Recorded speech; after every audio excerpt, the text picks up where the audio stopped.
Hello. Finally, I'm back in this game. Now, I haven't quite been able to figure out what causes more deaths if I play this game too much or if I don't play it enough. Because the odd thing is, you would think I would like get a little rusty, and after not playing this game for like a week or two, I would do worse. But the thing is, the streams in this game I've had where I've died the least, or not at all, I think have been after a break. So the odd thing is, I mean, to an extent, I mentioned before, the previous contest, I only had 14 deaths total, I believe, through all three games. This, I already have 20. And I haven't even finished 2 yet. It's because I have not played Mass Effect since the contest, which is rare for me. I generally play through Mass Effect like twice a year, probably once on stream and once off stream, just for fun. So it's odd to like go a year without playing it. Also, I'm playing a different class. The Infiltrator is a little different than I'm used to. On Insanity, anyway. Like the way that I play, Soldier was probably the better fit. I got it right the first time. Oh, hello, Operation Fire Cobra Claw. Well, I have 20. But let's go with no deaths from this point on. I'll go with that. Now, as you can see, just to this is also to refresh my own memory, but I'm doing a little trick, little streamer trick here.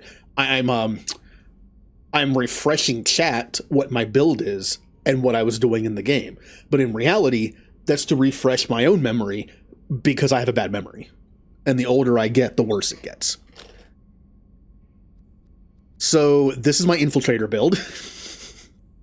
I say to myself.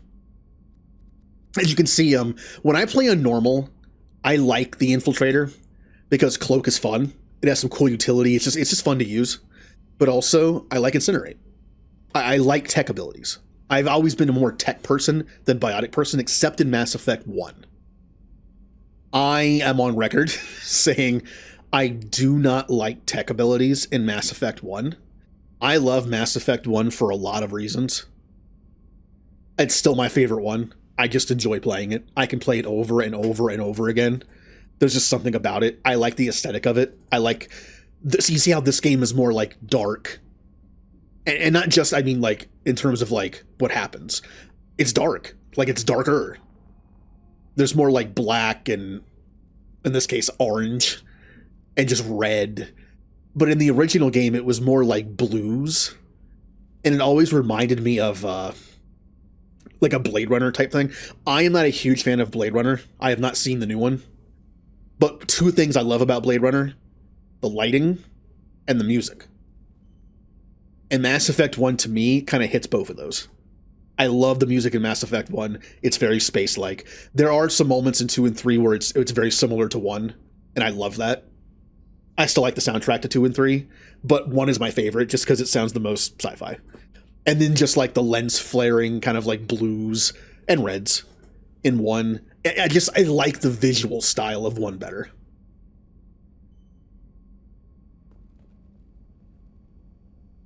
Yeah, it's gotten a little better, I think. I say a little better. But to me, I'm not a biotics person. But I like biotics a lot more in 1 than I do tech. Tech to me is just kind of like weird, with its weird frisbees and how it's like an AoE mine. I much prefer it in 2 and 3 when it's just like a target thing. It makes it, I mean, yes, it kind of it takes away from its originality. Like, to me, Mass Effect 1, I don't know, I might not like using the tech abilities in Mass Effect 1, but it is kind of unique in that tech abilities are more like these weird puck things that you throw, and they're tech mines. And they'll sit there and radiate their ability and then explode. That's kind of cool. In a realistic world, that's very cool and somewhat original. But as the game mechanic, I just never really liked it that much.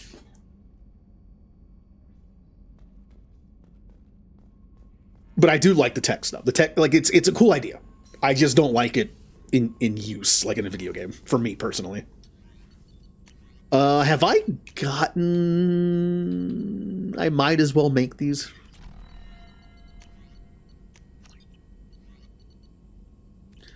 Now, we're going to the end game, by the way. All I have left is the main mission. If we go into journal, it's literally all I have is stop the collectors. Oh yeah, to me that's Mass Effect 1. Like, there are a handful of okay. When you refer to music in a video game, do you say song? I revert to track. I grew up in the days of Walkmans and CD players, so I use the term track. Because to me, song usually means lyrics. And yes, that song does have lyrics. It is a song. But generally, when I reference music in video games, I say track. And there are a few in Mass Effect 1. Luckily, one of them carries on throughout the trilogy, and that is the map music. When I think space exploration, I think that music. There are a handful of tracks in video games that when I think of a certain emotion or certain game mechanic, I think that music. Like in KOTOR, when I think talking to people on an alien planet, I think of the Manan city music. Because Manan has a lot of talking. I like Manan. It doesn't have a lot of action to, like, it's kind of spread out. But there's a lot of talking on that planet. And I always remember hearing that music in the background while talking.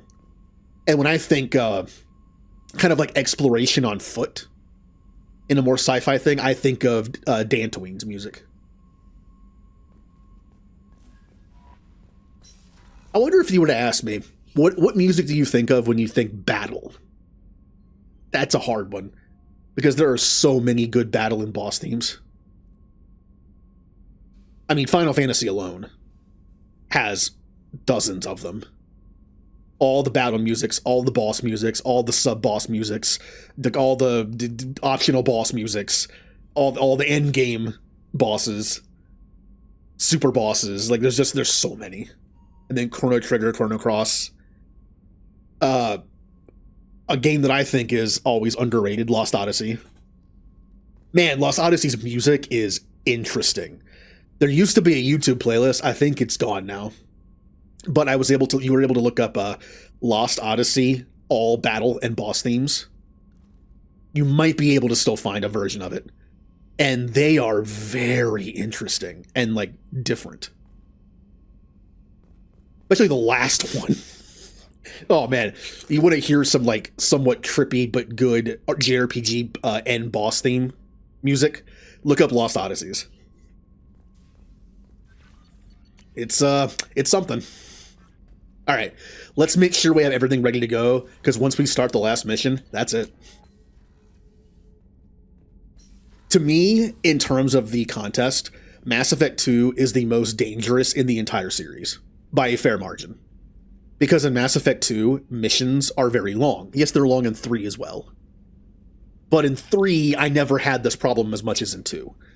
I have seen people quit the contest because they get stuck in this death loop in 2. It's always 2.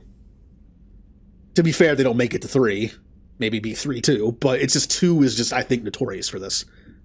Especially things like Horizon and the Collector mission, the Collector ship, and the endgame. According to the rules of the contest, you cannot reload saves. You only can let the game reload where you last saved when you die.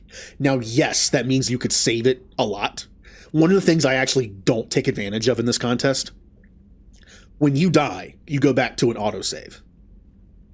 Which sometimes means 5 minutes, 10 minutes, an hour. And you can save it manually if you want, for 2 purposes. 1, if the game crashes, and 2, if you die. You can cheat the system a little bit, because when the game reloads, when you hit reload from previous save, I'm pretty sure it reloads the most recent, not the autosave. I'm pretty sure it reloads manual saves if it was the most recent. I have not tested that, Because generally when you die, an autosave is pretty close by in this game. I've just been doing that. But in this game, you get stuck in these situations where you use all your meta-gel, you use all your heavy weapon ammo, which I never do because I'm a hoarder. And you're stuck in this autosave hell where you spawn and then you die. You have no meta-gel for your teammates. You have no heavy weapon ammo to rely on. Maybe you even have low ammo as it is. And it's just like you're dead, and then you're dead, and then you're dead, over and over again. And I saw someone rack up like 50 deaths that way on the collector ship, and that was it. I don't blame them. It's very annoying. That is why I hardly ever use my meta-gel or heavy weapon ammo. And the reasoning is, yes, because some of my deaths have been prevented if I had just stopped being a hoarder and used my meta-gel to get my teammates up, even as just targets, yes. But I did not want to get in a situation where I got to like the home stretch of that mission and had no meta-gel and then just died over and over and over again. I'd rather take a handful of deaths to get there with like near full meta-gel. That way I can rely on that and not get stuck. I've learned that from the previous contest. I once had a moment like that. I didn't die a bunch, but it took forever. I ran out of ammo. There was a glitch in the game where, because with this contest, you can't use any mods besides visual mods, which means you can't use the community patch. And there's quite a few glitches still in this game, and one of them was sometimes when ammo drops, it's invisible. And I didn't know that. I never really realized that. And I was a soldier that had no other abilities. My extra ability was like barrier or something.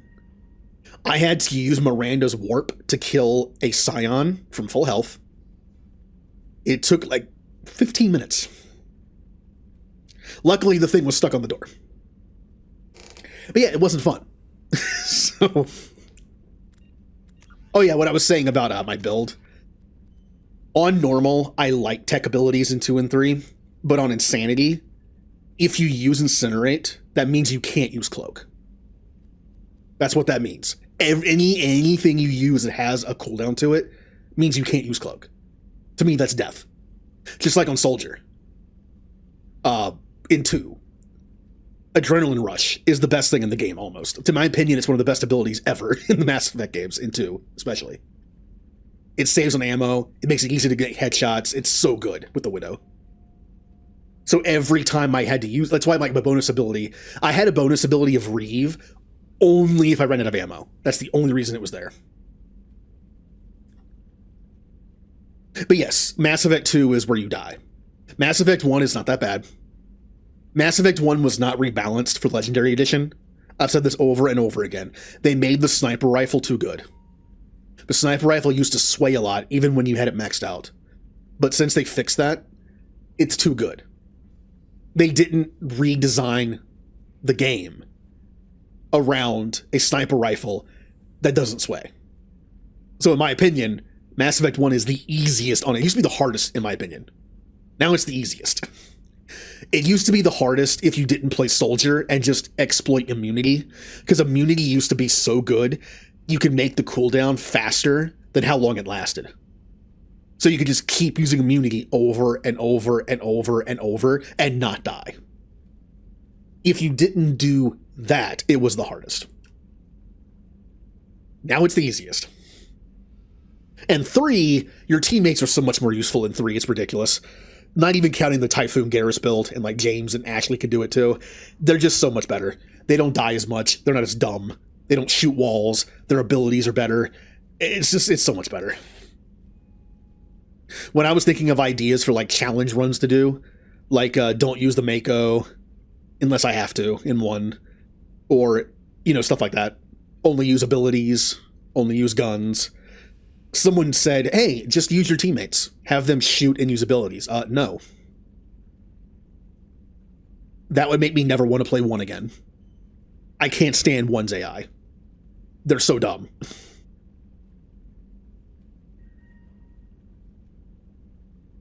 Interesting. Miranda and Garrus was actually my go-to team in most missions in the first contest. Now it's been Miranda and Kasumi. But the Derelict Reaper has one thing that makes Jack great: husks. It's like the one time I thought about using Jack. In the first contest, I used Thane and Miranda on the collector missions mostly because they both have warp. But I've been using Kasumi because I think she meshes well with my Infiltrator. I cloak, do some shooting. I make her do her Shadow Strike thing, which it makes enemies kind of pull back a little bit. And then I cloak. It makes it so enemies don't rush me as much. I kind of like it. Have I found anything better? Let's see. Health, headshot damage, shield strength, power damage, weapon damage. I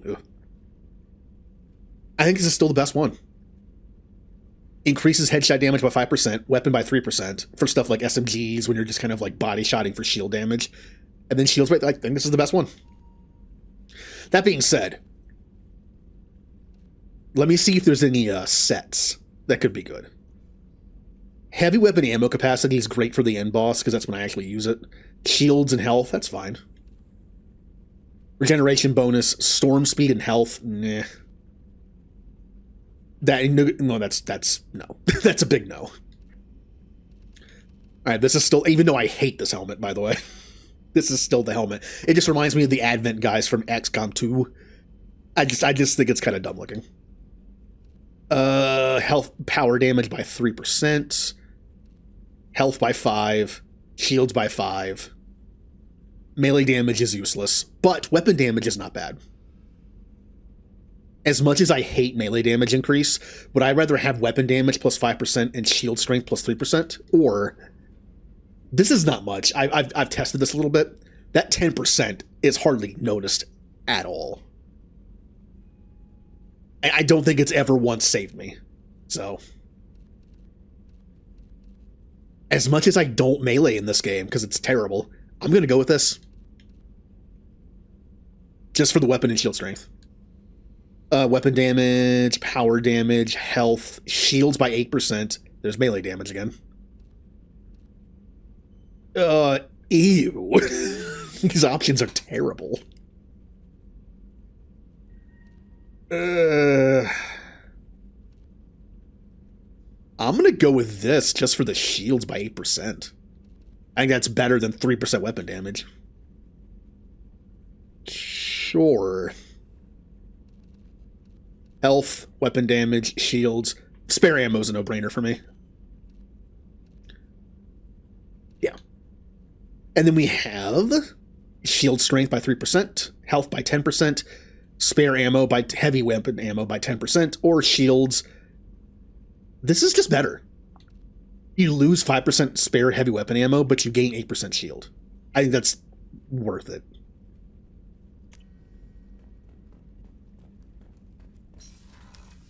All right. Now, enough stalling. One more thing I'm going to do before I do the end game. I want to make sure I have all the ship upgrades. I'm pretty sure I do. There's the cannon. There's the shielding. And there's the armor. Okay, we're good. We're good. Also, by the way, this is the first week I'm going to be doing 5 days of streaming since I took that long break this year. So, very first week in almost a year, which is sad to think about. So much wasted time. Okay. What should... We're just gonna go. I have already spent my money on all the stuff I want. All missions are done. The only markers I have on the map are the ones that talk about, like, rich planets. Yeah, I have done everything.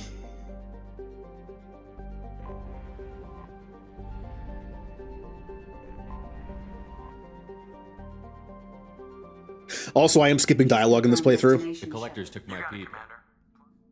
It's the only time you'll ever see me do it, really. I'll admit. We've got the right Good team. luck, Shepard. When I play this game, I play like on normal for dialogue and story purposes.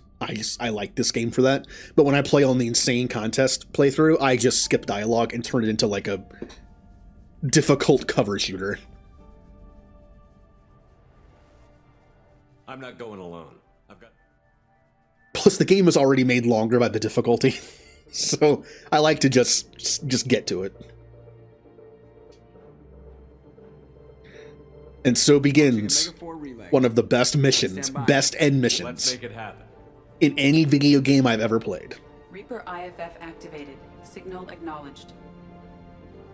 Commander, the drive core just lit up like a Christmas tree. Drive core electrical charge at critical levels. Rerouting. Like, I will always love the endgame of Mass Effect 1, because just like the rest of 1, it feels more like Star Trek than 2 and 3 do. Oh, shit. So Mass Effect 1's ending is kind of more about the reveal from Vigil than anything else for me. It fits it. Mass Effect 1 to me is more about exploration and knowledge. And you get that awesome exposition dump from Vigil. And 2 is more about action. And they made the endgame like an 80s action movie. I always wondered, what would Mass Effect 2 be like if it kept the same everything for Mass Effect 1? Well, these must be all the ships that tried The same style, the same storytelling. Some look ancient. I have detected an energy signature near the edge of the accretion disk.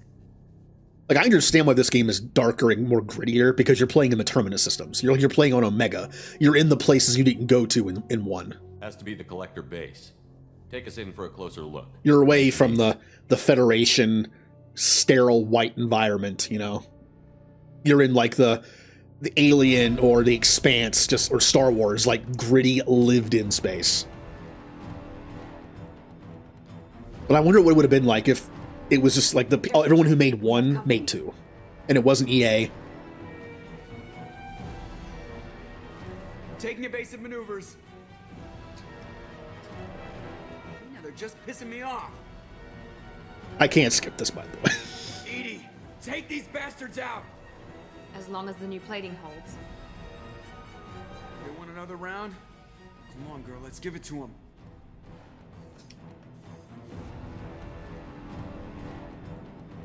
Hi, Twister.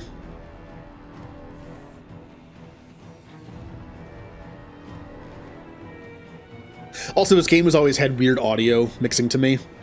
The cutscenes are very quiet sound effect-wise, because bullets are so loud. Alert. Hull breach on engineering deck. It's in the cargo hold. I'll take a team and deal with the intruder. You get the rest of them off our tail. Aye, aye, Commander. All right. So, Miranda. Honestly, in this one fight, Kasumi's probably not worth taking, because her abilities aren't going to do anything for me. So who do I take then? In this rare instance where Kasumi's not on the team, who do I take? It honestly doesn't matter. I'm going to take Thane. He got a bunch of usage in my last contest and not so much in this one. I'll take him with me. He has warp for the armor, and he can equip the incisor sniper rifle, which may or may not still be bugged in this game, where it doesn't get the negative 75% to damage that your teammates' weapons get. I can't confirm that. Even if it does, I've still seen people do decent damage with it regardless, so... Yep, and here's my weapon of choice for the endgame. Just because it's so accurate. I know the nuke launcher is usually the way to go, but I suck with that thing. If I missed, I would reload. But according to the contest, I can't do that. I know what would happen. I would miss my shot, and that's it. Then I just have to beat the end boss without any heavy ammo. I'm not gonna do that. And yeah, Thane finally gets, besides his loyalty mission, which had no fighting, so. Alright, what are we doing? Cryo.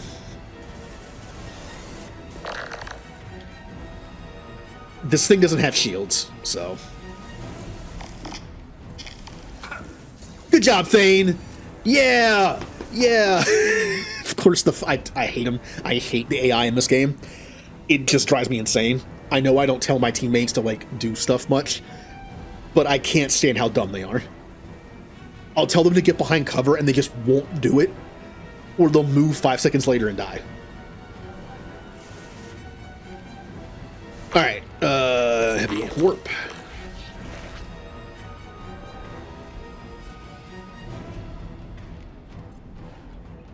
Guys, I just please, I shouldn't have to tell you to get behind cover. I'm going to. I shouldn't have to tell you. We'll need heavy weapons to take it down. I have one. It's called the Widow. Ow!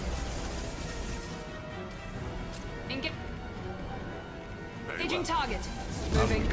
Understood. I think I just told Miranda to move over there. I haven't meant to. It's fine. It's fine. Going now. Get him, Miranda. Get him. He's busy firing at me.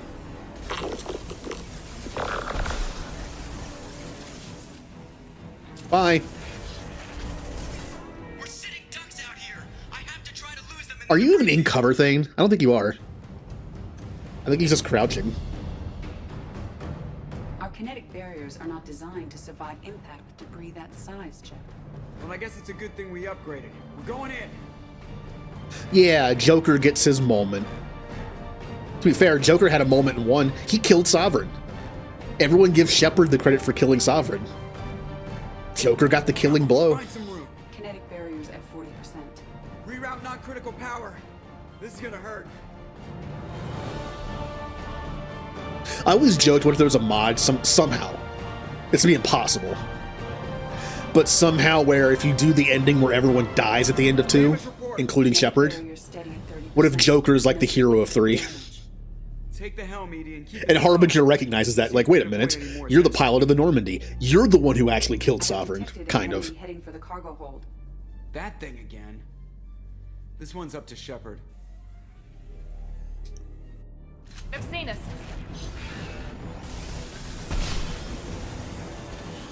We'll need heavy weapons. They still have cryo ammo, don't they? Yeah, they do. Take it down. We do not need heavy weapons. We are fine. Engaging target. Hello.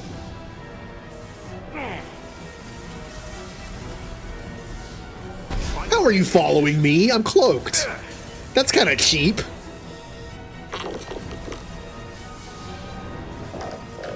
Whoop. Sorry, Thane, but this is my cover. No, they went away. Behind me.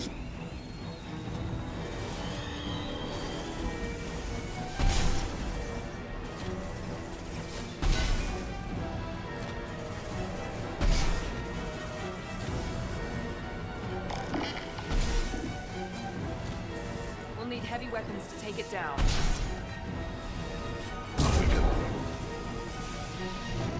And the last shot.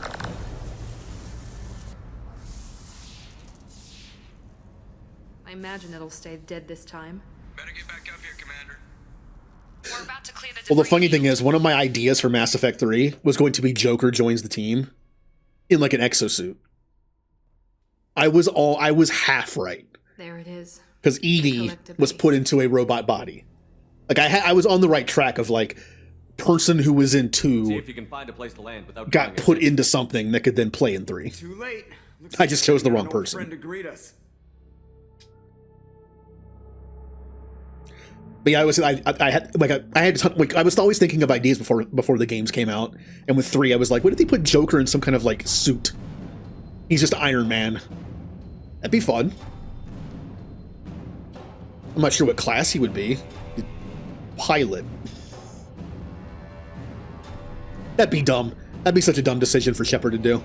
Hey Joker, I know you're the best pilot in the Alliance. I'm gonna take you out of the pilot's chair and put you on the ground for combat. That's so dumb. Time to show our new teeth. Fire the main gun. Like, you're gonna lose your S-tier pilot to make him into like a D-tier ground troop. That, you sons of bitches! Get in close and finish him off. Use people at their strengths, not their weaknesses. It's like when I played XCOM 2, and we had community members as teammates. Jay was the only person on the team that had a med kit for the first like half of the game. Look out! And for some reason I always kept putting him on the front lines getting shot. Like, why did I do that every time? The one person who can heal people, and I put him on the front Mass line. effect field generators are offline. Edie, give me something. Generators unresponsive. All hands brace for impact.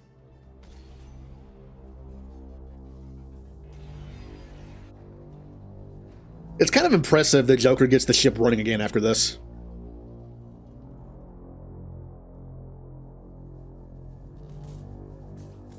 Oh, but I like James. Joker. I kind of unironically like James. Or all of them. Multiple core systems overloaded during the crash. Restoring As far as operation generic time. human teammates go in the series, he's probably my favorite. I mean, not a lot of contests. Not a lot of people in that contest. Ashley, Caden, Miranda, Jacob, Liam, Cora. Yeah. Yeah. Out of all those, James is my favorite. And then honestly, probably Liam. I like Liam because he has a sense of humor. That's like, the human characters are always kind of boring. But I mean, James kind of does too because he's a goofball. And Liam has this, like, maybe that's why I like them better. I mean, Caden's probably third. Noticing a pattern here. Just the goofballs. Our primary objective is to destroy the station and stop the collectors. At any cost. Well, then we're off to a good start. What's next? How long until the collectors find this landing zone? I do not detect an internal security network. It is possible the collectors did not expect anyone to reach the base. Well, if we're lucky, their external sensors were hid like we were. They might not know we're alive. Ah, arrogance.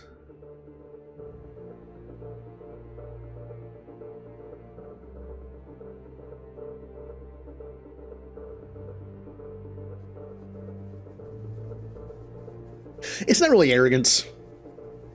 It's just efficiency. No one should have made it this far. That it would have been a waste of resources to put in like a security system. Because no one should make it this far. This isn't how we planned this mission, but this is where we're at. Edie, bring up. No good. Both routes. It's your call, Commander. Now, I'll say that with the Death Star in Star Wars, that was arrogance. The fact that the Death Star was susceptible to single-manned fighters because they were too small to be hit by like all the turbo lasers they had, that was kind of dumb. Oh, of course, we only have to talk about the stupid giant hole that leads to the death button. We have to mention that. Hey Jacob, do you want to go in the vent? Nah. I don't have to make everyone survive in this playthrough, but I'm still gonna do it, just because. I always thought the best person to do this was Legion. He's made of metal. Hey, who do you think should go into the very hot vent to do tech stuff? Let's see. You have the tech-savvy Quarian who's in a suit. Not a bad option. However, they are organic in nature. It might get kind of hot in that suit. We don't know how air-conditioned her suit is. How about the squishy Solarian? That would just be dumb. Dumb. Kasumi counts as a win here. I never understood that. She has absolutely no protection from the heat. I would never send her. Same. Legion makes the most sense. He is made of metal. Legion, you can hack through anything. I'm sending you into the shaft. The rest of us I'll will leave the break. second. This isn't a popularity. I always send Garrus. Garrus, you're in charge of the second team. At least he knows what he's doing. Let's go. The only downside to putting Legion in the vent is I don't have him on the team. I'm so sad he never gets used. When I play through 2 now for fun, I always save all the DLC till after the game is over. Just so I get, and I'll save like missions and stuff. Like little side quests that you can do. A lot of those I'm pretty sure almost every side quest in this game you can do after the game is over. So I mean, you can do loyalty missions, I think. It doesn't really matter that much at that point, but that could be a good way to see Legion on missions. Or use the mod that makes them recruitable early, which I will be doing at some point. I never got to do that in the original games. Alright. Miranda and Kasumi.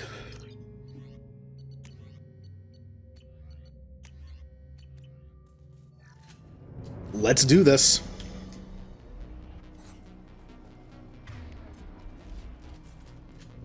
There are... Oh, I already... No! No! I just remembered. I forgot to do something. I just remembered. Of course I remember at the start of the point of no return. Notice how with Kasumi I respect her with no overload because there's no shields here. Miranda, same thing. Yeah, I have heavy disruptor ammo maxed out. There are no shields here. To be fair, the only thing I would have been able to do is incinerate. And I'd much rather be able to cloak every chance I get than throw an incinerate. The incinerate would have been there for low ammo and to finish off like a really hurt Harbinger or something. That still would have been more useful because I'm not going to use this at all. I should have respect and max that incinerate on the 1% chance I use it because there's 0% chance I'm using this. It's not a big deal. 9 times out of 10, I would just shoot Harbinger in the face to finish him off anyway. It's just if I got low on ammo, this would have been a nice fallback. Rather than this, because I'm not going to use this at all. It's fine. It's fine. It's not that big of a deal. Everything else is fine. It's not a big deal. We are in position. Exterior temperature slightly elevated. No obstructions detected.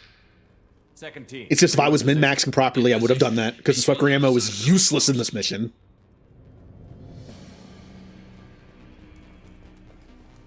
Incinerate is next to useless, because the way that I play. But next to useless is still more useful. Doesn't matter. Our locusts and stuff that's going to mess these guys up anyway. It would have only been to finish off Harbinger. That's pretty much it. Because last time we fought Harbingers, I kept leaving him with like 1 health. Apple Shepherd. You literally jumped right in front of me and then blame me.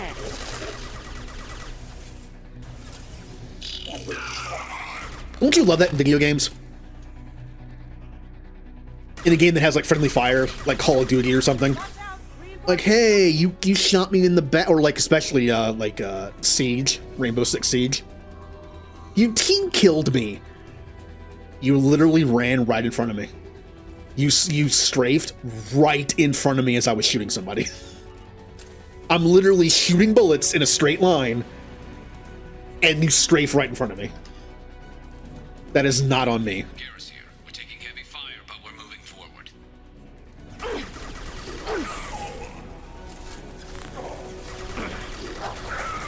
It is just as much on the person in the front as it is in the back. Like, you have your lines of fire. Do not cross them. Enemy down.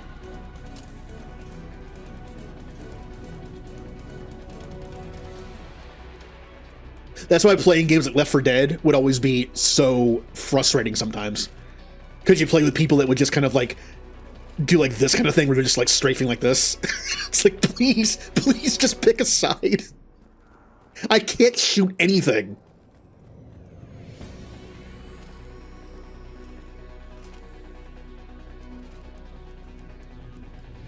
Having failure. There is an obstruction in the tunnel.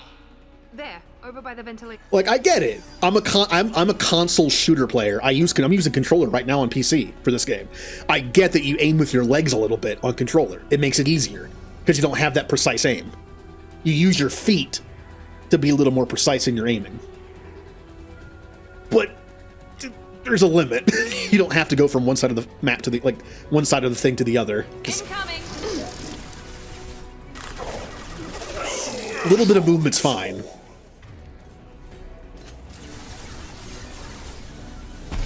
Oh, that did nothing on that barrier. All right. You must.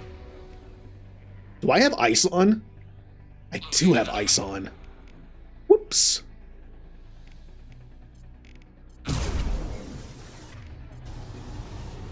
That might explain some stuff. This is true power. Oh, yeah. Incinerate. Not really needed. Again, Incinerate would still be more useful than the thing I'm not using, but it's still not terrible. So I'm still not really doing that much damage to his barrier. That's a strong barrier. Down. Nothing stands against us. Nice. Another obstacle in I mean, yes, the Widow is essentially an I think it's called an anti-material rifle in this game. It's essentially an anti-vehicle weapon.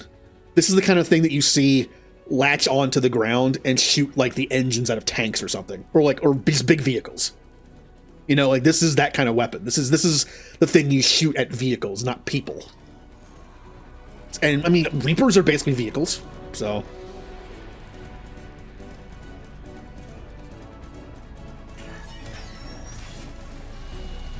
I probably couldn't even lift this thing. It has so much weight. See, I have bad like shoulder strength, so when I have to lift something far away from my body that's heavy, I can't really do it. And so there's like, you know, like for instance, just example, when you lift a box of some kind, and it's like a decent sized box, the weight on the other end, I'm also short, so it's like, it feels like I have to put a lot of effort into holding something like that. If I could put like a handle on the box from the top and just lift straight up, that's so much easier on me. We're in position, just waiting for the door. Like I used to have a job where I would one-arm boxes, and people were like, "What are you doing?" Just use two hands. It's so much easier for you. Because of my lower back and shoulders and stuff, I have a hard time carrying stuff in front of me. I carry it to the sides, and I'm much better at it. Direct intervention is necessary. Something I really don't have anymore that helped with that was finger strength. Before my hands started like cramping up after like 5 minutes of using a screwdriver or something. Combine that with like pretty good hand strength, and I could just like hold stuff like that. I can't really do that anymore. Your form is fragile. Can't do that right now. I say you can. Fine. Can't I'll do just that kill right him. now.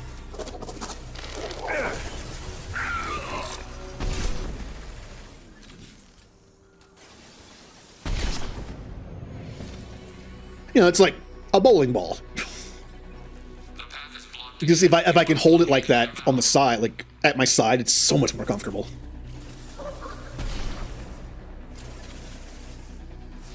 Assuming control. Harbinger ducked really fast when he saw me add the Widow looking at him. Like, oh, that hurts me. Temperature rising. Surface on the verge of failure. I gotcha. Obstruction removed. Proceeding. Oh, one of the worst things that can happen in this is if you forget one. Imagine, I'm pretty sure that's the one I tend to forget. You just go past it and keep going, and you're like, wait, why isn't this working? Oh, he's at the previous one. Oops. Obstruction removed. Proceeding down the tube. They are very confused right now. Engaging target. You got it. It's alright, we can take our time. Heavy weapon. Go. This is probably the easiest part of the mission, because the Widow is great here. For you to clear the path. It'll just pave the way the whole time. Coming in.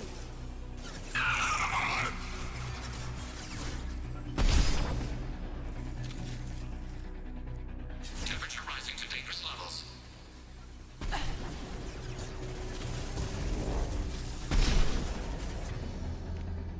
Kasumi! Here we go. Kasumi, what was that? Proceeding. Anticipate we are nearing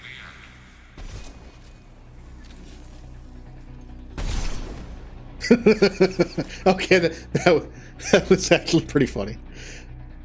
Felt good too. You will know pain, Shepard. Are you? It looked like he was kind of doing that thing where his body wasn't moving and he was just sliding on the ground. Maybe I was just too far away.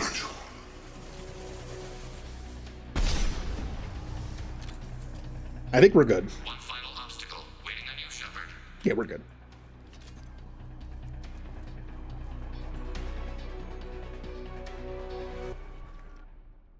Again, one of the downsides to this is on PC with a controller, you can't control the sensitivity. Maybe there's a mod for it. Shepard, the colonists were... We've done well so far. Roger that, Commander. I cannot recommend that. Thermal emissions suggest the chamber. Hey, again, who do you think we should put in the situation where the bubble dictates whether we live or die? How about a super powerful Asari, is she a matriarch?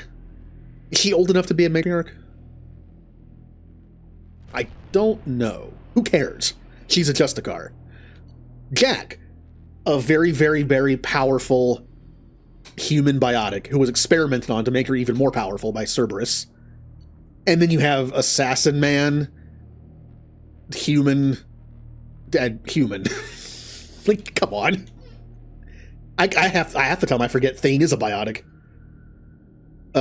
Yeah, we're gonna do, you know what, I always use Samara because it's probably the best bet. Let's use Jack. Jack and I will take a small... The rest of you Who provide a should lead the diversion. diversion? Once again, that'll be Garrus. I'll keep the defenders. What about me? We can't afford to go back, Shepard. You'll never make it without help. I used to always send Jacob back because he's Jacob. But also I do trust him to protect them. But just for the purposes of the hold the line, to make sure I didn't screw up the math. I mean, I am taking Kasumi and Miranda with me on the final mission. No. I'm not. Kasumi is not going on the final push. Because, well, no, she will, because there's going to be ads. Yeah, never mind. I was like, her abilities are going to be useless against the big guy, but most abilities are. I'll still take her. So we should be fine. But I'm going to send Morden. Does it make sense that Morden could be the best person to see them to safety? No. We've all got to... Because he has a pistol. But he knows what he's doing. He's STG. He can probably help them, like, sneak around and be safe. Moving out. You guys still have ice? If you want to live. Nope. Remember when you're doing squad powers, you have to do it, like, every time. My weapons still have the same stuff on, I'm pretty sure. Yeah. But the squad power will wear off. Garrus here. Aim is in position and infiltrate orders, Shepard. Damn. The swarms are interfering with radio contact. We're going to save the Locust ammo for the Husks. It's the best thing I have against Husks. If I was smart, I probably should have switched to the Tempest. The Tempest is a more medium-ranged up-close Ready SMG, for this? and it would have been a better answer for the Husks. Get back in the barrier. Ow. Haha, funny, Let's Jack. go, Commander. Haha, big laugh. You stopped and made me walk out of it. Incoming. We'll see how funny it is when I go to help you get that school or not. Hi, Harbinger. On my way.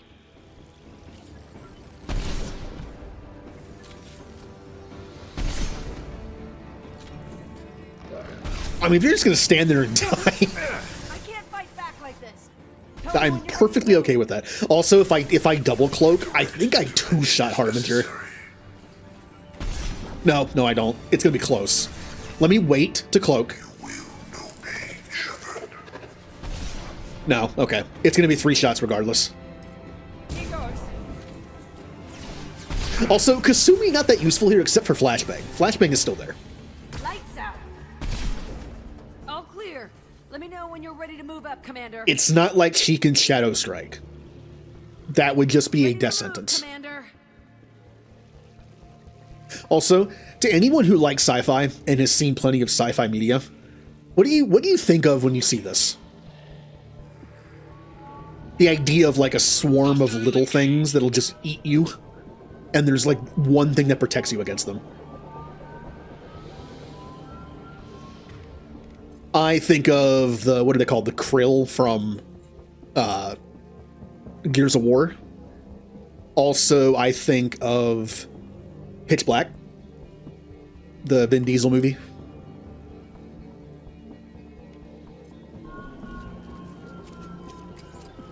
There's also an episode of X-Files that's somewhat similar to this. Hostiles, dead ahead. It's just the sci-fi trope of like swarm of little things that will kill you, except you have this one thing that can protect you. There's an episode of Stargate SG-1. These things that can pass through matter, but if you electrify the matter, they can't pass through it. So they electrify this metal building, and they're safe in there for now. Yeah. That kind of thing. Look straight ahead. It's like zombies, but not. Nano zombies.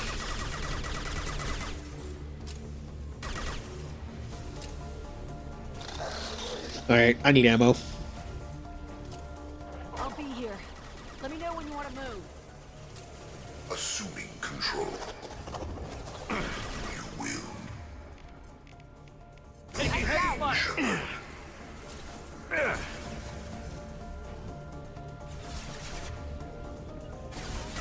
You got it.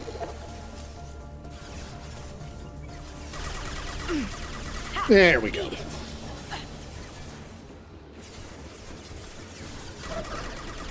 As long as we take out the Harbin, okay.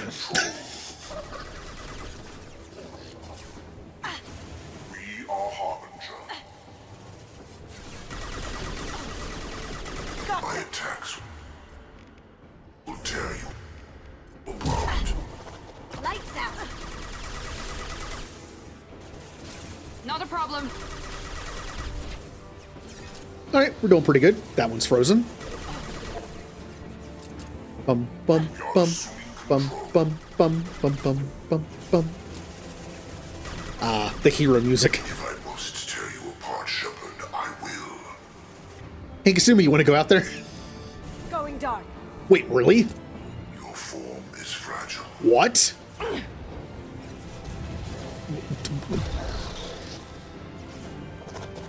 This hurts you. Oh, that's broken. Oh, that's great.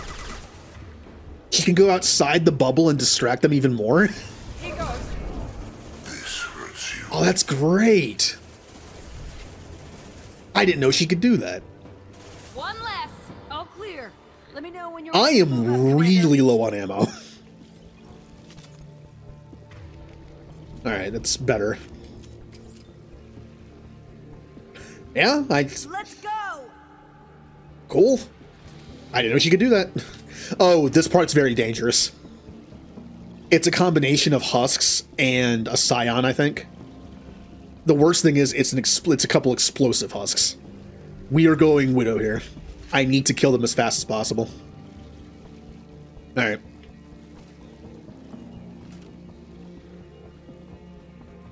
The scion will melt us if we do not take it out quick. Luckily, apparently I can warp Kasumi in there and distract it.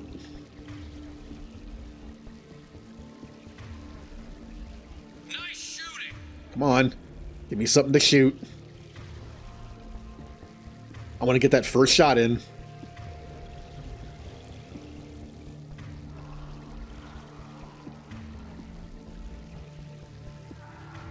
Aha. Husk. Could be a real firefight.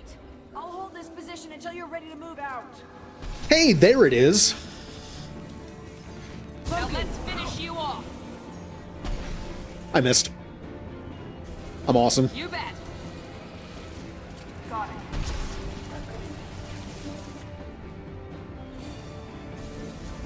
I gotta kill it. I gotta make sure it dies. Look at Kasumi go. So. Did I do that?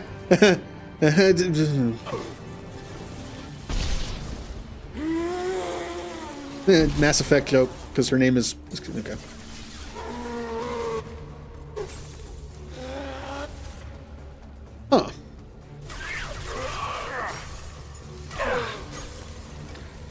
I am not going to die to a bunch of husks. It's not happening.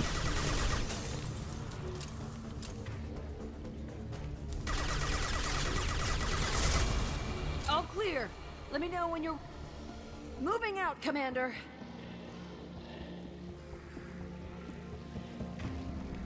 Alright, here come more husks. I don't remember. If you shoot husks in the legs more, doesn't that kill them faster? Perfect. I don't remember. Let's find out. They've seen us.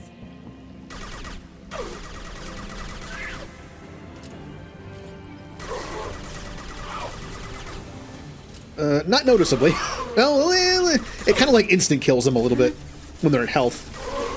I'm trying to hold on. But they also just kind of die anyway, so... The home stretch.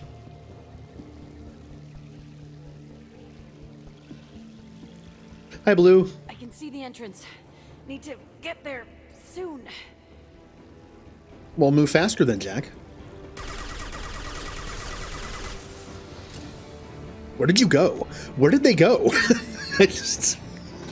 I shot them so much they just don't exist anymore. All right.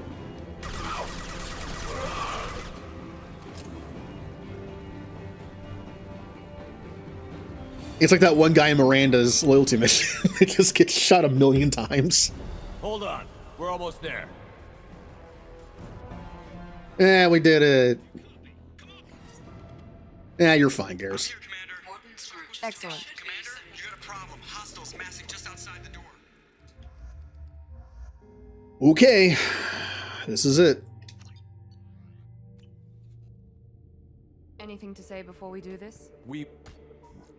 We are Groot. All right, let's do this. Enemies incoming.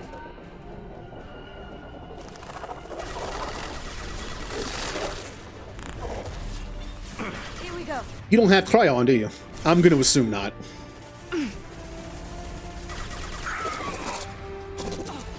Good cover, Miranda.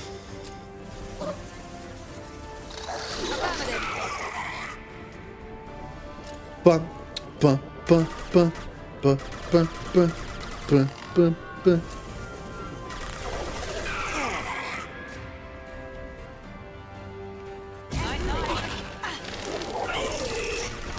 I'm going to assume you can't teleport until the thing is connected.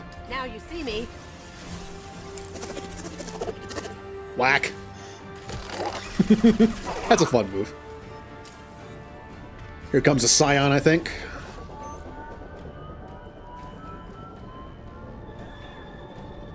Nope, not yet. Assuming control. No, but there's a Harbinger. Try shooting the bad guys. Assuming direct Understood. control. Gotcha.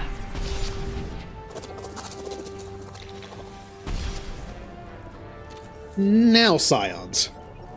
Enemies incoming. I think it's Scions plural. Assuming direct Nope, control. next one. I know there's Scions at some point. Scions always scare me. Feel this.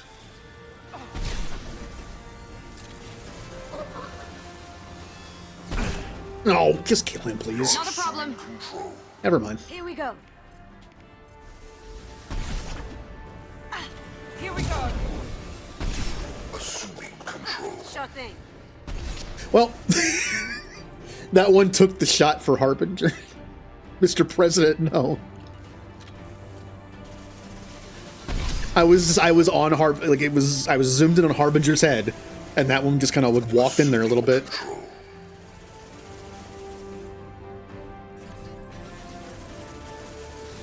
My attacks will tear you apart. I have one shot left with the Widow. That is not good. I am going to need more because I'm pretty sure something's coming. Yep, there they are.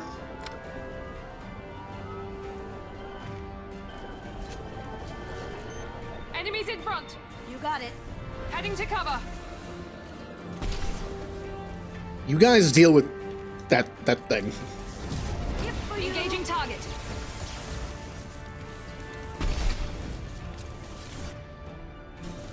Understood. Got it. Can't do that right now. I can't help but notice you're not dealing with them.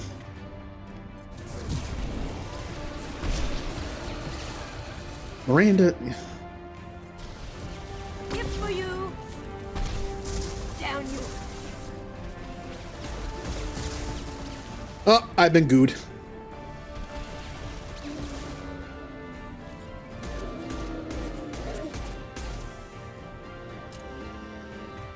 Can't get there. Oh, yes, you can. Can't get there.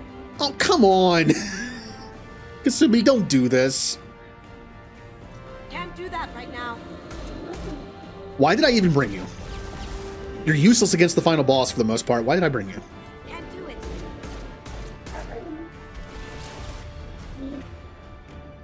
Can't do it.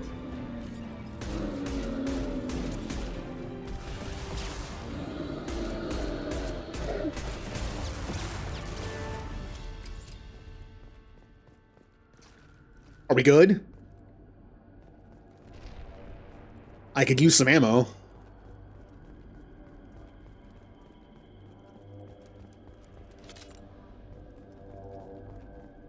Hey, look, Kasumi. Look where I am. Can't do it. Oh, you're stuck. Oh, the game is doing that thing again where my teammates are stuck and she's not respawning, and hopefully the transition to the boss fight will fix them. That'd be a very bad time for that to happen. This is it. All the Hi, tubes guys. lead to this spot. Edie, what can you tell us? What are they doing? The tubes are feeding into some kind of superstructure. It is emitting both organic and non-organic energy signatures. Given these readings, it must be massive. Shepard, if my calculations are correct... Subtitles ruining the reveal. ...is a Reaper. Not just any Reaper.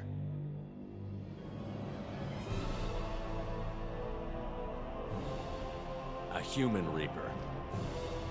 Precisely. It's made of human goo. It appears the collectors have processed tens of thousands. It is likely. It appears that a Reaper, this Reaper, process can. The large tubes injecting the fluid are a weak structural link. Destroying them should cause the supports to collapse and the Reaper to fall. Give us a minute, Edie. We gotta take care of some old Okay, friends first. so unfortunately, Enemies incoming. without the soldier's slow down time move, I can't shoot all 4 of those things at the exact same time. Right? With soldier, you're actually able to kill all 4 of them in one turn. With Infiltrator, I could do the slow down zoom in thing, but I have a Widow. That's not going to work. At most, I'm going to be able to get probably 2. And I'll probably have to use the my SMG to do it. Be right there. Right behind you. Taking cover. Sure thing. Heavy weapons. Not stop me. Going silent. Here we go. This Oh, you can get over there, though. face your annihilation. Assuming direct control. This will put them Now down. you see me. Have you been drinking? This is what you face. This hurts you. Okay. As soon as that last guy dies, I need to be prepared to shoot these 2 things. Okay. Which means... Oh, of course. Control. Can't do that right now. How's that one? Kasumi, you better not have just said what I think you said. Intervention is necessary. Going dark. I know you feel this. You will know pain, Shepard. Nothing stands against us. Heading to cover.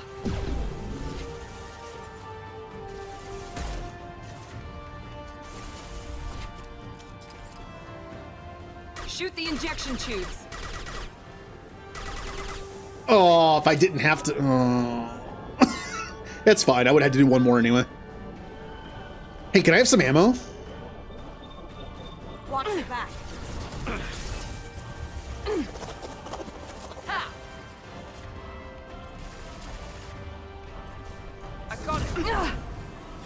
Miranda.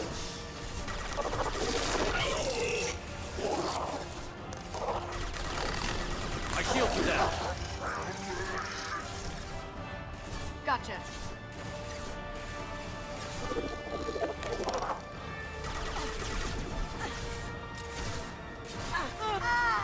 Come on.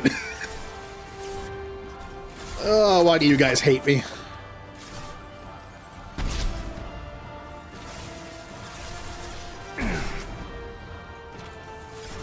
Okay, so those two right there. Since my teammates are dead, they have no reason to pop their head out when I'm cloaked. Did I miss? I think I missed. Okay, that's annoying. It's fine.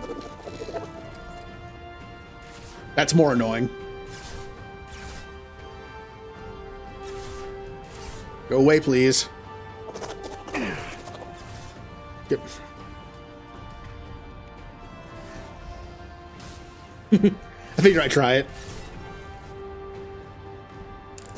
What an epic fight at the end of the game. Shepard versus regular Collector Guardian.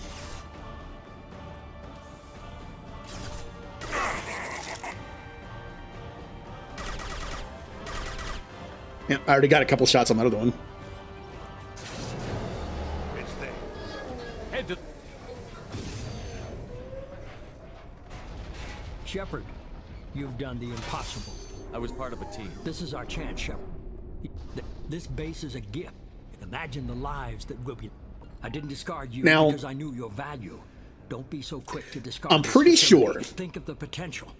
The only thing this affects is your war assets and whatever default ending you can get in 3. And by that I mean if you destroy the place. I'm pretty sure if you get like minimum war assets, the default ending of 3 is destroy. If you keep the place, the default ending is control.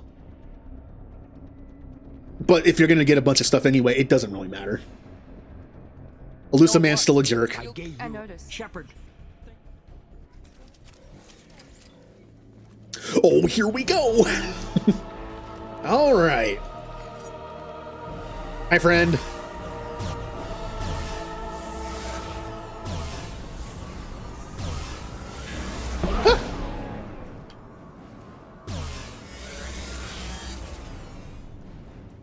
Oh, this thing has so much health on this difficulty.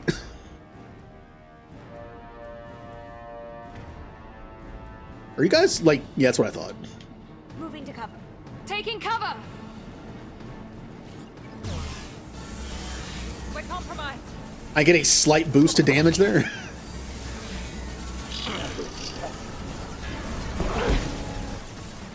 Very slight. Guys, okay, you are here to literally kill the ads. That's what you're here for. Get there. I got it. What? I'm gonna have to do it, aren't I? Shepard's gotta do everything.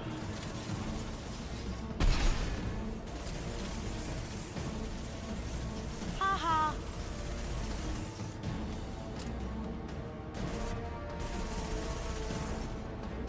Are you shooting a wall? Yeah. Yeah.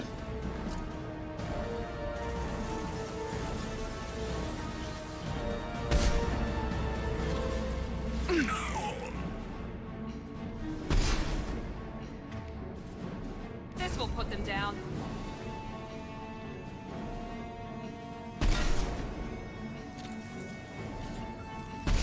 Oh, I got one more shot in there. Alright, back to this thing. I better not need ammo, because having to go out there for ammo, it's gonna kill me. We're doing good on health. On their health.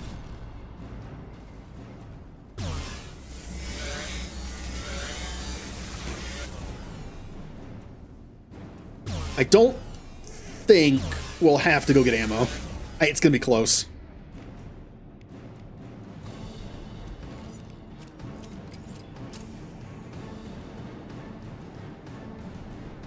Hi, guys. How you doing?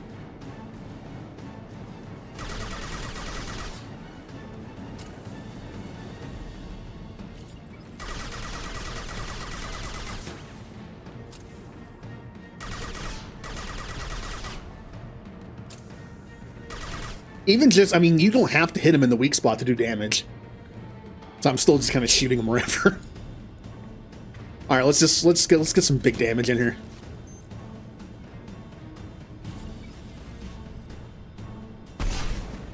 Yep, that's what I thought. On our right. We'll kill him in these 4 bullets. Yep, only took 2. Hey, game's over. I'm here. All survivors. That which you know as Reapers are your salvation through destruction. Blah blah blah blah blah blah blah. Detonation in 10, 9, 8. Yeah, I get the gist of it, Edie. Hold on. Bum bum bum bum.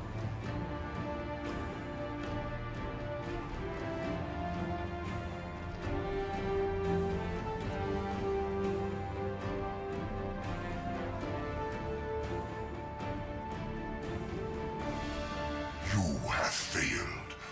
We will find another way. Releasing control. Oh, here's the sad Prothean.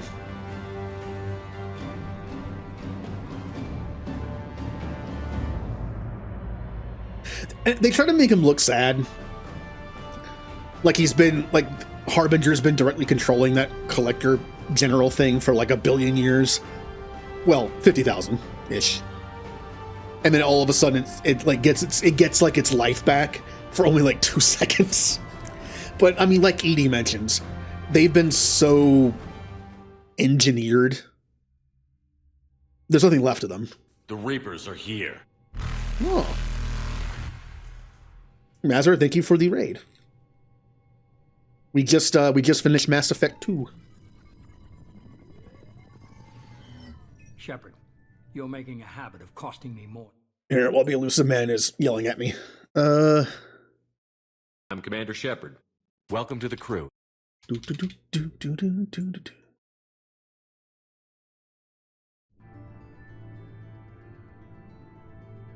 Well, they filmed it.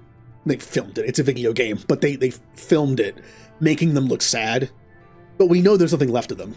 That Prothean has not been a Prothean for 50,000 years. I don't think there was any sadness and realization in there. I think it was just kind of meant to look that way a little bit. But yeah, thank you for the raid and the follow. How was Mass Effect for you?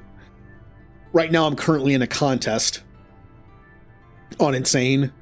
Whoever dies the least wins. I just finished 2, so we're 2/3 the way there. The first of... I should have known you. Also skipping dialogue, because it's a contest. Don't turn... I made you. I'm focusing just on the combat. Almost done with 3. I've been looking forward to 3, because 2 to me is the hardest on Insane. Your teammates are so dumb. I like my teammates in 3, because I could just give Garrus the Typhoon, and then he can just shoot everything.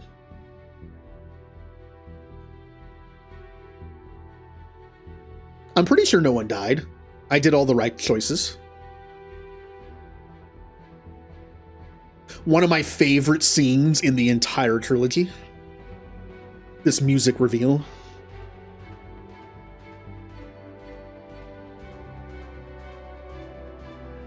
Like, we think we've won. We have that taste of victory. So we don't know anything. Because then you see this.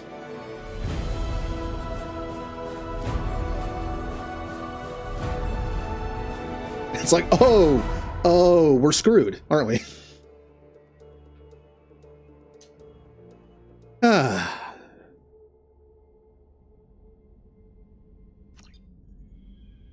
Well, that was 2. Yeah, Cerberus troops are the most annoying to fight. They have their unlimited grenades. It's like playing Call of Duty World at War. And they also have those turrets.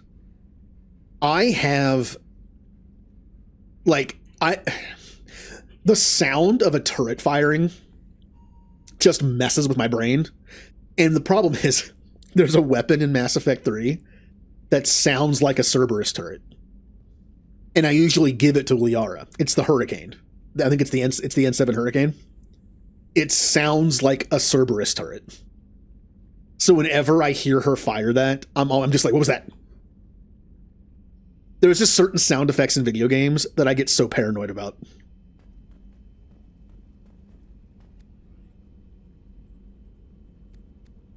Overwatch 1 did that to me with Cassidy, with his spurs. Every character in Overwatch has like their own footfall sound. And since he's a cowboy, he kind of has that jingle jangle, you know, of the spurs. And in Overwatch 1, he was notorious for sneaking up behind you, flashbanging you, and then fanning the hammer and just killing you in one hit. I don't miss that. So whenever I hear that, I'm checking my do we have a cast on my team? We do. Okay, phew, okay. It's the stars. Okay. Well, I guess we're just going to jump straight into 3. A new message at your private terminal. Oh, have we? Kelly the Liar. This is why I don't rehire you in 3. That's it. We had nothing. I did everything before the end of the game this time. And I learned my lesson from last time. I did the Shadow Broker DLC early, so I could have access to those random upgrades you get from her. Again, I have not looked this up. Part of the contest rule is you can't, like, look up stuff while you're doing it. I'm almost positive the way this works is that the upgrades the random upgrades you can get from Liara are just ones that you've missed.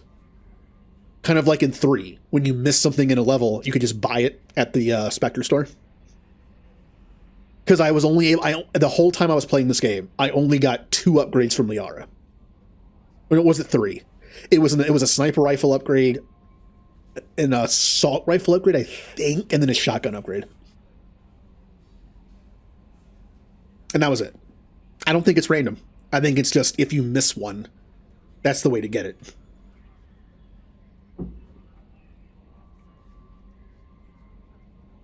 Ah, there we go. Had to clear my throat there.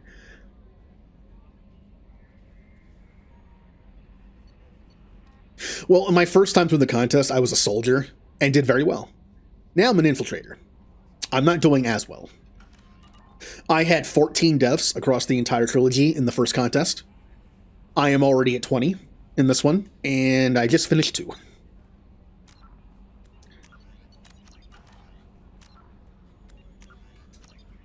Okay. Most of the time for the VOD on YouTube, I will split them together like, oh, I just finished 2. So I'll split this and we'll start 3. But since this is just a contest of the trilogy, we're just going to jump right into 3.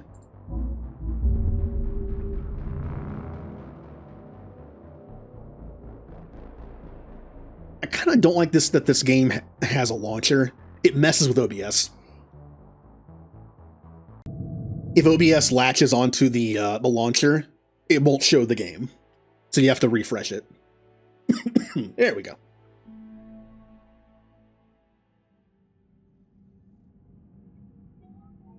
The biggest hurdle I had that I found, the difference in playstyle in 2, was actually the Arrival DLC for 2 reasons. 1, something I noticed throughout this entire playthrough. When you cloak and you have no teammates in your party, or they're dead, they have no reason to poke out of cover. So the enemy will just outweight your cloak. As a soldier, I could pop Adrenaline Rush and just pop them in the head because they could still see me. The AI was like, hey, there he is. So in Arrival DLC, you're by yourself, most of it. So when I had to protect What's-Her-Face, that was very difficult for another reason as well. When you cloak, enemies back off. The whole thing about the Infiltrator is like to pick people off as they get near you, but also when you cloak, it like stops their advance a little bit, so it slows them down. The thing is, the AI in that fight constantly goes towards her. I only died once, but the problem was cloaking didn't help me there because they would just walk right past me, and then I get shot in the back. So I did notice that the biggest thing about Infiltrator in 2 was if you're the only person there, cloak sucks, except for repositioning, because they will not poke their head out. Ed Shepard. Which one am I? There I am. Well, we saved the Rachni Queen. We rescued Ashley only because I find her marginally better as a teammate on Insane in 3. Because she can equip the Typhoon. That's the only reason. Chose saved the council, Malon's data, kept Rex. This stuff doesn't matter. I'm not playing this for the story right now. Did not romance anyone in ME2, but I thought I continued the romance with... Who cares? Who cares?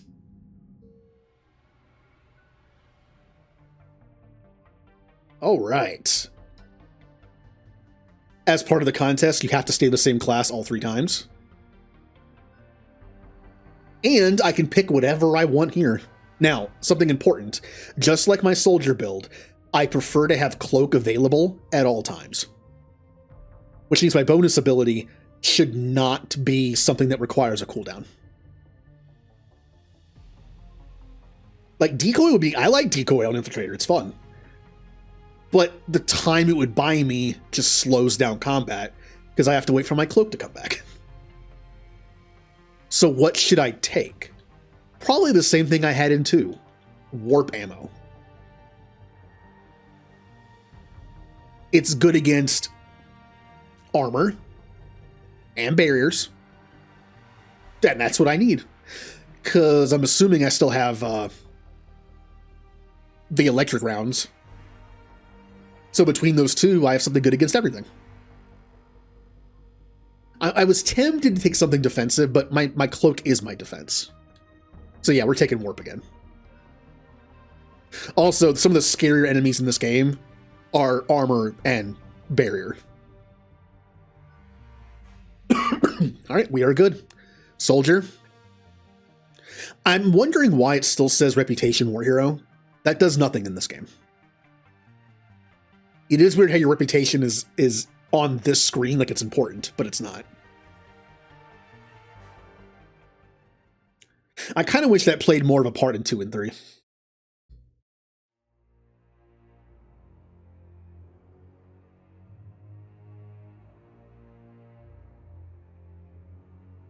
The Locust in 2 is okay. The Tempest is good for teammates. Bad. We just lost contact with 2 of our deep space outposts. There's something massive on the long-range scanners. Is this what Shepard warned us about? I'd stake my life on it. How long do we have? Not long. I sent word. The fleet's immobilizing. Scary. God help us all. This is like in Star Trek if you heard like, there's a Borg armada heading for Earth right now. Oh, we're just dead. Yeah, it's like it could be a few lines. You have to remember though, the Blitz happens whether you're there or not. It's an event, just like a Kuz was, and just like Mindwar was, and just like Torfin. Like all that stuff happened. Just Shepard wasn't there if you didn't choose it. Because Toombs was on a Kuz, and you meet him in one. And then that person tries to trap you in the cave with the nuke was responsible for the Blitz. It's obviously more Commander, personal. You're not supposed to call when me you have that James. background. Not supposed to salute you either. We gotta go. The defense committee wants to see you. Sounds important.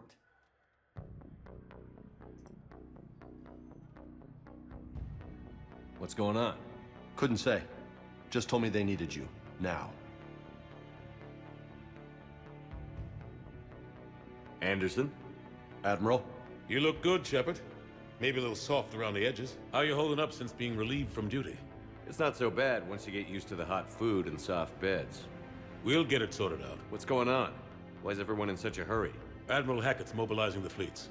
I'm guessing word's made it to Alliance Command. Something big's headed our way. The Reapers? We don't know. Not for certain. What else could it be? If I knew that. Hmm. Tell that to the Defense Committee. Unless we're planning to talk the Reapers to death, the committee is a waste of time. They're just scared. None of them have seen what you've seen. You've faced down a Reaper. Hell, you spoke to one, then blew the damn thing up. You've seen how they harvest us, what they plan to do to us. You know more about this enemy than anyone. That why they grounded me? Took away my ship? You know that's not true. When you blew up the Batarian relay, hundreds of thousands of Batarians died. It was that or let the Reapers walk through our back door. I know that, Shepard. And so does the committee. If it wasn't for that, you'd have been court-martialed and left to rot in the brig. That and your good word? Yeah, I trust you, Shepard. And so does the committee. I'm just a soldier, Anderson. I'm no politician. I don't need you to be either. I just need you to do whatever the hell it takes to help us stop the Reapers. Sorry. I feel bad skipping all this, Sir, but UK headquarters has a visual. hey, the Reapers are here in record time.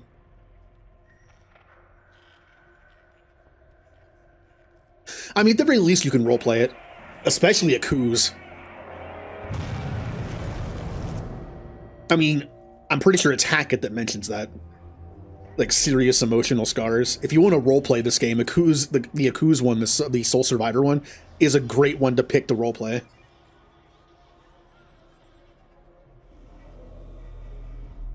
And as far as your early life goes, Colonist, I think it's pretty good too. What do we do?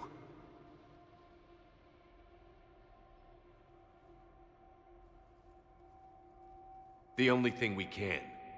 We fight, or we die. Oh, and or. You know, technically, the Thomas the Tank Engine would have been a visual mod. I could have installed it if I wanted to. The only mods allowed in the contest are visual. They don't change the mechanics of the game at all. So I could have made the Reapers look like Thomas the Tank Engine again. Or Among Us. That's one too.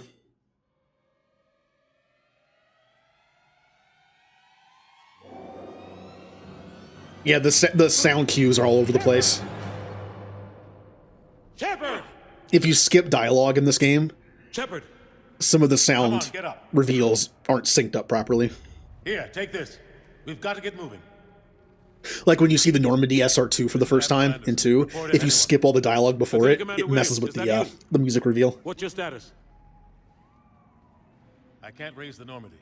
You'll have to contact them. We'll meet you at the landing zone. Anderson out. Be honest, when Mass Effect 3 came out, I did not expect the Reapers to get here this fast. I thought there'd be like a few hours of gameplay, and then the Reapers show up. Was not expecting like just hour 1 Reaper. They're massive. Come on, Shepard. Ashley's headed to the Normandy. They'll pick us up if we can get to the spaceport. Look out! How do you stop something so powerful? Take a running jump.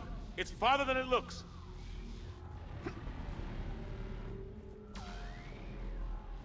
Come on, let's go. Oh, look at the people. Oh, it looks so bad. It looks so bad. It looks like, you know what that reminds me of? Metal Slug. Like, if you've ever played a Metal Slug game, it kind of reminds me of that. Not the right proportions for the people, but like just the look of it. Oh, don't look at that. There's some things in this game you should not look at. Have to go this way. Like on Ilium in 2. Like, some things, just don't look at it. Let's go. Lieutenant Commander. Yeah, all the people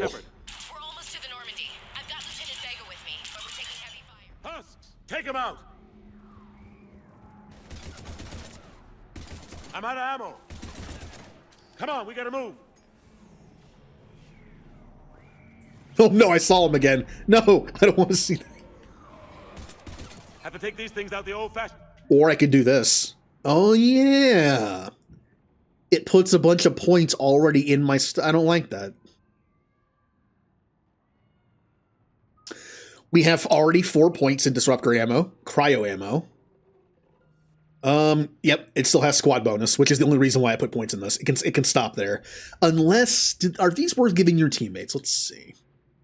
See, they only get 50% efficiency or effectiveness. So ammo capacity doesn't matter too much in this. Your teammates do have to reload, but it's just for appearances. So it's just like a slight delay. Headshot damage to frozen targets. Improve the odds of freezing a target by 50%, which I guess would be 25%. Movement speed by additional 10%. Increase damage to frozen targets by also weaken armor. I don't know if that's even worth putting the points in, just for half the effect on my teammates. Besides, this is only for the other teammate, potentially. Garrus is going to have Typhoon with armor-piercing rounds. And my other teammate might end up being James with Typhoon and incendiary rounds. So this is, if I end up doing that route again, I'm going to respec and take all the points out of cryo ammo. If I decide to run a teammate that's more flexible in their abilities, I might keep this for them. We'll see. So we have Disruptor, Incinerate, which I won't be using again. Cloak. Ew. The thing about grenades, though, they're actually kind of good here because they don't use a cooldown. They're just extra ammo. But they suck. These, unless you like stick these things onto someone, they don't do a lot of damage. Which means I have to be accurate with them. I'll probably unlock them just to have a couple to spam every now and then. Like I'll put like 1 point in it, maybe up to rank 3. Just to have them. Because it'd be a waste not to, because it's just ammo. That's like the benefit of grenades in this game. They don't use cooldown. The downside is they don't use cooldown. They're ammo based. Sabotage. Now, sabotage is interesting that I have this now. I still don't think I'm going to put points into it because, again, cooldown. I want my cooldown for cloak. That's what I want. I want to be able to cloak every time it's available. So I wouldn't use this. But that's good, because that means I can put all my points into Disruptor, Cloak, Operational Mastery, and Fitness, and Warp Ammo. I can get those done fairly early. And then my remaining points will go into Sticky Grenade probably, because it's just there. I won't put points in this, most likely. Or this. Or this. So yeah, we're good. Like, it's very nice to have, like, 3 dump stats. So I can just max my character out early. As far as this goes, though, what should I put points into first? Warp is probably a good bet. This is useless, because I'm not going to be able to lift people. So as you can see, warp ammo doesn't synergize like as well on this because it has the ability to do extra damage to lifted targets. That's more of like a Vanguard thing with pull or whatever. This has no effect on me unless my teammates have something, which they won't. But then there's all the damage stuff, which is great. I usually max out this for. Let's put some points in fitness. I am playing a contest where deaths matter. So I should probably just max out fitness as much as I can right now. What can I do here? Increase squad weapon damage by 10%. That's great for Garrus God build. Oh, I have to choose. I have to choose to make Garrus stronger. Or I might actually have to go this route if I'm going to be more useful. Sniper rifles are heavy. if I'm going to have a sniper rifle and then either a pistol or SMG as backup just in case, or even like a low weighted assault rifle, maybe even something like the Avenger, I'm going to need this, or else my cloak is going to have bad cooldown. It's only 10%. The power damage and force doesn't matter. I would only be losing 10% to my teammates, and Garrus does so much damage, I don't think that's that bad to lose that.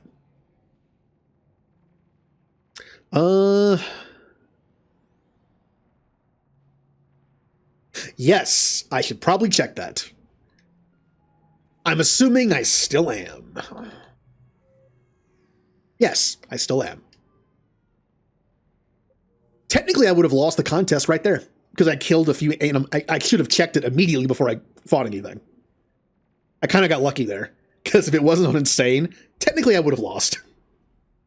Well, if I had contacted somebody, it'd probably have been like, just restart and like count it as a death.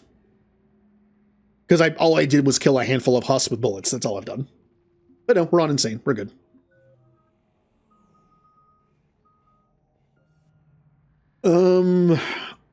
Power damage and duration is pointless on me. Because I'm almost positive the damage bonus you get from cloak is not a power damage bonus. Like, increasing your power damage doesn't increase the damage that cloak gives you. It's a direct power damage increase to stuff like, well, powers, incinerate, overload, whatever. The power bonus that cloak gives you is like a separate thing. So this will do nothing for me. Duration would. Duration would increase my cloak by 25%. That's something. But just because the other half is useless, what's this one do? Oh, well, there you go. On this difficulty, this is probably the better option to make my cloak last longer, to stay alive. But you know what else helps you keep alive? Kill things. It's hard to not do 15% extra damage on sniper rifles and headshot. That's great. Yeah, I'm going to go this right now to make my cooldown not terrible. And we're going to do... I'll just do this. Let's finish this off. And I'll put a point in sticky just to have it. That's it. Wait.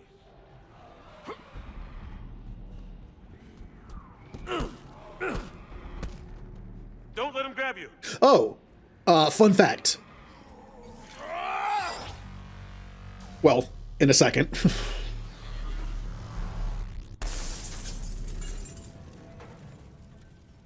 Something I didn't know for the longest time. Okay, you know how in this game you have melee? And then you have your hold B melee. It changes depending on your class. Did you know there's also a run melee? Not that. Hold on. Oh, that's still the charge. Okay, apparently on this class it's the same.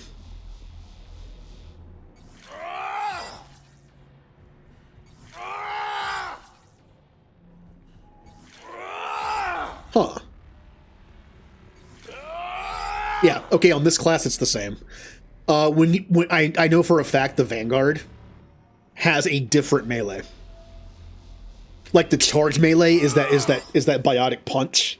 But when you're running and then you tap B, instead of doing the same charge that this is doing, it does a different one. Now, it could have been a mod, but I'm pretty sure when I played this last as Vanguard, I saw it. So for whatever reason, the Infiltrator has the same no matter what, which is disappointing. But apparently the Vanguard has a different one. It's very awkward to do on controller. On PC, it's probably easier. I don't play on PC controls, though. So, in order to do this, you have to, like, quickly stop holding A and hit B immediately. Yeah, that's just a B tap. I'm not holding it. Yeah, apparently, I don't know why Vanguard would... Maybe Adept does, too? I don't know.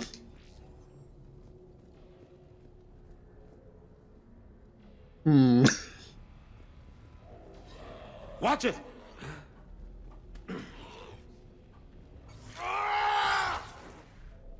Gotta get just close enough. Through this way. They made Vanguard fun in this game. Nova. Nova's great. It has no cooldown. It's cooldown on her shields, which is kind of fun. Hey. Obviously, it's a risk-reward kind of thing. On this difficulty, I would probably never use Nova. If I had Biotic Charge, I would make it to where it gives me full shield, and that's it. I would probably not even use Nova. I'd probably put like 1 point in it, just to put a point, just to unlock it, and that's it. Goddamn mess. If I did decide to max it out, because I know other good options, I do it to where it only uses half your barrier, and just use it once. You sure about that? That way I still have like half my shield to protect myself. Now Reload, on normal, double Nova build is great. It's just fun. I always wanted to make a like no gun build with Vanguard in 3, where you just do Biotic Charge Novas, and you also put points in melee for once. Like you put all the points in fitness and melee, and you just have fun like zipping around Novaing and melee. It'd be fun. And you just have like a pistol equipped. God. Lieutenant Commander Williams, we're inside of the spaceport. ETA Or a lightweight weapon that has a melee increasing damage thing on it. They're gonna take down that dreadnought. Invasive maneuvers. Oh yeah, the dreadnought explosion. Lieutenant Commander, Ashley. Damn it, they're in trouble.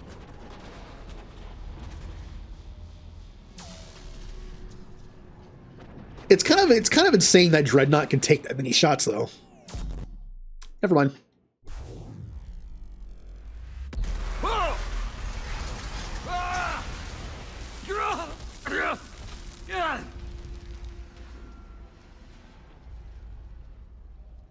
Normandy, Welp! we're going to reroute. Do you copy? I couldn't mute my mic fast enough. Normandy, come in.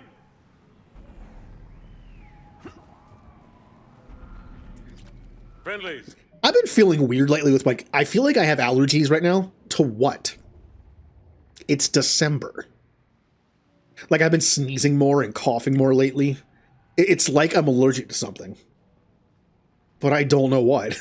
Now I did recently just get new pets. I got 2 pet rats.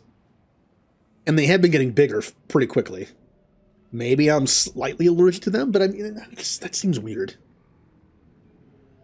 I don't know. You two all right?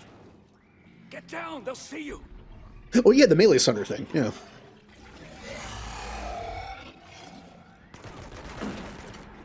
Keep your head down. Nice shot.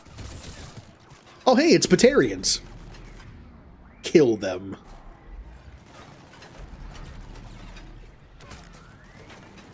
See, I'm an infiltrator, but I'm also like...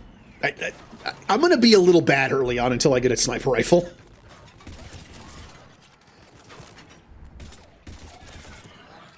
I don't have a lot of options right now. Finish them all.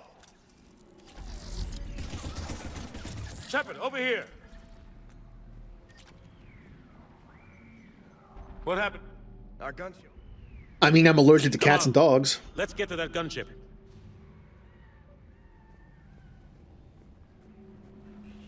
You know, it'd be nice if they stopped biting me. They don't do it in a mean way. I can tell they're just kind of like playing / looking for food. But it kind of hurts. Hurts a little bit. Like right now, my index finger on my right hand has like 4 puncture wounds on it.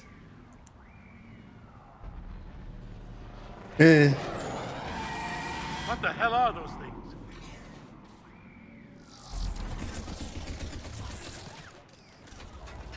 Oh yeah, also from what I remember, and I was told, Cloak in 3 not as good as in 2. Like, they won't lose track of you. They're not as stupid. You know, in 2, it's like you cloak, and it's like, where'd they go? I'm gonna look over here. They kind of still know where you are. They'll still kind of, like, slowly work their way towards you, and... It's not as good as it was. Still useful.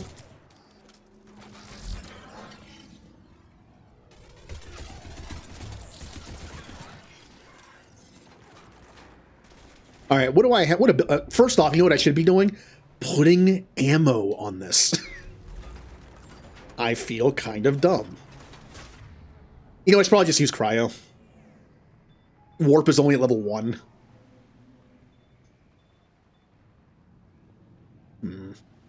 Oh, that's right. Disruptor does more damage to barriers now. Which means this might be... You know... Since Disruptor rounds are good against barriers now, I might want to take AP ammo. Because AP ammo is even better against armor than this is.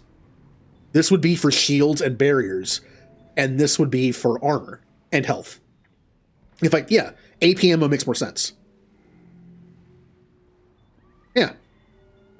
But when I can, I'm going to respec. Take off warp ammo and put on AP. Because that's better. Because with this being good against an extra thing, it makes this less useful. Yeah. But since cryo's actually like level 4, and it actually might do something against these guys, we'll use cryo for now. You get Batarian Husks, but you don't get Elcor, Hanar, Drell, Solarians. I believe, like, I forget how you can hear this. I've heard a video with the dialogue, but Harbinger will go through all the races and explain what makes them good and bad for making into husks. Some aren't that viable. Elcor are probably too slow. Hanar probably aren't good enough on land. Now, if there was like an ocean world, sure. Drell, they probably consider too feeble. Because they're all like susceptible to that one disease, and it's like, not really worth it. And Solarians, again, are probably too squishy. For all we know, the process of turning them into husks takes years off their lifespan. You know what I mean? Like, it like makes them only live for like 5 years, makes them super powerful. You know, that kind of like some kind of maybe the process does that. Again, I'm making this up. I'm just saying it's possible. And since Solarians only live to be 40, maybe they're like, yeah, it's not worth it. Like, the Reaper War can last hundreds of years. To them, it might not be worth turning Solarians into husks, because they're just going to die before they can, like, finish off a planet.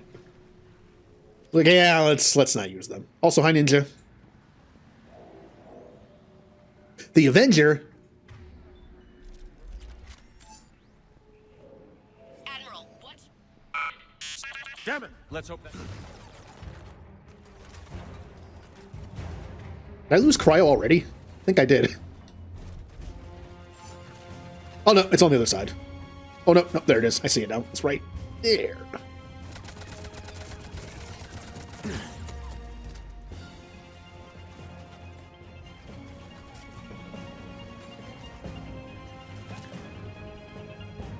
That is true.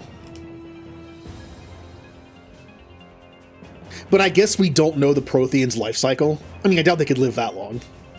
It's also possible they just kept making new ones. Who knows? I'm pretty sure when Harbinger mentions Solarians, he mentions, like, their time, like, their lifespan is just garbage. Which is true.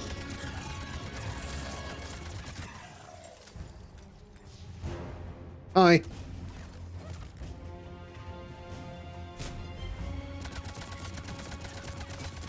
Hope they get there soon. You and me both.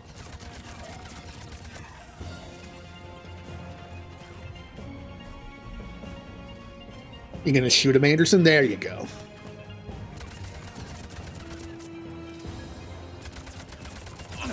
Ow!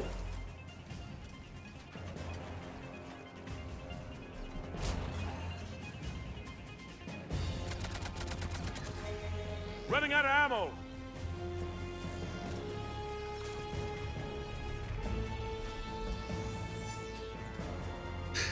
Now let's go ahead and map Sticky Grenade to right bumper. And that's it. Let's see how this arcs when you throw it.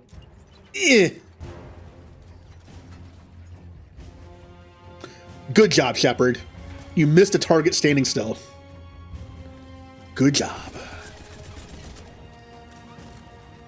Let's try again. Cavalry's here, gentlemen. Aw. Joker, no, you ruined it. About time. Let's go. And I'm pretty sure when Drell is mentioned, like they're so susceptible to that one disease, and there's just not that many of them left.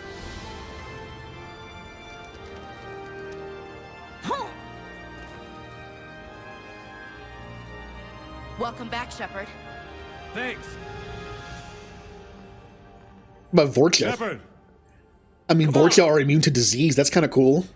They only live to be 20, but... I'm not going. You saw those men back there. There's a million more like them, and they need a leader. You know the messed up one? Yogg. Yogg would be something. Although, to be fair, that'd just be a brute. They had to combine a Turian and a Krogan to make a brute. I feel like a Yogg would just be like a better brute. We're in this fight together, Anderson. It's a fight we can't win. Not without help. We need every species and all their ships to even have a chance at defeating the Reapers. Talk to the Council. Convince them to help us. What if they won't listen? Then make them listen. Now go! That's an order. I don't take orders from you anymore, remember? Consider yourself reinstated, Commander. Oh, turn them into land jellyfish. You know what you have to do. Can you imagine seeing a Hanar run I'll be back for you. like and I'll bring every 50 miles an hour on land? They like make them that good at it. Good luck. That'd be creepy. You too, Shepard. It'd be like a Toad School in Pokemon Scarlet and Violet, where it just has its two little legs and it runs. Just imagine seeing Hanar running like ostriches, basically.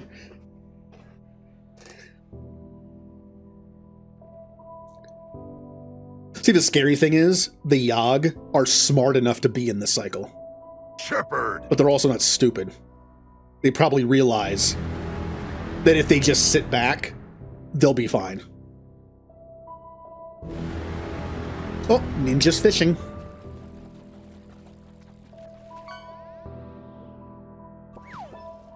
Violet Turtle's banner. Oh, 3 houses.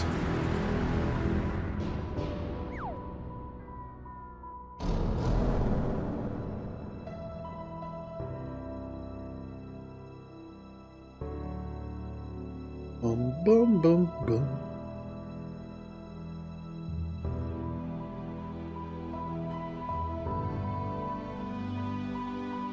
Curse you, Piano Reaper.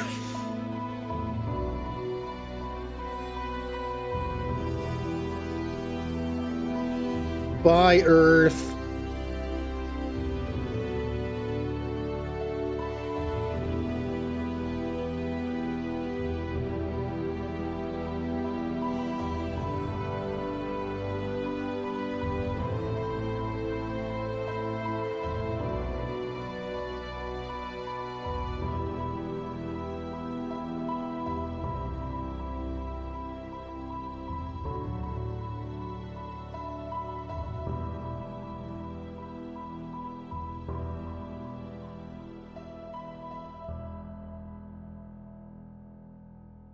Good beginning.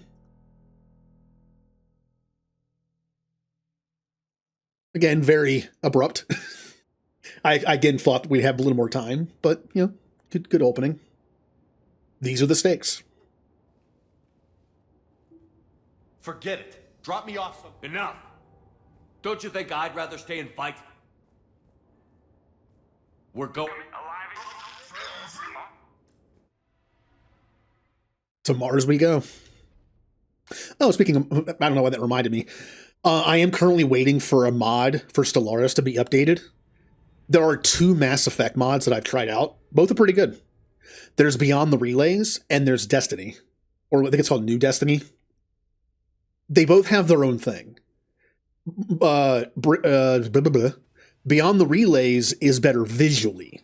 It looks like they made the galaxy map like perfectly, and it's just, it looks really cool. There's like special ship sets, like the Asari and Turians have their ships, and the Human Alliance does.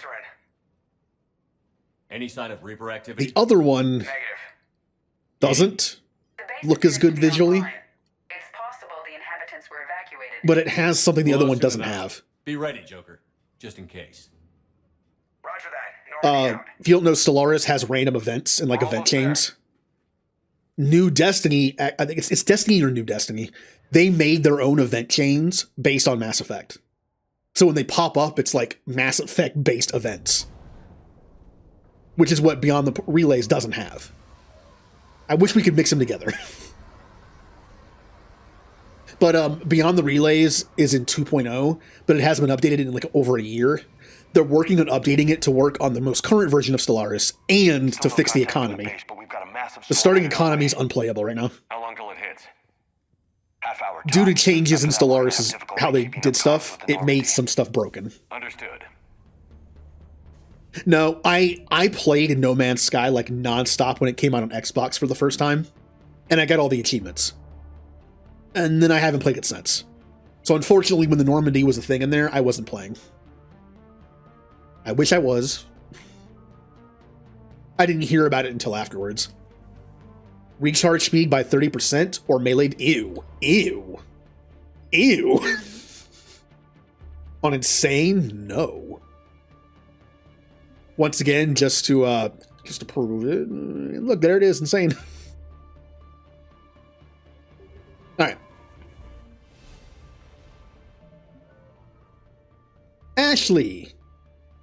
Won't be seeing you for a while after this. Let's just build you for the Typhoon build. I still think James is the better Typhoon user. Mostly because of this. James has Incendiary rounds. Ashley has Disruptor. And it means that she's probably better against synthetics than James is. But the only mission that really has synthetics, you have to bring Tally on 2 of them, I think. And Garrus is the other person, so it's like she's not that useful. Like, I don't know when I would bring her, but I'll still build her for it. Oh, also yes, No Man's Sky is great now. Look, when the game came out, it was not very good. It came out on the PS4 in like 2016, 2017, somewhere in there. It didn't come out on Xbox until like a year or two later. But the game has gotten really good. There's a lot of stuff to do. It's fun. I've always said my perfect game would be the exploration of No Man's Sky with like Mass Effect 1 story. Imagine being able to land on every planet and explore it. With the Mako. Alright. Let's just build her for the assault rifle damage. Weapon damage bonus or health and shields? Power damage or sniper? This is actually another reason why she's not as good at it. Both of these bad. There's the good one. Let's give her Disruptor ammo as well. That's kind of the only 2 things we really need. Marksman could boost it a little bit. If I wanted to min-max her, I could use her Marksman and have her maybe outdamage James. And then sit and wait until it respawns or refreshes before the next fight. I'm not going to do that, though. We're not going to do that. Let's just get to the good stuff. She's never going to use a sniper rifle, and even though she's never going to use a power damage either, I don't know. They're both completely useless. Who cares? Now this could be good to pair with Garrus, because it would make Garrus do more damage, but this would make her do a way more, so.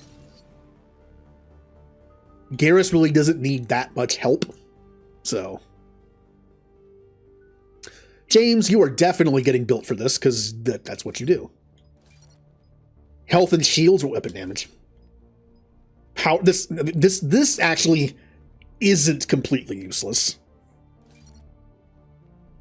And let's put some points in incendiary ammo because it's one of the better ammos in the game. Health and armor damage by 6% or squad. Nope.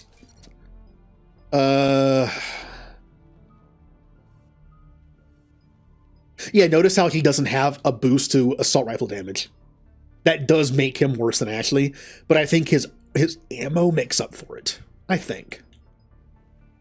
I always felt like it did anyway. Also, this is not completely useless, unlike hers. Also, you can also take this to boost your own health and shield a little bit, which is not a bad thing when you're trying to die. So, yeah. I think he's just the better overall person to pick over Ashley. They're both probably fine. I should have given him Frag Grenade and Carnage for a one-pointer. Oh well. Oh well. Damn, that's a huge storm. Looks a lot bigger in person. Come on, Lieutenant. Okay, I think we're still... Well, we could use Disruptor. Cerberus have shields. And it's not that bad. Doesn't mean Could do that. they can't kill us. I'm more worried about the war back on Earth, or the fact that nobody here is reporting in. Okay. Fair enough. But yeah, I've been meaning to... I wanted to stream No Man's Sky for a while. The problem with No Man's Sky is it's kind of like Final Fantasy XIV for me. A lesser extent.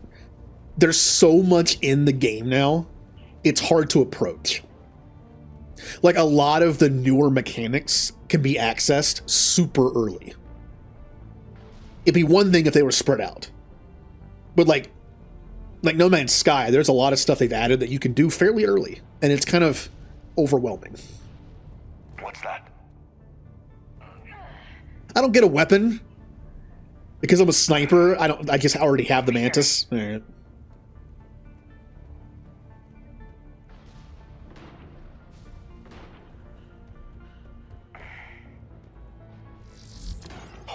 No! Oh, these guys don't even have shields. These... Oh, man. They're doing the cryo, then.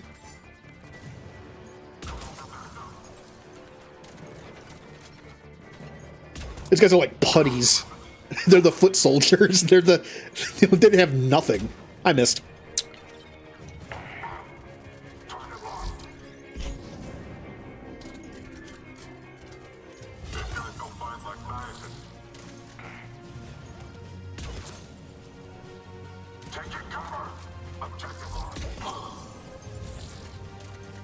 Oh, sniper rifle. You're fun.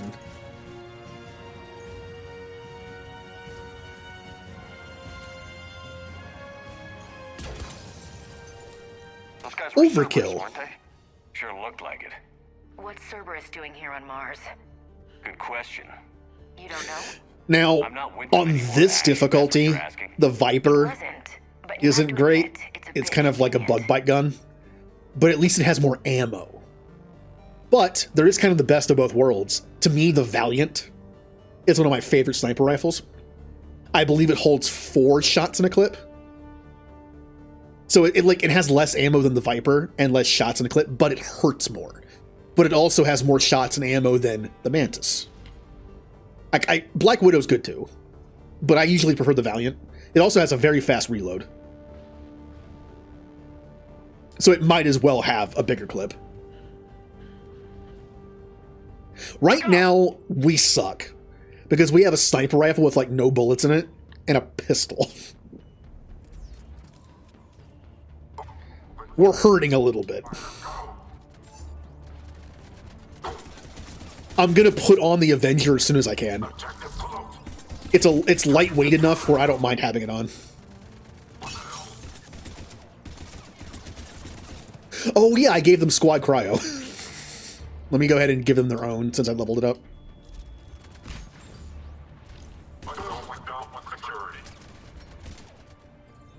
Again, I'm only using cryo because warp ammo is only level 1. I need to replace it with AP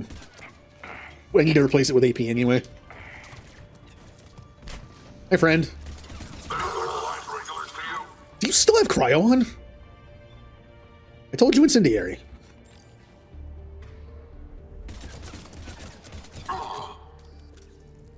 Doesn't look like they came here in force. Yeah, just a few vehicles. Kinda suggests they had help. From the inside. Seems likely. You'd need a lot more men and firepower to take this place otherwise. I understand Ashley and Caden being a little suspicious of me, but Ashley just does it more. I feel like her attitude is just worse. Well, one thing's for sure. They're no friend With of the Caden, it Alliance. feels more like, Agreed. Caden, I'm not part of Cerberus anymore. And he's kind of like, yeah, okay. But Ashley just keeps doing it.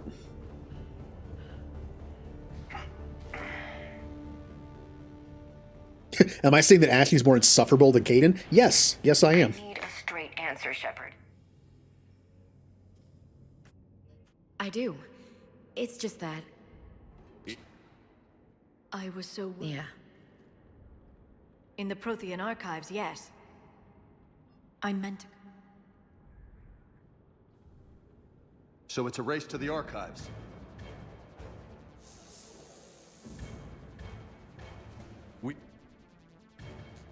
Looks like they found us. Alright, let's go ahead and map that. Problem for someone with biotics. Just smashed against the wall and exploded. That's fun.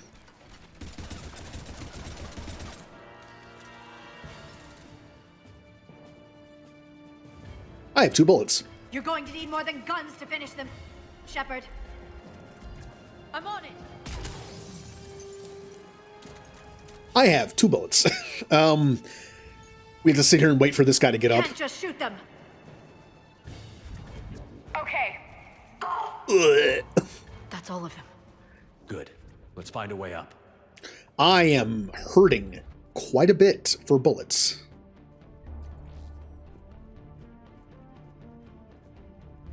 Huh. I mean, this is a science place. Maybe they don't have a lot of bullets lying around.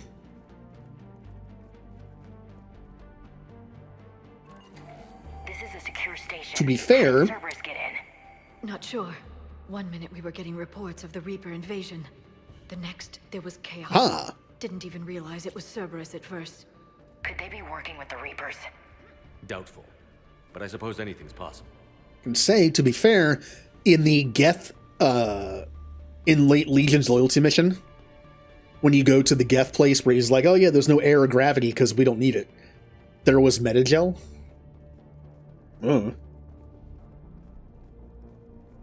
Now, we definitely want to be on the lookout for items.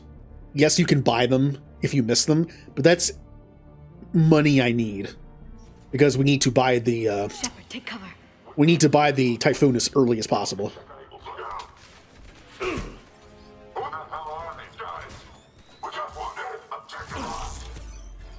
Was there already a guy right next to me?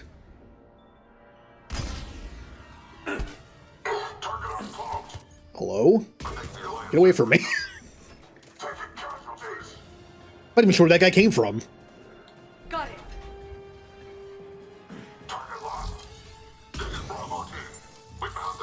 Yeah, the game just shot him in the face.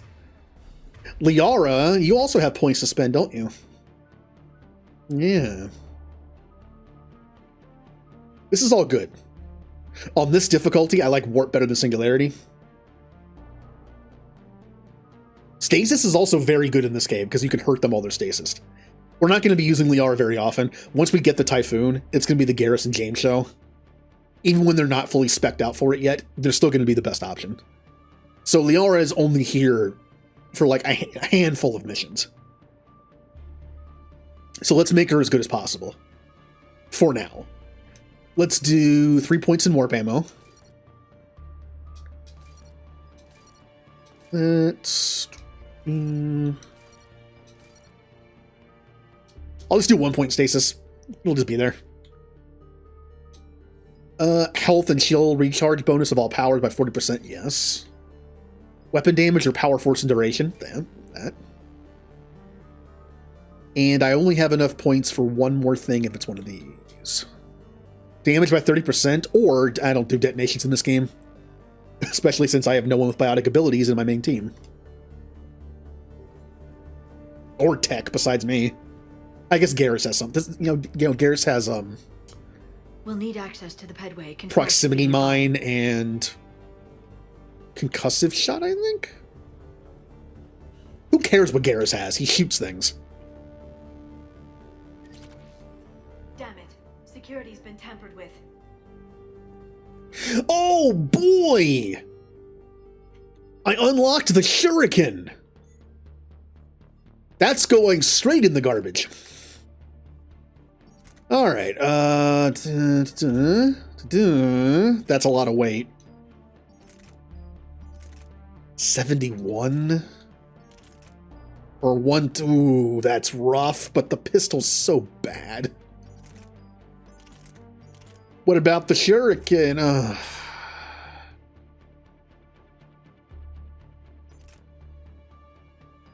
I'm not using the shuriken. I'm not doing it. They can use it because it's all she gets, but alright, since I changed, I have to do this again. Cryo. That's odd.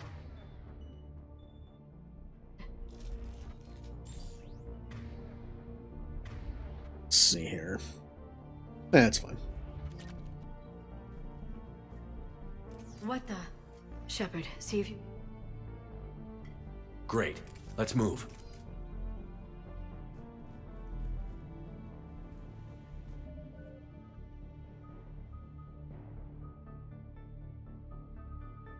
Let's do finesse.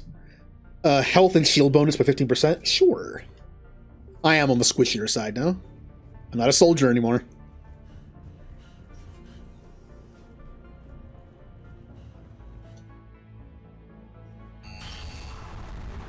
That's going to get me killed if I'm not careful. I am not a soldier anymore. I can't take those hits. What the hell? Looks like the Alliance is still putting up a fight. That... Commander, you read me? Barely. Storm's causing interference. Yeah, tell me about it. I've lost contact with the Normandy. What's your position? I didn't read that. James, repeat. This airlock shouldn't be open. Doesn't look like it was forced.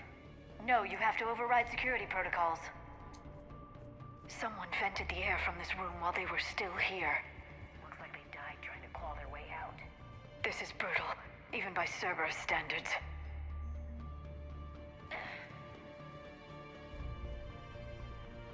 Well, we all knew what Cerberus was capable of.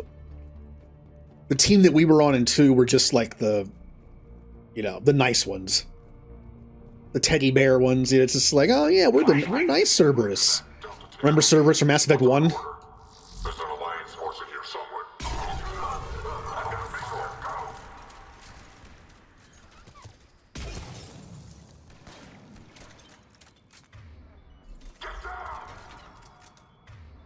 Just gonna put this on this.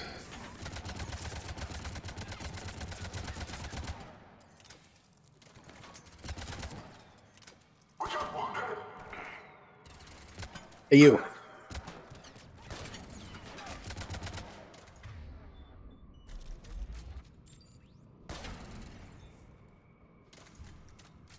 Okay.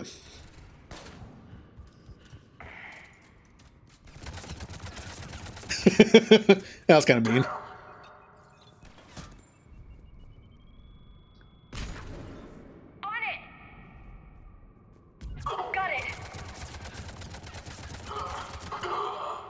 And it's kind of nice having enemies that only have health right now. Kind of miss this. Hey, looks like there's a record. I should have realized, but what if we're wrong? I know. Good. Let's move.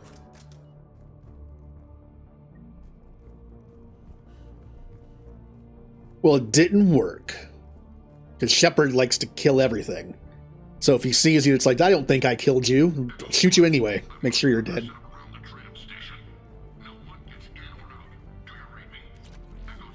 SMG ultralight material. Well, that's kind of useless to me right now. Why are we pulling back? Sounds like the Alliance has sent reinforcements. That's good. Once the archives protected and all gone. All back. Go!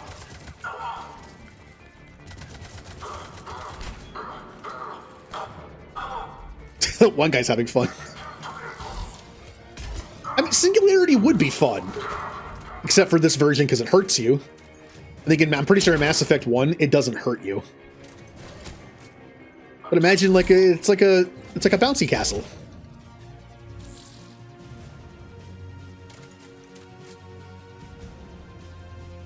Remember that conversation in Citadel? Where it's just like, you ever use your biotic powers to like lift your pets and just like do stuff like that? And all the women are just like, no. Why? And all the guys are like, yep. It's every day. Ah. Being irresponsible with space magic.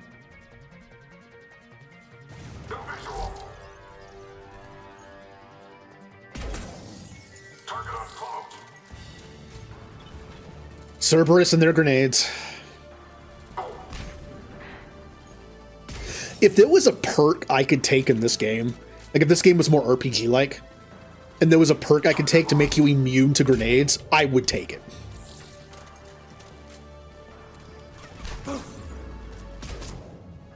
It's annoying.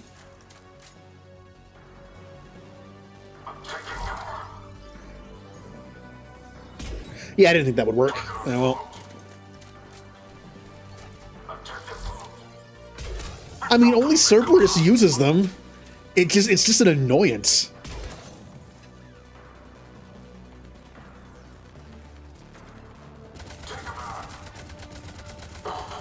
Got it.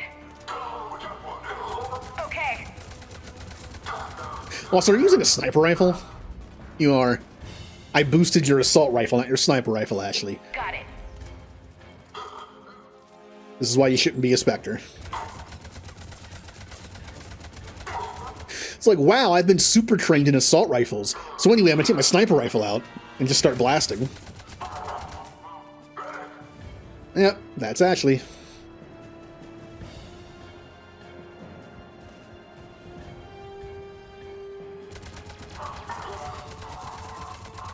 I'm on it. Got it.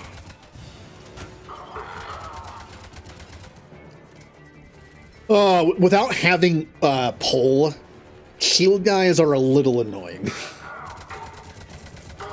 Now, if you have access to pull, shield guys are nothing.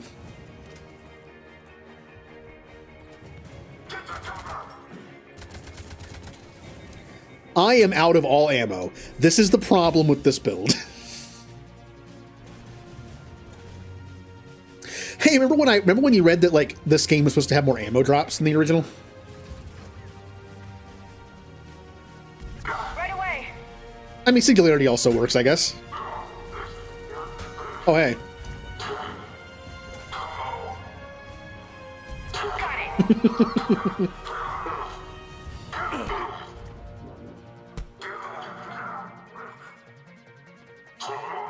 One of you's still alive.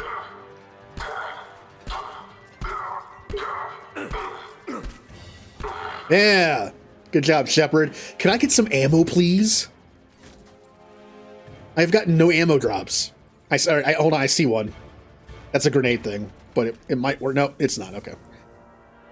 Oh, yeah? Eh. The sticky grenade explosion is so weak.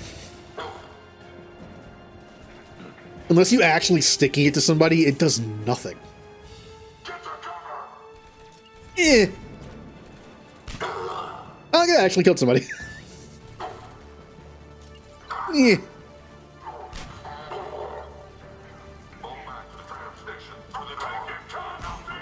Could I get some ammo? Video game? Hi. Oh, good. I have 2 bullets. What's that smell? They just activated the decontamination protocols, with the staff still inside. Well, they're super clean now. I mean, decontamination on the Normandy in Mass Effect 1 wasn't lethal. I guess theirs is very heavy duty.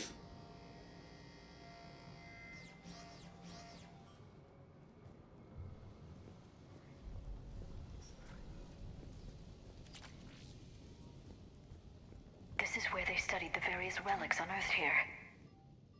What did they find? More than I could describe in a That's short good. conversation. And they'd only scratched the surface. There are vaults filled with Prothean data troves that have never been studied. Yeah, it's the issue with having this weapon this early. It's like I'm not getting any ammo. 1 ammo gives me 2 bullets. That's the tram line. Takes us right to the archives. No doubt Cerberus has it locked down. Hopefully we can override it at the security station. It's just through here. Well, I leveled up. I have 4 whole points I can't put in anything.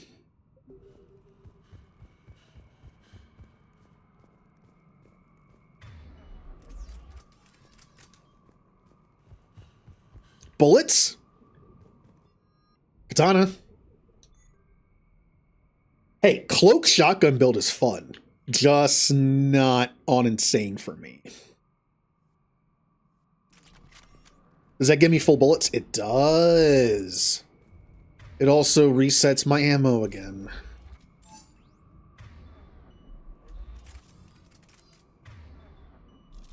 I gotta get armor-piercing rounds and put points into it. Since everyone in this game seems to have their own ammo type, and we know that James and Garrus have theirs handled, I'll get rid of cryo.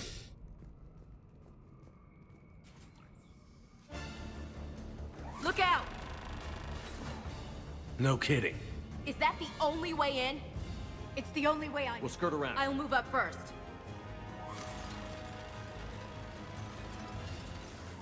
Don't let it target you!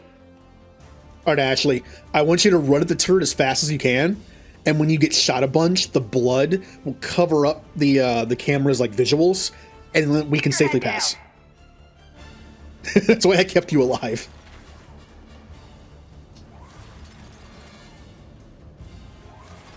Keep moving.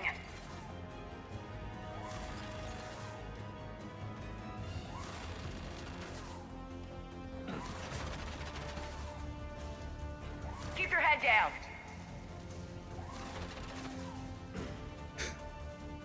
Oh, they fixed that. I remember the original. It was it showed I think a left or right stick, but it's left stick. Oh, you can use both. Right or left works. Okay.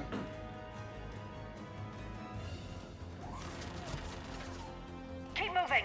We're clear. The turret can't fire on us from here. Bad turret design.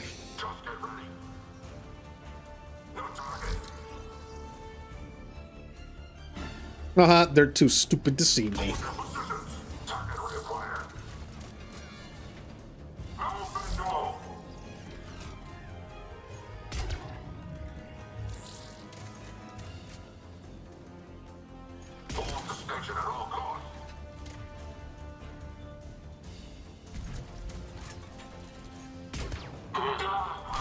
There he goes.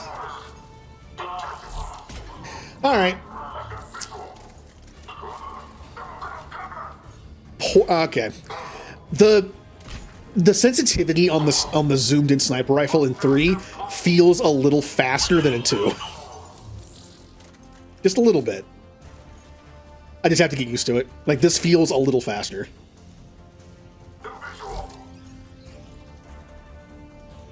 Come on. Come on.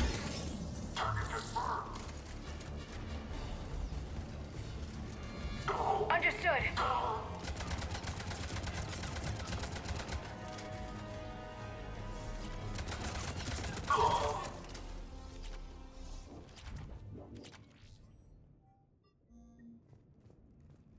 Anything else in here?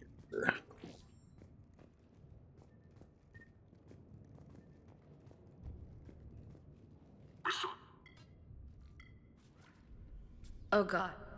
I don't know what you... We should get in position. Flank them when they get off the tram. Good thinking, LC. Understood. Right away.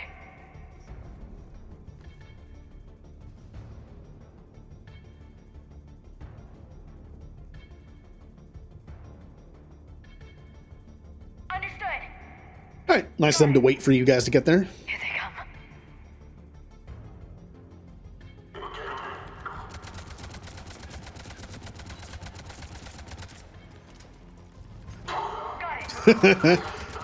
Singularity's fun. When it works. I wonder if I can get one of them with a sticky grenade from here. I'm gonna guess not. Oh. Gotcha. Oh, I got a double kill with it. Just the area of effect is so small.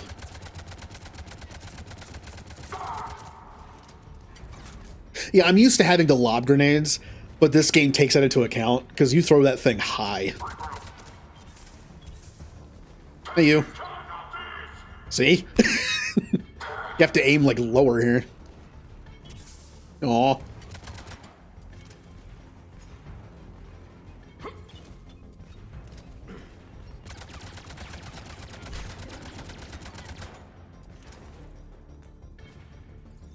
I feel so weak. Until I get more points and things and better guns especially. I just feel weak. Where are you going?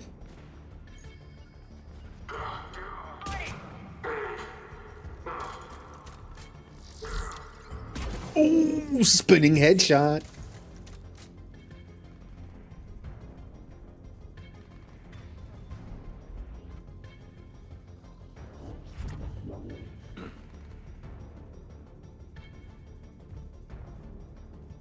Huh.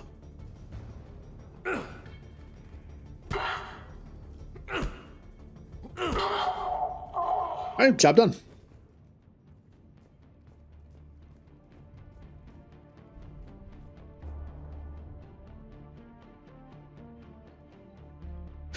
I mean, biotics are space magic that defies the laws of physics. So when you see someone through a wall, it kind of makes sense, right? Can you imagine?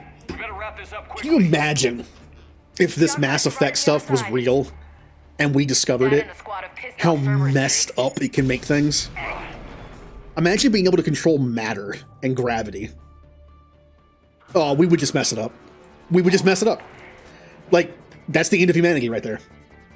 As cool as it would be to discover these things, like imagine all sci-fi stuff, right? Imagine all these really cool discoveries in sci-fi that like change the world forever and make us like a galactic power. In reality, we would just kill ourselves with it. Like just all like this power. Like it's just like, oh, we discovered this. Like, oh, we discovered like wormhole technology or something. Oh, whoops, we swallowed the Earth in a wormhole and it's gone forever. We're all dead. Like, I just feel like maybe it's a good thing we haven't discovered this stuff yet.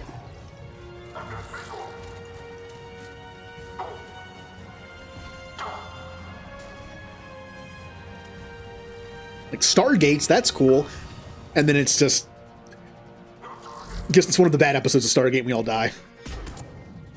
Oh, you opened up a Stargate on a planet that has a black hole. Oh, we're all dead. Because in this world, we don't have Samantha Carter to figure it out.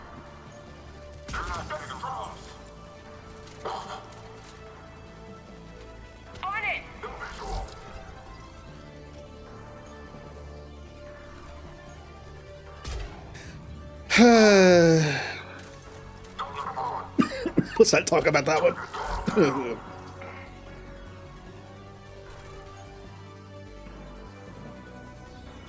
This is not a great sniping area.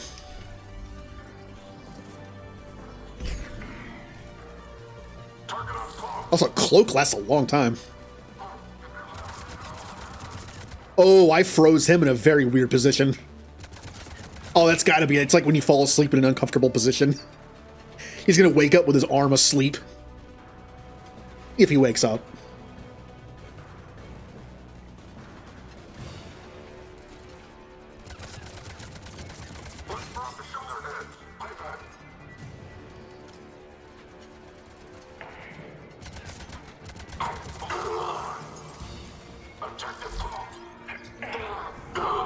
Aww. Right. Yes, it confirms my assertions about the value of the data stored here. Who ruined my fun?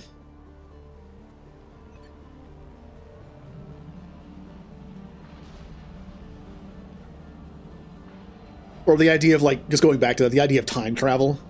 Oh man, if we had time travel, we would mess it up so bad. It would just be it.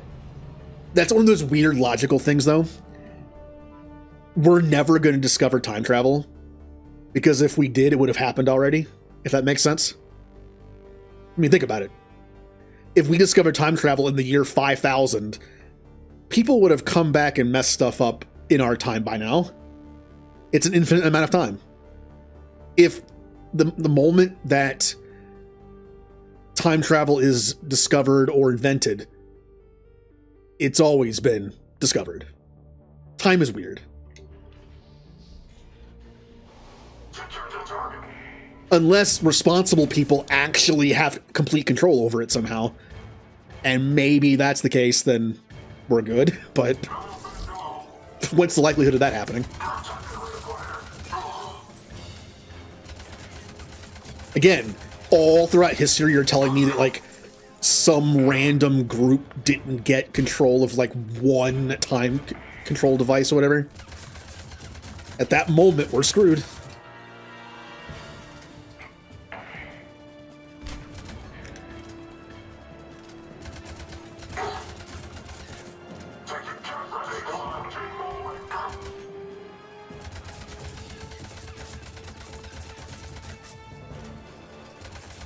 Or one of the better examples of time, also with time travel, is like matter creation. Imagine if humanity could create matter.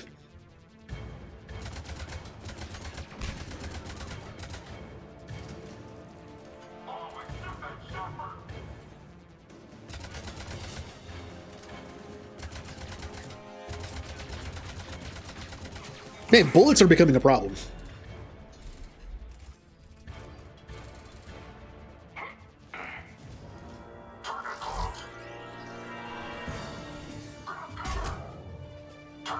Oh, wait, that did not kill. Whoa, we're in trouble here. I am running out of everything. Stasis.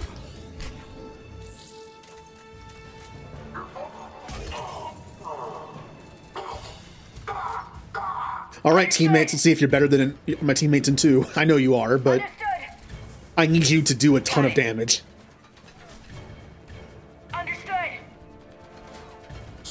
I've been telling her to do Singularity for like 5 seconds here.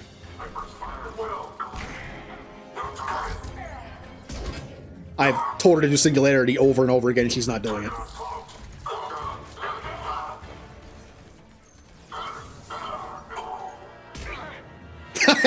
It looked like I shot Liara and killed her.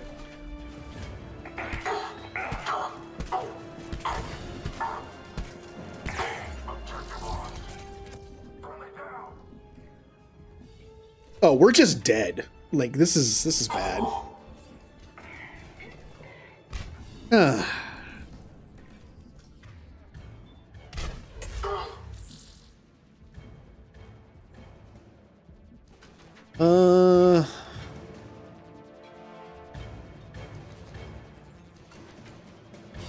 I mean, it depends. It depends on what the lake would consider to be disruptive.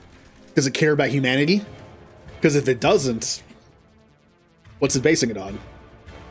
If it's simply basing it on will the lake exist in the future or not, it doesn't have our best interest in mind. It's like, oh yeah, that's fine. Oh, they just destroyed all of humanity? I'm still around. Got it. It'd be so hard to judge that kind of stuff.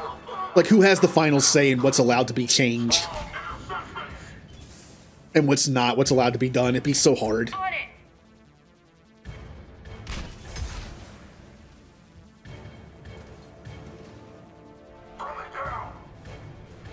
We are just kind of struggling here. Understood.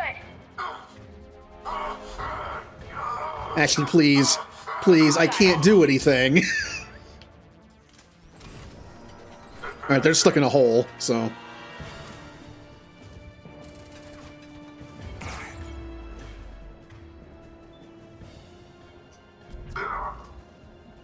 Okay.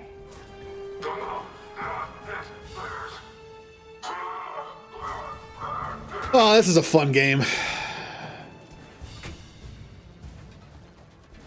Yeah, it's just the idea that if time travel was highly regulated, and to the point where, like, what I was saying was, if time travel is ever discovered, we would know because we would know by now. That's just how time works. If it was discovered 10,000 years from now, someone would have come back here by now and messed it up, because it's like infinite time. Everything that happens because of time travel would happen.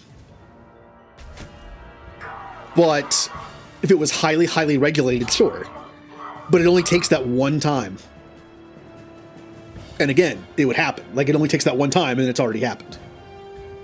That's why time is weird, and it gives me a headache.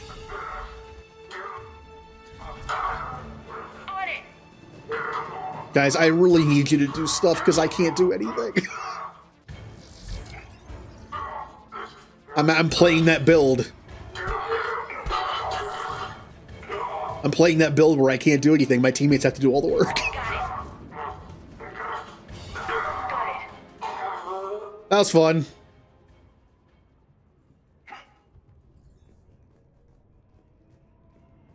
Yeah, it would only take that one person. That one wrong person.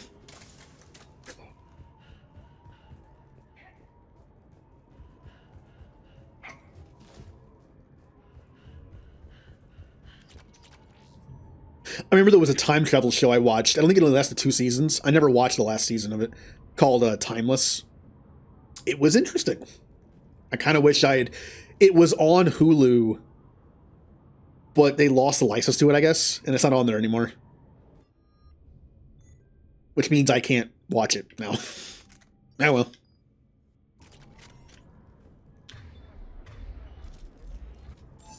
There's some cool sci-fi type shows that only lasted a season or 2. It's a shame they always get canceled. Just like fun premises and interesting and sure.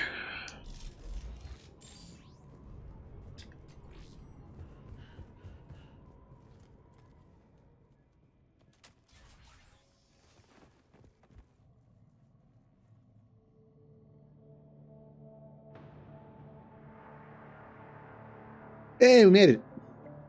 Ash.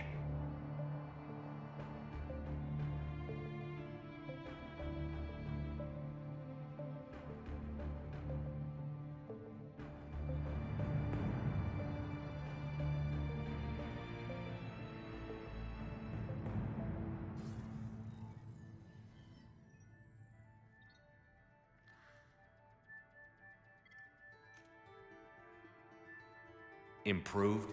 Imagine how strong. You know, This isn't your fight any longer, Shepard. they probably, when Shepard was in custody for 6 months, they probably should have sent him over here. Having the cipher in his brain, Shepard might have been able to dig through this Prothean stuff a lot faster than most people. Just like how I hate the Asari, because they hoarded that beacon for so many years. They hoarded that beacon. And since Shepard can understand Prothean, if they had just taken Shepard to that beacon 3 years ago-ish, he could have talked with that AI in there, and VI, and learned a ton of stuff. We would have been ready for the Reapers, because that thing knew what the Crucible was. The Catalyst. Like, it knew all of it. We could have had that thing built, and the Reapers show up, and we just go, "Hey, Reapers," and then just hit the button, and they're all dead. But nope, because the Asari felt the need to hoard it, that didn't happen. We can dominate. She's faster than she looks. That's actually how I retconned my Mass Effect XCOM 2 playthrough. I did like a what if the Council believed Shepard and had access to that beacon on Thessia. So we were ready for the Reapers when they showed up. And then like only a handful survived, so they had to become like Advent and trick humanity into believing they're good people, and kind of turned into like a V kind of situation.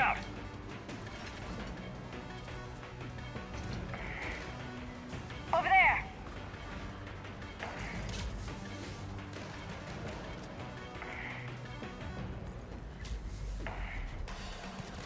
Ow, ow, ow, ow!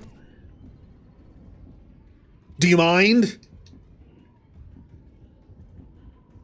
I appreciate that last shot they did to me, where I was obviously cloaked and I still got hit. Oh, as much as I want to heal myself, I don't. Must save Metagel, I only have 3. Get them down here now. You get back here. Well, a lot of the time sci-fi shows don't even get going.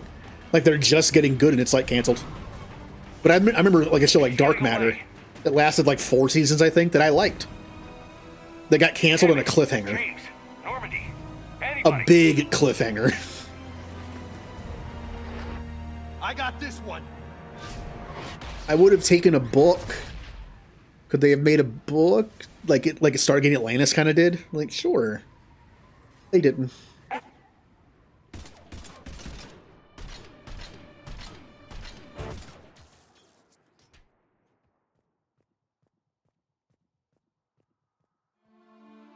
Oh no, Ashley! Anyway. Grab that thing. Bring it with us. Shepard, we got Reaper signatures in orbit. Ashley. See, if I'd saved Caden, he wouldn't have been taken out by that. I think you could just reverse it either way. If it's Caden, you can do the same thing. Like, I don't know, man. Ashley probably could have taken that hit better. Maybe I should have left you on Vermeer instead.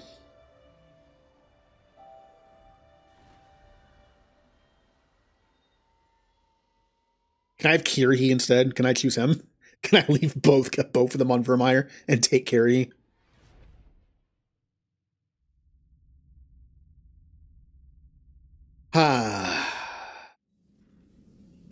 To the Citadel. I always kind of forget how long this game takes to get going. Like when you can just kind of go wherever you want and continue the story and do side quests. The beginning's a little long. Attention. We have to leave the Sol system. I know. The Citadel is our best chance. We can find help there.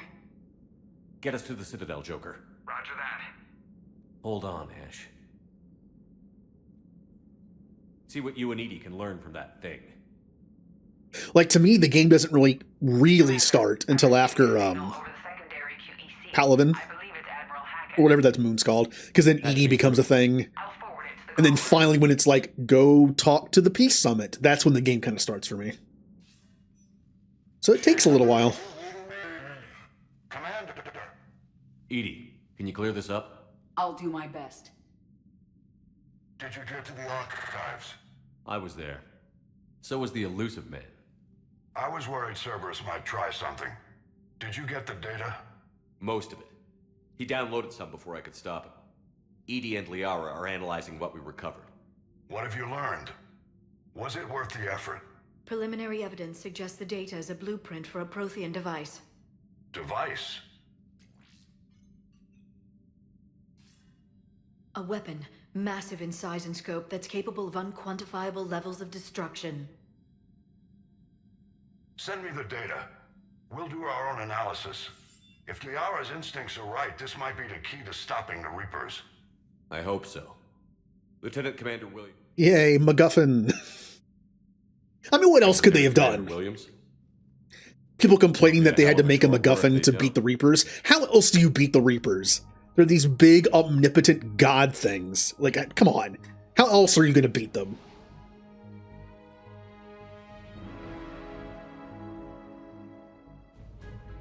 I still like the idea that I would still have liked the idea better. They kind of pulled like an Independence Day. Picture Independence Day. Sorry, spoilers for a movie that came out like 30 years ago. They used the virus to take out the shields. And you still get to see this big epic, like one last epic battle where it's finally on an even playing field. And the good guy ships can take out the bad guy ships. And it's this whole thing. That would have been cool, because I think Mass Effect is missing that. There's no cool space battles. They're all one-sided. Like, oh, remember the part in Mass Effect 1 where all the ships get blown up by Sovereign? And then Sovereign goes night-night, and then all of them blow him up? The closest thing is when you say the Destiny Ascension. Move him out. And it lasts like, Where are you 10, like taking her? 20 seconds. Where to Memorial? Best care in the Citadel. I think it would have been cool if the Crucible just only like stripped off the Reaper's defenses and then left them vulnerable to conventional weapons. And then you got to see like this awesome, like, even if it was only like 5 minutes in game, like this awesome giant space battle where your forces that you've been gathering matter more than just fodder, because that's what they are, fodder. Your military assets are fodder. How many military assets do you have to keep the Reapers busy while the Crucible is built and deployed? That's it. That's all they are. But imagine the Crucible is deployed, takes out the shields of the Reapers, and now all these cool fleets that you have matter because it's like more firepower against the Reapers. Because now you can actually destroy them. Ma'am, I can't say when we're deploying or where or why. I just think that would have been a better ending. My producers worth. Can you handle an arrangement? Because to me, it's the one thing Mass Effect is lacking compared to every other big sci-fi franchise. Like, you don't have those big, awesome, cool-looking space battles that aren't completely one-sided.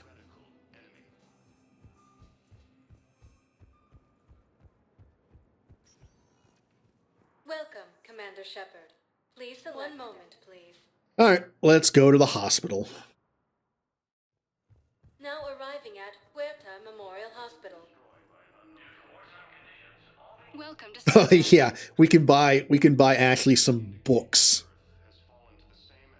CERTA is a Here, nerd. dedicated to the medical needs of all sapient life. I kind of want to buy this. I like to save all my starting money for the Typhoon, but having extra Metagel is just soup. I mean, you only have 3. That's kind of nice. Am I going to buy a gift for her? No, I'm not. No. My gift was saving her life and getting her to the Citadel. You're welcome. According to the Council, these galaxy-wide attacks are part of a massive... I could take Dr. Michelle. Yes, though I... The funny thing is, Dr. Michelle probably dies because you don't see her again at the end, like at the end of the game, since the Citadel's been taken. She's probably dead. But with Dr. Chakwas, if you take Michelle, Dr. Chakwas becomes a war asset for the Crucible, which would mean she's alive the whole time because she remains a war asset the whole time. So technically, if you want to save as many people as possible, I guess you take Dr. Michelle. Now I assume you're... How's Ashley? You can go see her. Also, I hear that she's only worth 1 war asset, but it's something. you two. If you want to min-max your war assets to get as much as possible, don't take Michelle. You get 1 whole point. Patient stable for now. That was touch and go. Good work, Dr. Freilich. Narrow splint's still the best course of action. I'll see if we have the required spatial bindings. Meet you back here.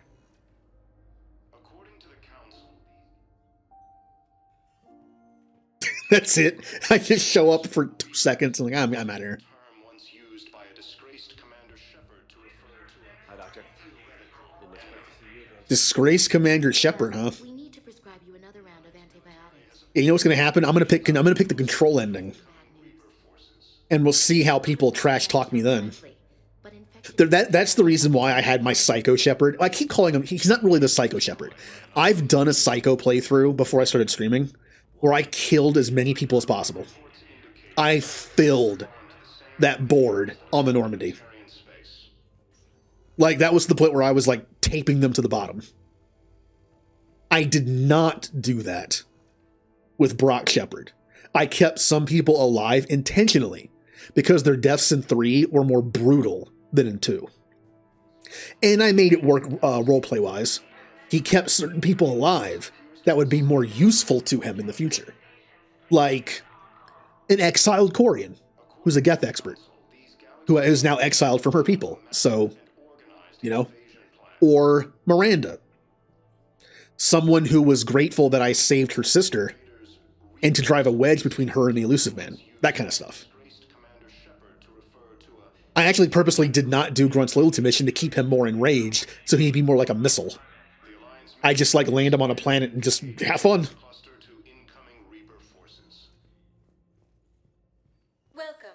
Commander Shepard. One moment, please. But people like Thane and Garrus I killed because they have a conscience. Like, I wouldn't be able to fully control them. And Tali does too, but at least Tali was an expert on Geth, and she was exiled.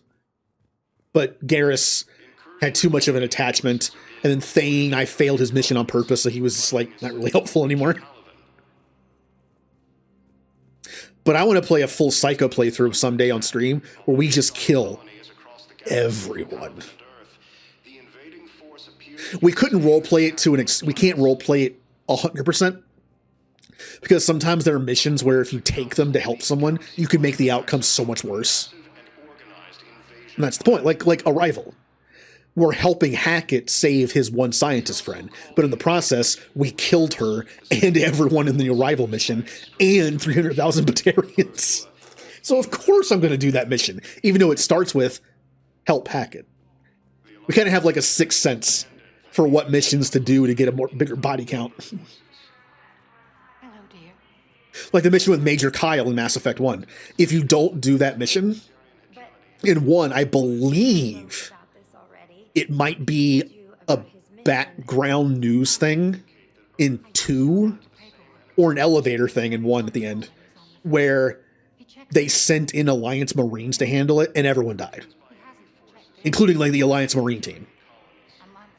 So if you go there yourself, you can just exterminate all of them, Major Kyle and all his followers. But if you don't do the mission at all, I believe you're then like partially responsible for all their deaths, plus a bunch of Alliance Marines to do the job. So technically, the bigger body count is not doing the mission. Just like bringing down the sky. Bringing down the sky is the same way. If you do bring down the sky, and you kill Balak, which means the human hostages also die. Again, biggest body count. If you're thinking, oh, if I don't do the DLC, Terra Nova gets hit and millions of people die. No. If you don't do the DLC, they send in an Alliance Marine team to do it for you. And again, everyone dies. Balak dies, the hostages die, and all those Marines die too. I think it's even mentioned, like, the whole Marine team dies. Like, sacrificing themselves to save Terra Nova. So technically not doing that DLC is the bigger body count. That being said, it's still kind of fun to do those missions, though, just to do them yourself. Because that might be the bigger body count. But it's indirectly on Shepard. I would argue that a smaller body count that's more directly related to Shepard is better than a higher indirect one. So we'll see how that works. I don't know the rules yet. There is no end. I'm up to my neck in trouble, but that's just yeah, already. And at the moment, near as I can tell. Bye, Bailey. Bye, Eye Patch Man from Battlestar Galactica. I don't remember your name. What is his character's name in this?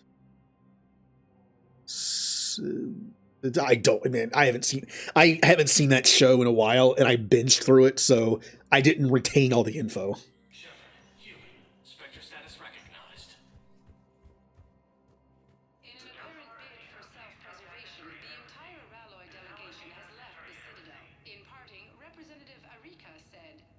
Yeah, I would make sure to take too long on that mission so Cal Rieger dies. That way I'm more responsible. It's still a direct, like, having Cal Rieger die in Mass Effect 2 is a more indirect death because of Shepard, because he took too long to fight the Colossus thing. But it's still more direct than Cal Rieger's death in 3, because it's off screen. It has nothing to do with Shepard. At least in that case, it's like an indirect Shepard thing. And that's more important. And yes, Liara can die. There's only one way Liara can die. Technically two. There's one 100% guaranteed way to kill Liara in Mass Effect. In the trilogy. Only one. And the other is assumed. It's assumed that when the Normandy lands on that planet with low war assets and it's all like on fire and messed up looking and the door opens and no one comes out, that everyone's dead on it. It's assumed everyone died on impact. Whether it be from the big energy wave or just crash landing there. Like, we don't know. There has to be a reason why they don't show anybody. Now, the way to 100% kill her and James is to have them on the ground team on the final push. And if your war assets are low enough, they both just get disintegrated. That is the only surefire way to actually see Liara and James die. So there's that. Welcome. Oh, hello, Typhoon. We'll be reunited soon. I would also like this for myself. There's a reason why this is the most expensive weapon in here, because I think it's the best overall. And I want it. I believe they did increase how much money you get in this game. There used to be only 3 weapons in here for sale. The Black Widow, the M11 Wraith, and the M77 Paladin. These were the only ones in here for sale. I'm pretty sure they're also cheaper than they used to be. Because all of these were like free DLC multiplayer things, and you could just get them for free. Now they wanted to rebalance the game, I guess, and put them all in here. But you do get a good bit of money in this game. Like, if I don't spend my money on anything right now, and just save it all, kind of like the first 2 months in XCOM, Enemy Within, and I just save all my money for satellites, and deal with having basic weapons and armor for the first 2 months, which is rough. But if you can get that done, and have all the satellites done early, it makes the middle-late game so much easier. We'll get that Typhoon pretty early.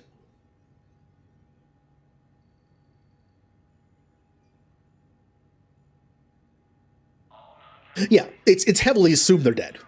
Because the Normandy is also very damaged.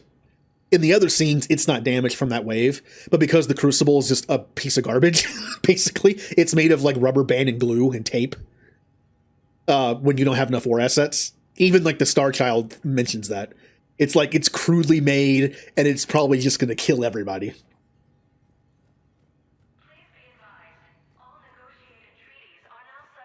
But yeah, in that one scene, it's heavily, the Normandy's heavily damaged, and no one comes out. It's just assumed they're all dead.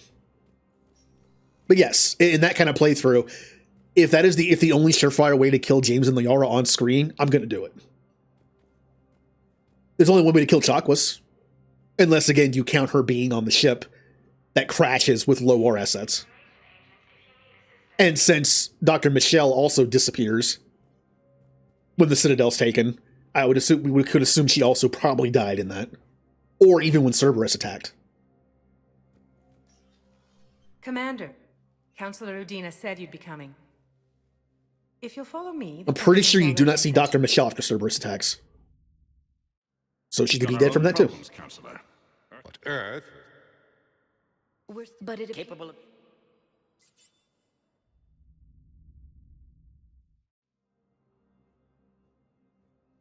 They're a bunch of self-concerned jack... The Normandy is one of the few ships that can extract Primarch. The cunt. We have a handful. I know I can move. I know, but leave that part to me. I required... Hey, remember when Ashley got a bunch of flack for saying that whole thing of like, if you're attacked by a bear in the woods, you'll sick your dog on it and run. As much as you love your dog, it's not human. And again, that people thought that she was calling aliens dogs, but she was actually calling humanity dogs. Because she's talking about how the council races see themselves superior to the rest. So in that analogy, we're the dog. If they can use humanity and the Volus and the Elcor and all of us to slow down a threat while they maintain and defend their worlds, they would do it. Because we're not them. That's what she was saying. And you know what? I agree. Because we see it happening. The job of the council is to protect everyone. It might be a dumb thing to try right now with the Reapers here, but that's their job. Their job is not to protect their own homeworlds. Their job is to protect everyone in Citadel space and help. But when it comes down to it, they're only helping themselves.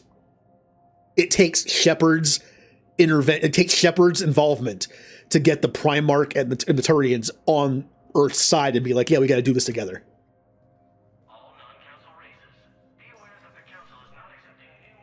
And as much as I might not like the Turian council person from the first game, which is the same guy, I saved him. If there's any race on the council that humanity can find common ground with, it's the Turians. Which is funny because they're the only ones we fought. But it makes sense.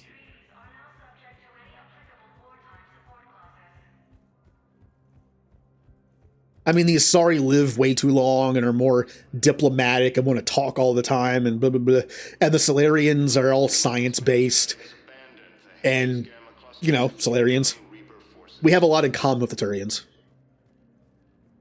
Commander Shepard. Commander Shepard, how do you justify running away while millions of people on Earth die? Is that the best we can expect from the Alliance?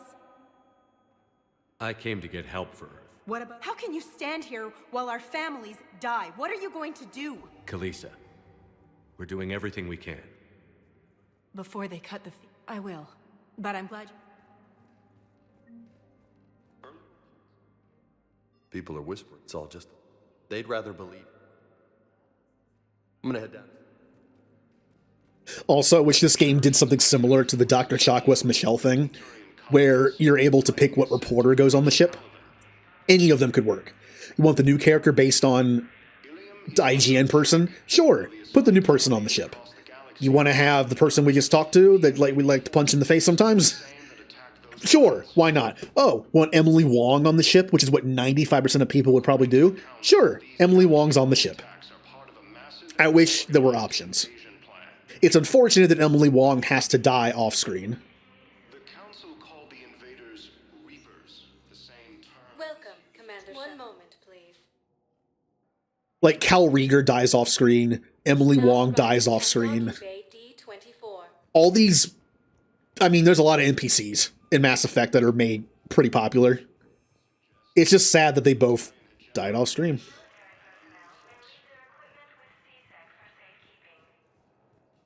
Did I say off-stream? I think I said off-stream and not off-screen. Whatever, same thing.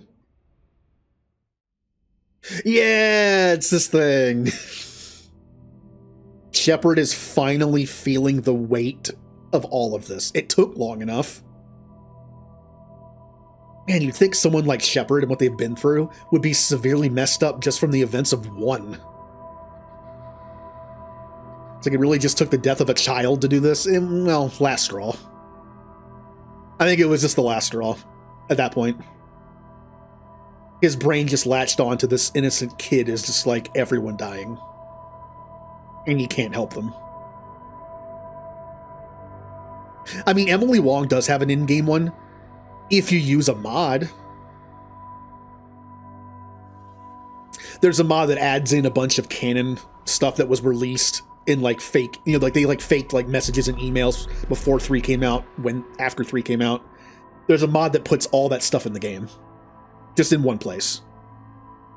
A lot of that stuff is canon. It's just left out of the game. It's like secondary information stuff. So unfortunately, her death is canon.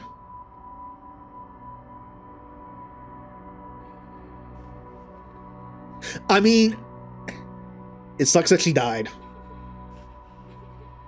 The way that she went out, though, wasn't bad. I mean, it was kind of, I mean, it did nothing, but it was still, I mean, it was kind of dumb. But it was something. Rather than just sit there and bleed out. You know, she drove her news van into the leg of a Reaper and blew up. It sounds ridiculous when you say it. But I get it. She was already going to die. She was like, I think she had like a gunshot wound or like a laceration or something. It was basically like, it was like a life-ending injury. She was stuck in the middle of nowhere. There was nowhere to get help. It was like, well, I'm just going to sit here and die. Or I'm just going to do that. Liara, can I help you? I've been forwarding the Turian Counselor. It can't be built. Are you all right? There's a mod that makes Cal Rieger live. You get an email from him like, hey, I'm alive. Bye. Commander Shepard.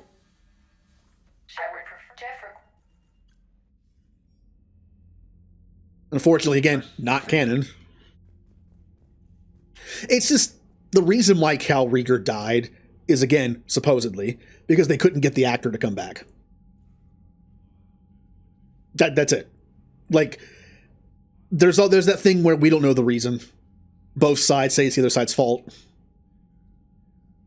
Like, Game will say that What's-His-Face wanted too much money and was unrealistic. Other side, the actor will say that they wanted to pay him, like, next to nothing, and it just wasn't worth his time, so he said no. Who knows? Maybe it's both. I don't know. But I'm almost positive the reasoning for killing him off screen was that. You know, you don't want to bring the character back with a different voice actor. He was a fan favorite character from 2.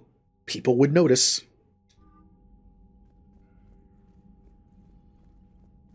Now, to be fair, they did bring back Morden with a different voice actor. So I guess there's that. I didn't even notice the first time. I can't believe the council won't help. Like, once I found out that there was a different voice actor from 2, I did notice it, but only after being told that. And I was paying attention. I was like, yeah, I can hear it now. Commander? I didn't even have a tune. In it was there, although, and if flagging, if they stayed. I like Trainer. Introducing characters this late in the series is always dangerous, because we're already attached to all the others. But I like Trainer. Cortez is fine too. James is fine. I kind of like the characters that were introduced in the last game. Reinstatement. K9. Orion Fleet. Welcome back, gift. Casual clothing.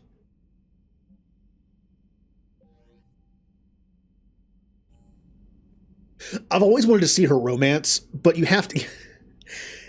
I say the characters are fine, but trying to romance a character that's only in the 3rd game of a trilogy is kind of rough.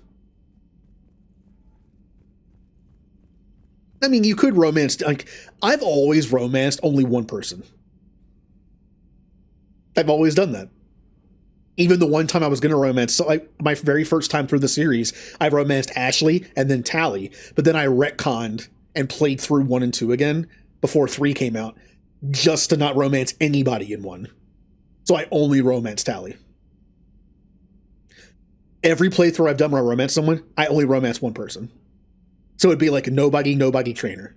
I thought about having a femshep who romances Jacob in 2 and Trainer in 3. Because Jacob's romance is only in 2. And Trainer's is only in 3. As far as like getting the most content that I haven't seen before out of a playthrough, that might be the best way to go. And since I've never actually broken it off with anybody before, I could romance Liara or Caden in 1 and then do that. Because I've never gotten like that awkward dialogue, like romance Caden in 1 and then make sure he's in 3, and we could have like a little bit of awkward dialogue. Like, I always wanted to go back and romance Ashley in 1, then Tally, and then take Ashley with me on Tally's mission in 3, and just see how awkward that is. That is content I have never seen before in this game, is when you have multiple romances and they have to like talk to each other. And there's that awkwardness to it.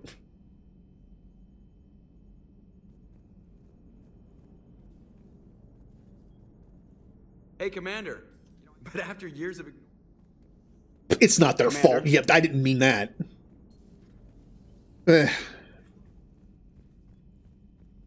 Although, the worst person we have to deal with in this entire game when it comes to getting help is that Solarian Dalatrus we have to talk to. I can't stand her. I understand that Solarians are short-sighted because they only need to be 40. It makes sense even from our perspective, Solarians would be short-sighted and only plan for, like, the short term, because the short term is the long term for them. Well, like, medium term. But it's even worse because she thinks she's right. Like, what do you think our future will look like if the Krogan become powerful again?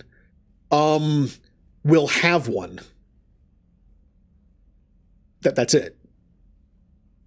Even if the Krogan go full on, like, Reeve is in charge, Eve is dead, just full on conqueror, at least we'll still be alive. At least the galaxy won't have just been cleansed of all spacefaring life again. There's that.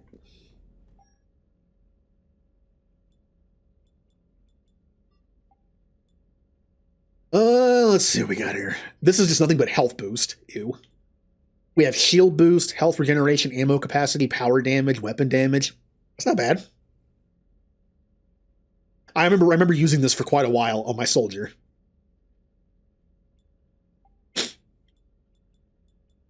Unfortunately, we only have... Oh, no, we have this stuff, too. Shield regeneration. Nothing. Ew. Yeah, we'll go with this. I like it better.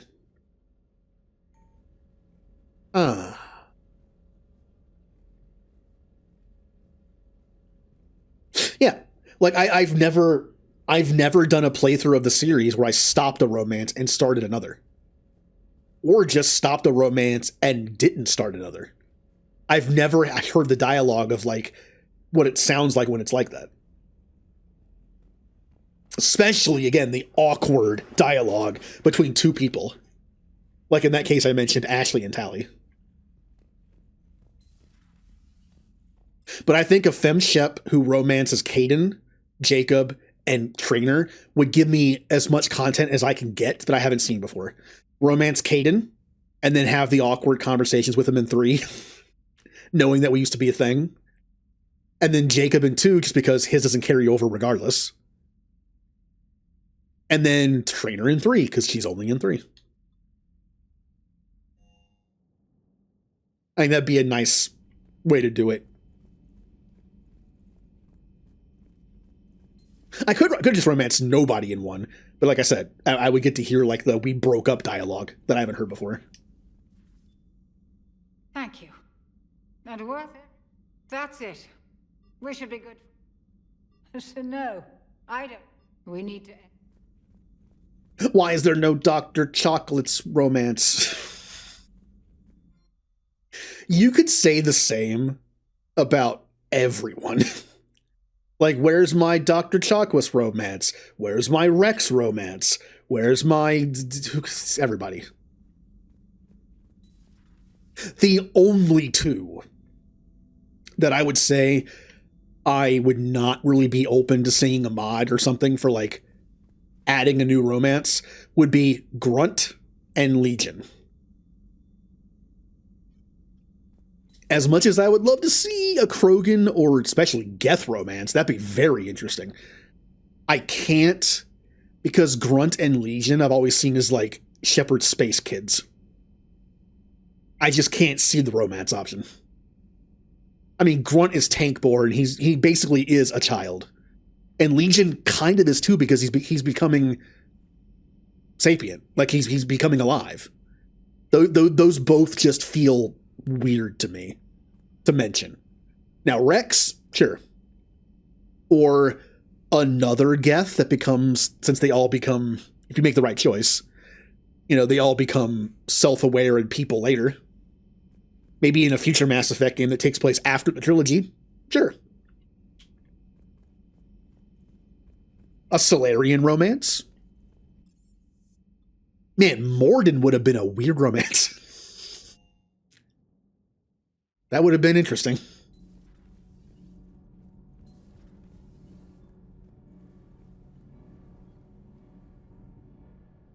I refused. I did. Also was an offer. Oh, hey, Adams. Hey, you traitor. All in all. You never expressed none taken. But Joker seemed...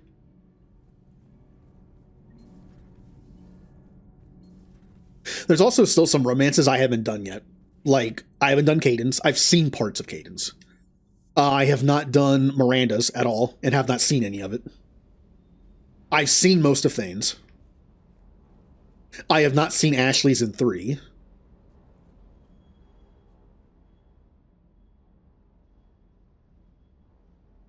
I'm also responsible for legit. They assigned after the Reaper. She flies like a... The Collectors took out... No, I don't really think you get many codex entries in this game from talking to people. I'm just looking for that, like, extra little experience when I do that. All right, we have our sniper rifle with increased damage and increases the speed slowdown thing and damage a little bit. I'd much rather have the increased ammo, but I don't have that yet. I don't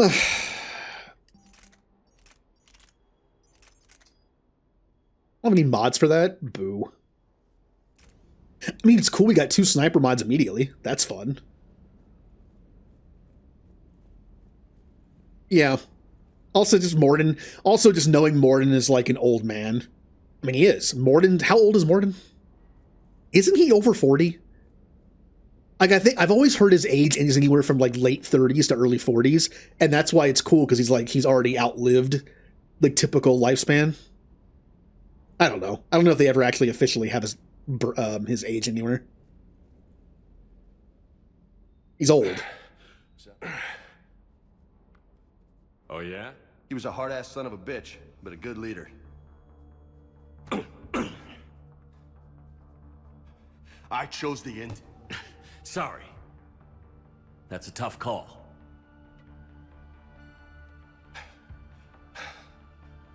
Who says I'm blaming myself? Just a kid. I'm just willing to do whatever the fuck it takes to end this goddamn... Maybe you are. But if you're half as good as I think you are... Hey. Loco. Yeah. Which is why I've always thought that Legion's death in 3 is the saddest. Morden is almost out of time due to his lifespan. But he got to go out the way he wanted. He even says he made a mistake.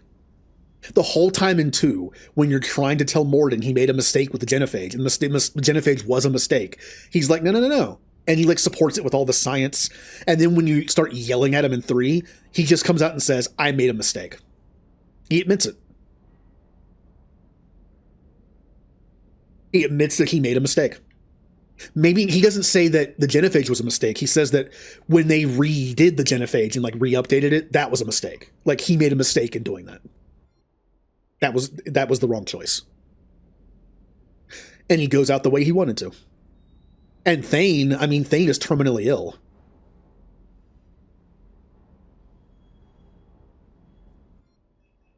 Again, he goes out helping. He helped save the Solarian council person, which in turn could lead to support against the Reapers. Like he made a difference by doing that. And Morden made a big difference. During the genophage, he got all the Krogan on his side. He gave the Krogan a future. Legion's the saddest to me because he just became self-aware. He just became a person. And being a Geth, he's essentially immortal. He could have had decades and centuries and millennia to explore the galaxy and become his own person and do all this and become a leader for his people. And at all that, he has to die. So all of the rest of his people can have that. That to me makes him the saddest death. He had the most to lose.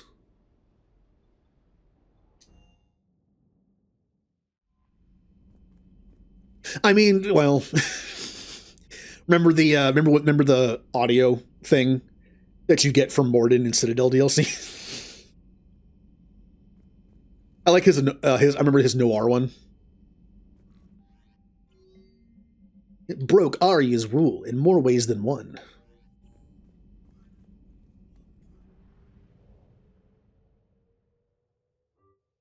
All right, here's fun times.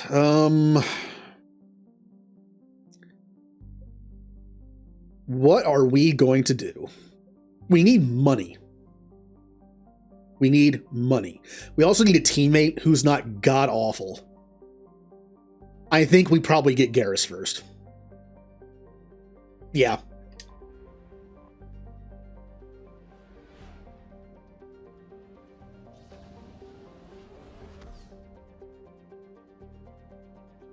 Doesn't he also use the term embrace eternity in some way? I think he does.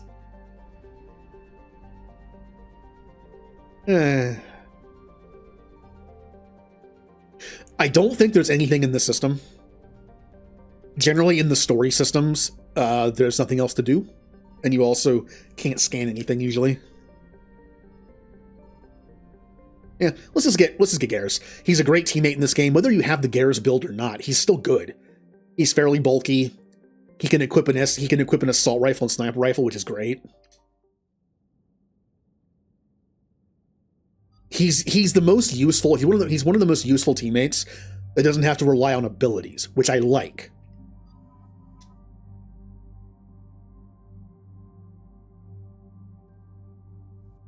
All right, I got my stuff.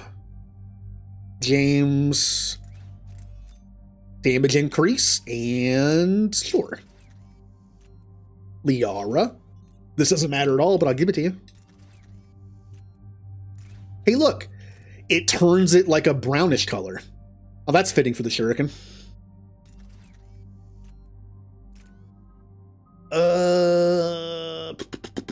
Save points, save points. I should have given myself armor-piercing rounds. I need to get, but it costs money. See, that's the problem. It costs money. Every penny is important right now until I get that Typhoon.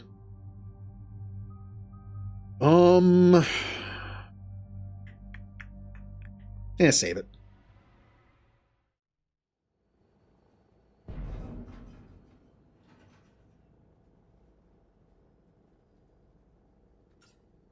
Do I still have that on here?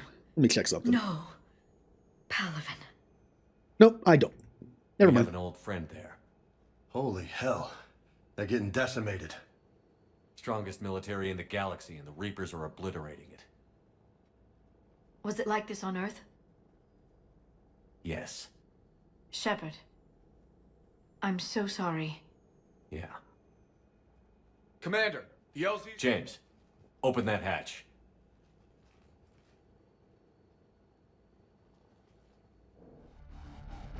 Here we go. Cryo's still my best bet right now. Even though it has Teen Cryo. Which is... because everything here is going to be like health and armor. And I don't have armor piercing yet, and warp is only like level 2 or 1, so...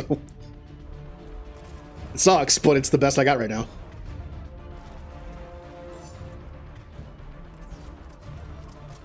Okay, and then you two...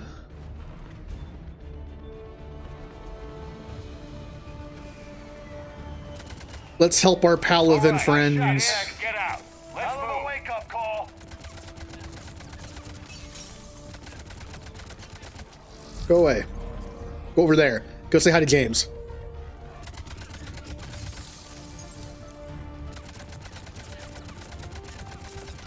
And that's how cloak can be useful in close quarters when you don't have a shotgun.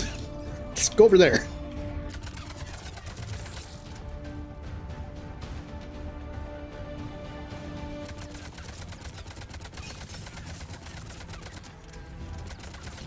I might miss Soldier, but Soldier can't do that. Man, I miss Soldier's concussive shot. Concussive shot's so good in this game. On the player. Because you can make it have like a 1.5 second cooldown. Soldier, which way to your commanding officer? Straight ahead and around the corner, past the first barricade.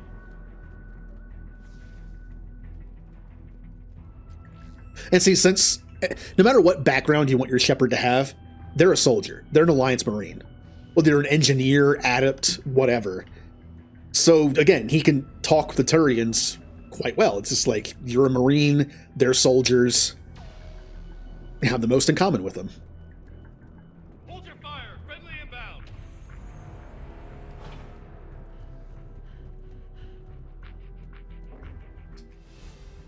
Ooh. 8 points, huh? I almost want to put points into warp ammo. I know I'm going to get rid of it for AP when I have the money. But right now, just cryo sucks. Because I have this instead of this. So it's like, bleh. I could do... Aw. Yeah. I would need an extra point to be able to do this one, so it's still not worth it. Alright. Well, I could do the next one in cryo and then just respec. I'm gonna have to respec anyway. Let's just continue cryo, I guess. Ammo capacity by 30%, or headshot damage to frozen enemies. Ammo capacity.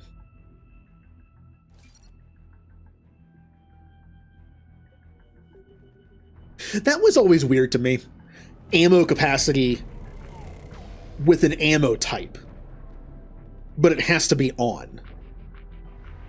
I never actually tested that. Like, what if I took cryo off and got full ammo, and then put cryo back on? Would it give me more bullets, or can I pick up more bullets? What if I have max bullets for this, and then turn cryo off? Would I just have those bullets once, and then when they're gone, they're gone? I never quite figured out how that worked. Which is why I don't tend to take it. But I'm going to respec anyway, so... Reinforcements haven't arrived. Try them again. The Viper! I know I said on this difficulty the Viper's like a pea shooter, but... I mean... I need more bullets. And the extra damage I have as a sniper makes up for it. Yay, Viper! Try them again. Okay. So the maxed out ammo capacity on the Avenger with no cryo rounds is 30 bullets in the clip and 210 remaining, so it's 240. Roughly. I mean, if you want to consider it that way, it's 240. So what happens if I do this to start? See, nothing. But does that mean I can pick up more ammo now? Waiting for your orders, sir. It does. Now, what if I turn off cryo? Ah, it goes back down. Okay, got it. You don't get those bullets, at least even just temporarily. They're just gone. Okay. All right, I got it. I'm assuming I knew how that worked at some point. I just kept forgetting. I've forgotten so many game mechanics. There are games in my life that I've played non-stop for months, and I learned in and out. Whenever there was a new update, I learned it. Like Destiny 1, Destiny 2, Neverwinter. In terms of single-player stuff, like Final Fantasy games, where I just learned everything. Like Final Fantasy 13, 10-2. I knew every single mechanic. I knew how to min-max everything. Now, it's all gone. I can't tell you the first thing about strategy in those games. It's sad that all that information's gone. Domestic.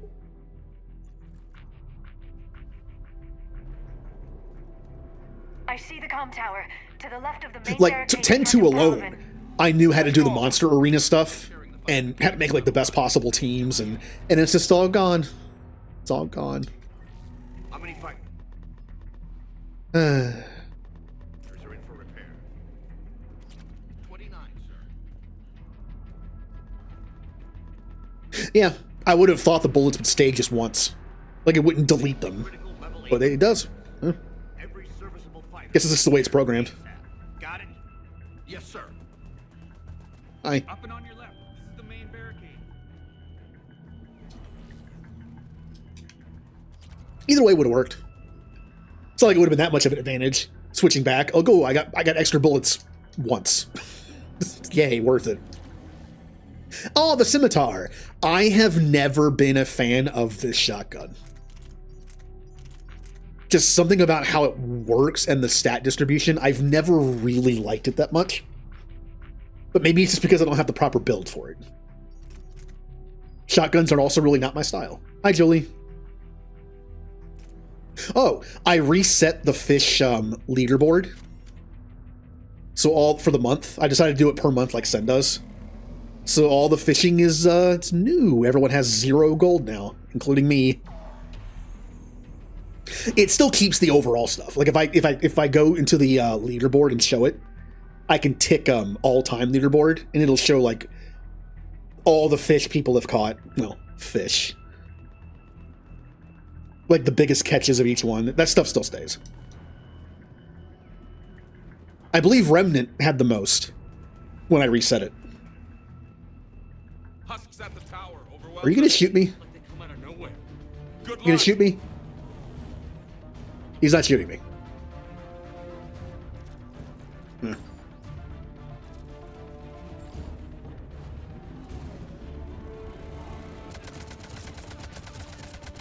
Man, they got Husks here quickly. Remember, Husks are human Reaper units. They pulled these guys off of Earth quickly and brought them over here.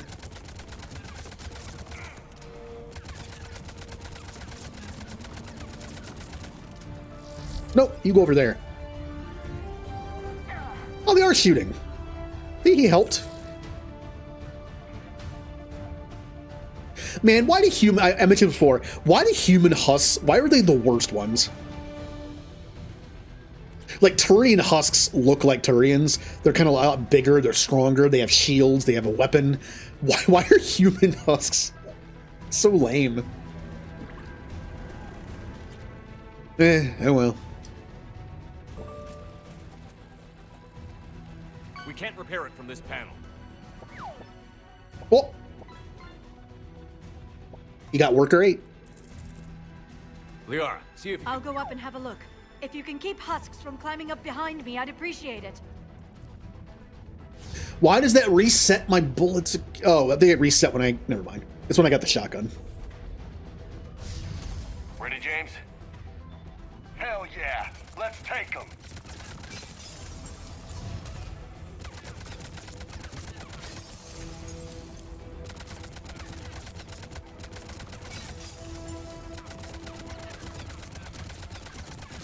I mean, at least we are Husks.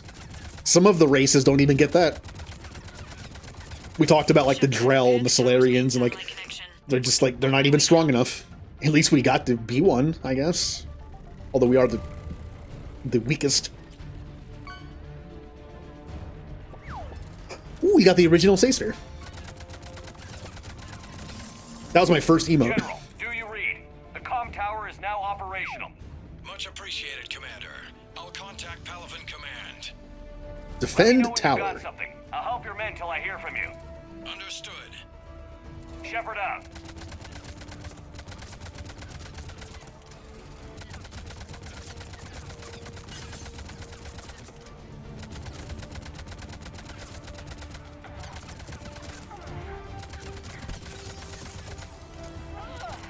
Oh no!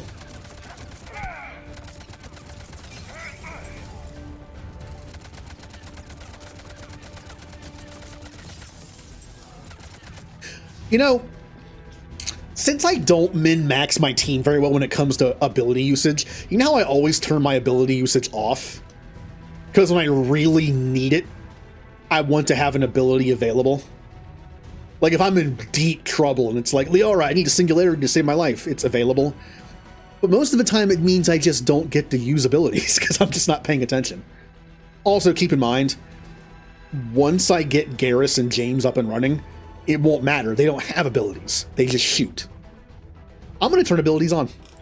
I should have done that in 2 and 1. Right? Like, I feel like in 1 it was more important to have biotics available because they're so good. But in 2, I really should have done this. Yeah, because otherwise, like, I wasn't using them. They might not use it when I want them to or where, but at least they use it. Whee!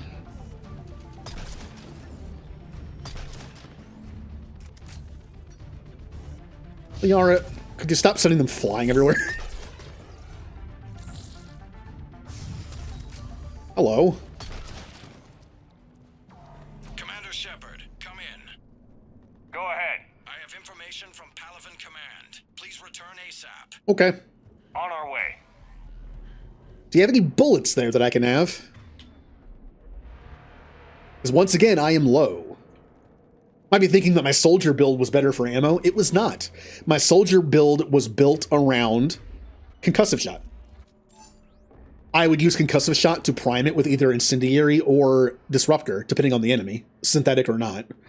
And I would, it would just explode itself. It would prime and then detonate.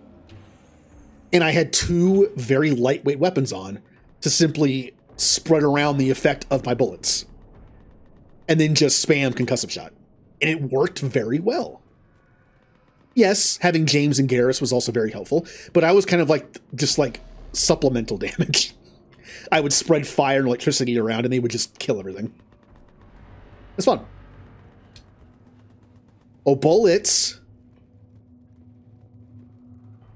Bullets. Also, that animated save sphere emote, that literally is a save sphere. I've had that for a while. I took a recording of Final Fantasy X and I masked out that and just made that. It doesn't look the greatest up close because the original recording that I used wasn't as high quality as it could be now, because I used like original Final Fantasy X, or like I used a console version of it, I think. Which means it was the Elgato capture, which means it wasn't as good as like OBS could have been. But also, the masking wasn't great. So the bigger it is, the more you can see like frames where I kind of messed it up a little bit. But being that small, it works fine. Because you can't see it.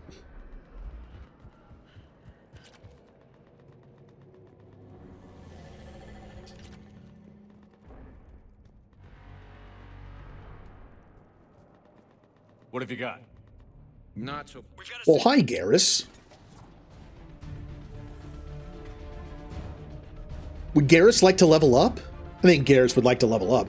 And again, as good as concussive shot is, not on Garrus. Dump stat, which unfortunately has to have 1 point in it. Honestly, dump stat. The way that you build Garrus in this game with a gun, all he needs is this and this. And you can also do proximity mine if you want to min-max it, because proximity mine can be spec to lower defense.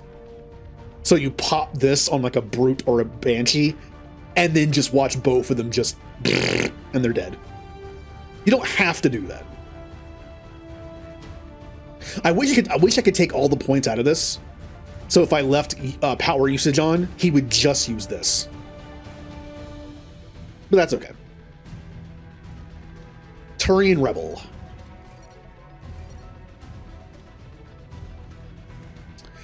Increase weapon damage bonus by 40%. Yes. Yes. This last one does not matter in the slightest. Increasing power damage of squad mates literally does nothing when you're using my Infiltrator build and then 2 Typhoon builds. This does nothing, and so does this, which means it's points I can save to put in something else right now. Unfortunately, I can't max this out. Well, can I? I can do math. 11. Oh, I can. Now, this one I think was always like up in the air. Yes, your teammates have to reload. And that means less shooting. But your teammates also have pretty good accuracy and can land headshots decently enough. So which one do you think? Like, this is more sporadic, like more burst. And this is more consistent because the less you have to reload, the more you can shoot. I think either of them is fine. I think they're both fine. Like, I know I'm pretty sure in Mass Effect 3, your teammates have to reload every now and then as like just like a, you know, visual thing, so they don't just keep shooting constantly. As I said, on the Typhoon itself, I remember using the extended barrel for damage and the extended mag for bullets. Because again, the more you shoot, the more damage you do. Especially with the Typhoon, because it has to warm up a little. But I think I usually go headshot damage, because your teammates are pretty accurate. And this adds up very quickly. And I can always slap on the extended thing with on the gun. I'll go with that. And then this, increase health and armor damage by 10%, or King's Effectiveness. Now we'll do this. That just shreds everything. Yeah. Don't have the Typhoon yet, but ammo capacity or headshot damage. Again, I think this is probably the better bet. I think they're both viable. And normally I do go with the more consistent option. But because your teammates are actually pretty accurate in these games, usually, I think this is probably the better one. Like, if it was me, I could go either way. Because I'm a sniper, I'd probably do this. But if I was like a soldier or another class, I can see either being fine. Especially if you're a soldier running like a heavy weapon stuff instead of just like what I did. More bullets to use. Alright, Garrus. Your assault rifle sucks, but you have stuff in it, so go ahead and do that. And then switch to that. Sounds good. James, is that you breathing so hard? Atmosphere's a little thinner than I'm used to, is all. Adrenaline's better than oxygen any day.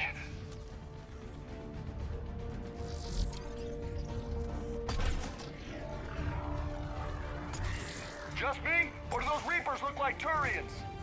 You're right. They do. Because they are. Yep.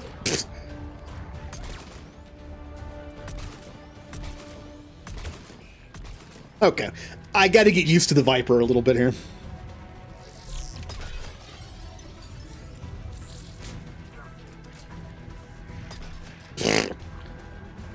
Okay.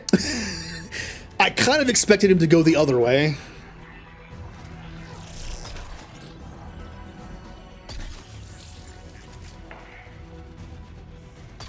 I know as a sniper, I get the most out of the Mantis.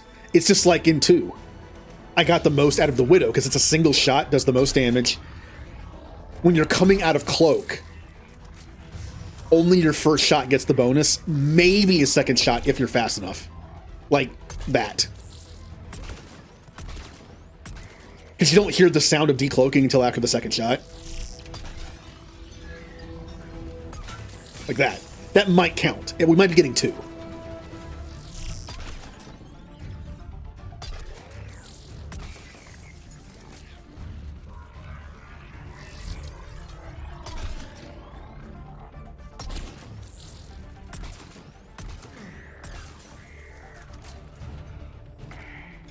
I think we're done here. Yeah. Remember Huss in Mass Effect 1? When they just run in circles? It's a fair tactic.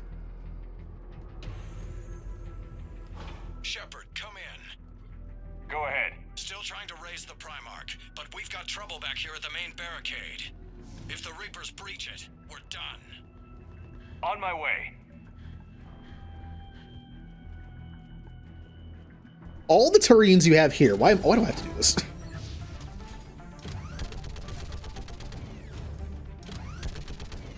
Also, there is a mod that affects the turret gameplay. All it does is make the turret parts shorter. Maybe I can do 3 at a time. I kind of like that, honestly. It keeps them intact, it just makes them shorter. Come on, who's next? Oh no!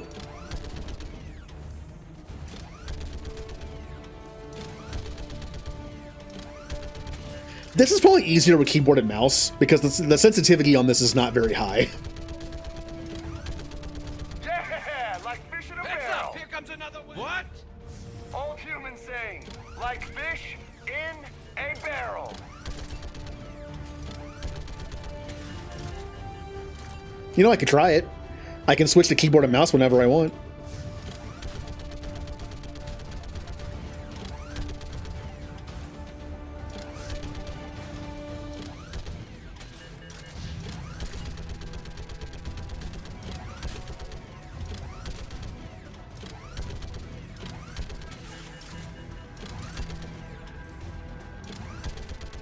Yeah, just for how fast you can, like, go from one side to the other is really nice.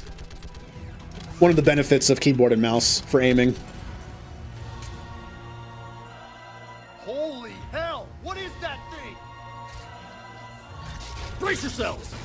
kind of a Yogg, but not.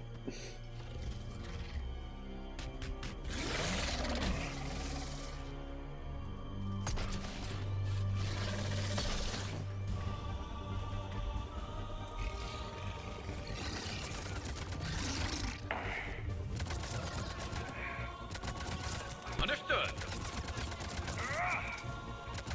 Yeah.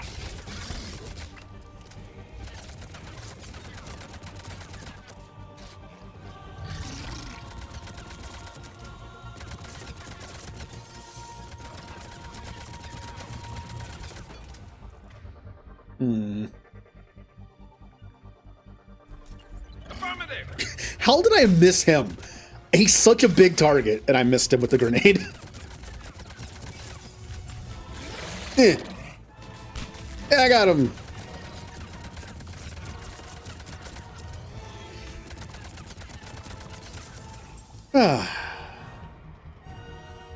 Shepard, Corinthus here.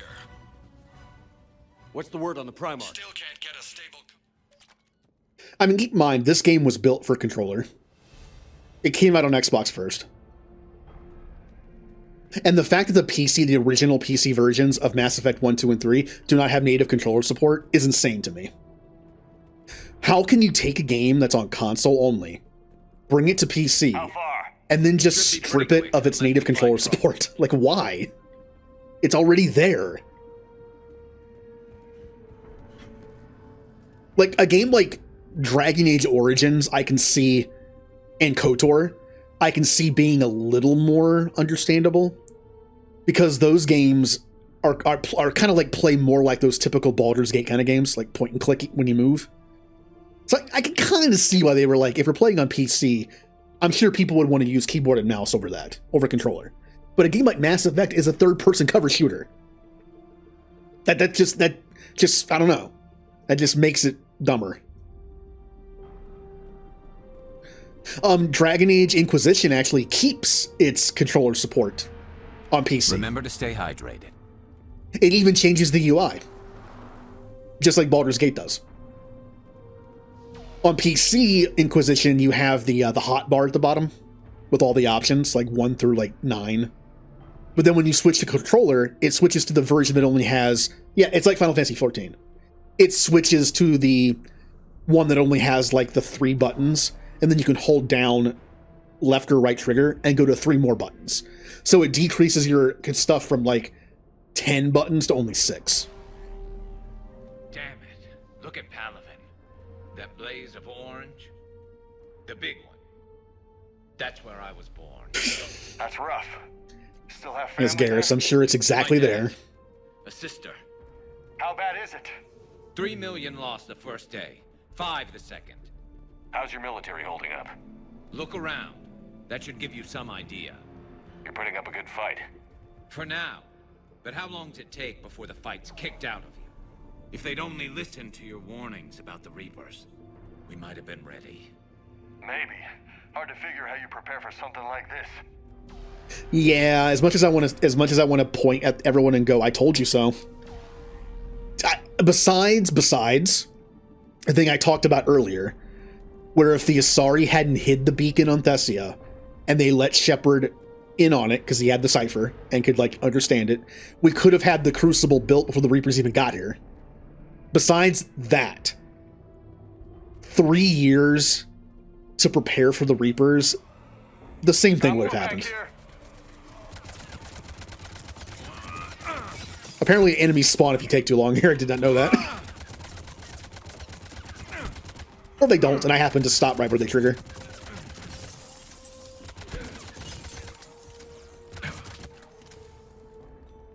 Shit, I hate those things. Yeah, besides that one instance where that would have mattered, I don't think 3 years would have mattered at all. Not counting the beacon. If it would have been just like 3 years of normal information building, I don't think it would have mattered too much. This summit is the only chance we've got. Maybe we could have gotten more civilians out of the way. Maybe we could have picked planets that had like nothing on the surface and built bunkers in them where civilians could live away from the Reapers. Maybe they wouldn't find them. Kind of like Ilos. Like, we could have done that to save some people. But to actually fight them, it wouldn't have mattered. We might have had a few more dreadnoughts, so what?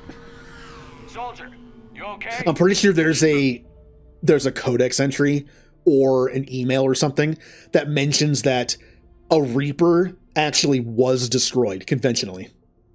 But it took like 4 dreadnoughts to do it. All 4 of them had to focus fire on the one Reaper, and they caught a Reaper by itself in space. If that Reaper had even one friend, I know 4-on-1 me, and also I think all of them survived.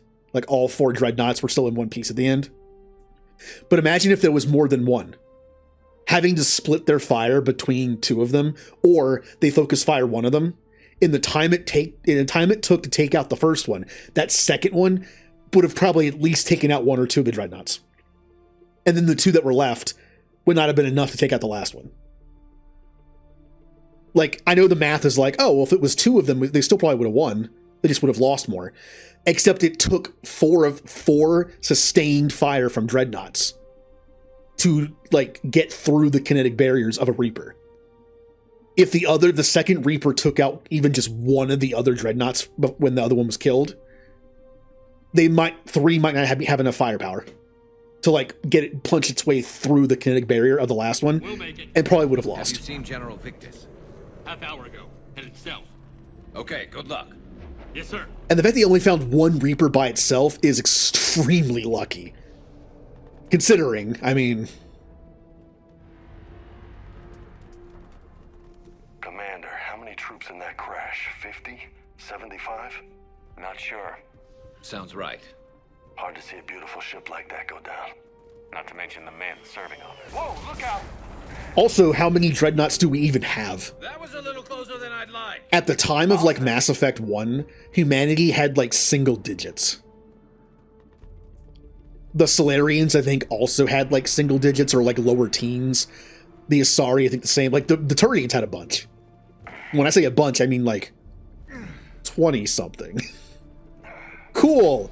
That means if we took all our dreadnoughts combined, we somehow got all our dreadnoughts in one place in space, we could take out, like, 7 or 8 Reapers at once, as long as we focus fire 4 at a time on each one. Like, cool. That's one place in space. Space is big. So, Loco, you really think this summit will work? I mean, Asari? And 3 years would not be enough time to build more dreadnoughts.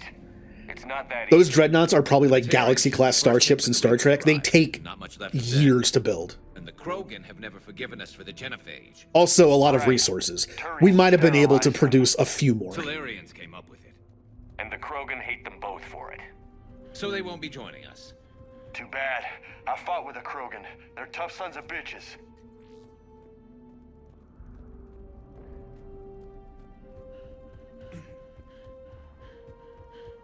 The genophage. If you don't know about the genophage by now, if you're playing Mass Effect 3 and you're like, oh, what's the genophage? That's bad. Like, that's like... I feel like, you know... You probably know what that is by now. That sounds bad! The only time you wouldn't know what that is if you played Mass Effect 3 on the Wii U. Because only Mass Effect 3 was on the Wii U. Mass Effect 1 and 2 were not on the Wii U. Only 3 was. I don't know why they did that. Like, why bother porting it to the Wii U when 1 and 2 are not? Ow. Curse you, grenades. Roger that. Man, cloak lasts a while.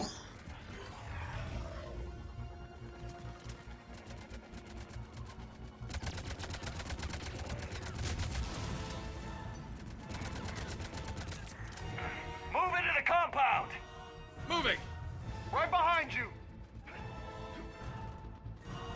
Listen to this, like, PS2, PS3 Final Fantasy last boss fight music.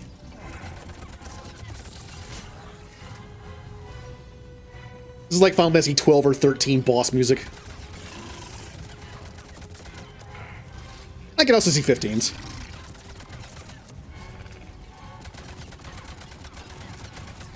Man, this thing sucks against armor.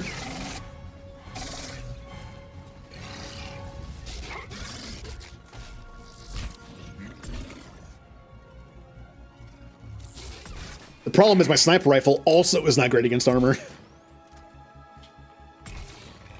It's like the one that's not. It's alright. My teammates can handle this. Never mind. Garrus immediately goes down. Hi, friend. Bye, friend. Also, a major benefit to the Infiltrator in Mass Effect 3, you can manually res your teammates. So the fact that you can cloak is a big deal.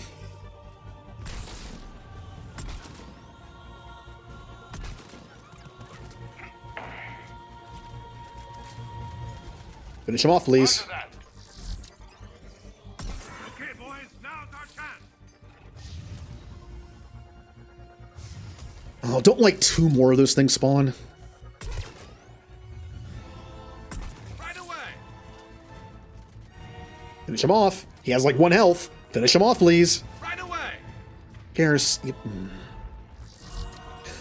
This is why you shouldn't rely on your teammates fully in this game. Sometimes they are just stupid.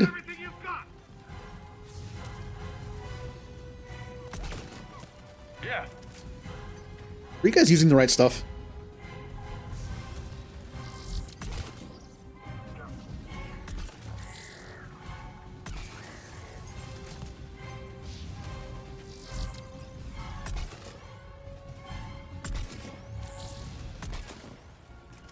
Affirmative. Oh yeah, there's 2 of them. Bring the goddamn bastard to their knees.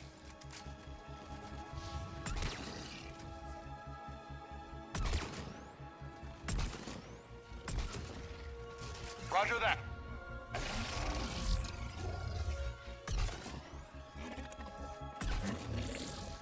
Hi.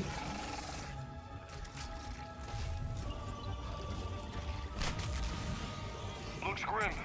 Been a brutal fight for these guys. But the tide's turning. Turn up the heat. The tide is turning because we have plot armor Shepard. I missed. Just missed a sniper shot. Yeah.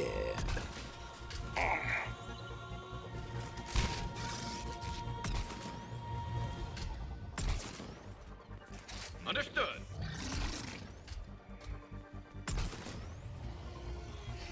Yay. Alright, we're pretty much done.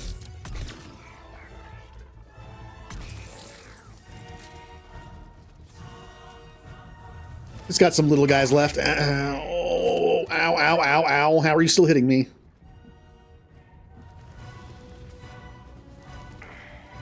Affirmative.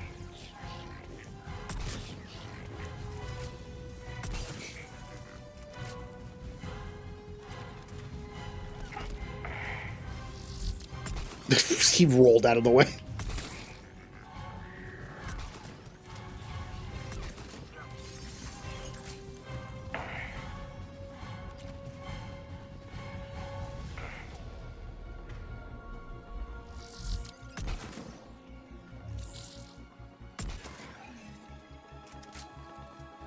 Yeah, we're done. We did it. No deaths. Hey, no deaths is... Oh, that's right. I forgot about that. I always forget about this. In this game, they put these nuke launcher things in certain places. I could have used this against the 2 brutes. Want to see how it works? Hey guys, I'm going to move.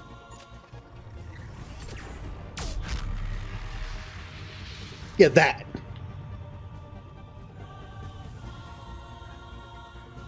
It's like a little mini Reaper laser explosion.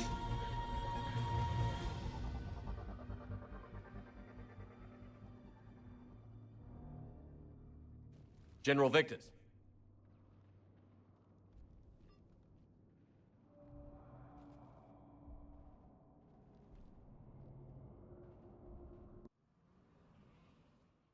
The Asari have been down this road before, Commander Shepard. But Madam Counselor, let me... I tried to smooth things over with the Solarian Dalatras. To say she's upset would be a monumental understatement. Some of these issues are hundreds of years old. Time to let go. Sad to say, but any effort to ally these disparate groups seems doomed to failure. And I'm sure you understand that we cannot afford to waste time with the Reapers knocking at our door. This must be my final word. I'm sorry, but the Asari will not be at your summit. Our alliance would be stronger with the Krogan. You need them. We all do. I wish you luck, Commander. Goodbye. Commander, Admiral Hackett's available on VidCom. Commander, have you... Yes, sir. Was there something else? Sending us to... Hell, and a fast one. Some thought it could... Keep me posted. Hack it out. No, Hackett's such a cool character. They could have easily made him like the hard-ass, general person that like doesn't listen to Shepard, but they kind of had the council cover that. I like that, kind of like Anderson, he's always listened to you. Look, he hasn't once been like, I don't believe you, Shepard. Show me proof, Shepard. When he came back from Arrival and was like, Shepard, I sent you to save one person. And somehow, not only did you not do that, but you killed 300,000 Batarians. I asked you to save one life, and you killed that. Like, what happened? And when you explain it, in the end, he's like, okay, I'm on your side on this one. I got it. We're good.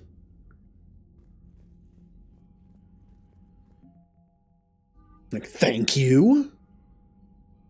Man, when Udina was talking about a human-only council, I mean, human-only council with, like, Udina and Anderson and Admiral Hackett. I mean, it would be nice to go to the council and be like, hey, council, this happened. And they're like, cool, we believe you. Let's take care of it. Commander, thank you. If the Krogan... My. It would be nice. Commander, Edie just went offline. What do you mean, offline? I don't know, she's not responding, and I can't access the AI core diagnostics. You better get down to Deck 3. Commander, comm systems are going haywire. Edie?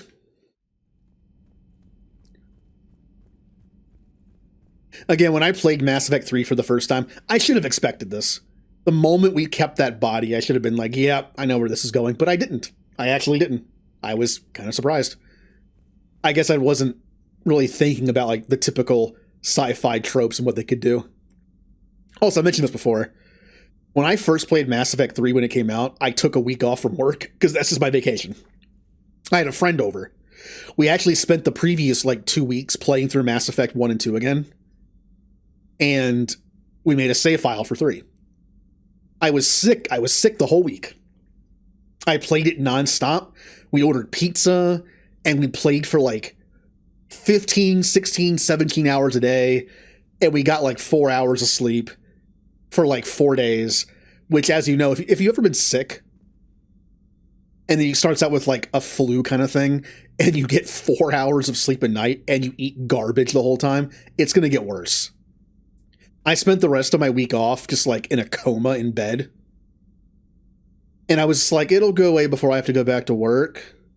And then it came time to go back to work on Monday.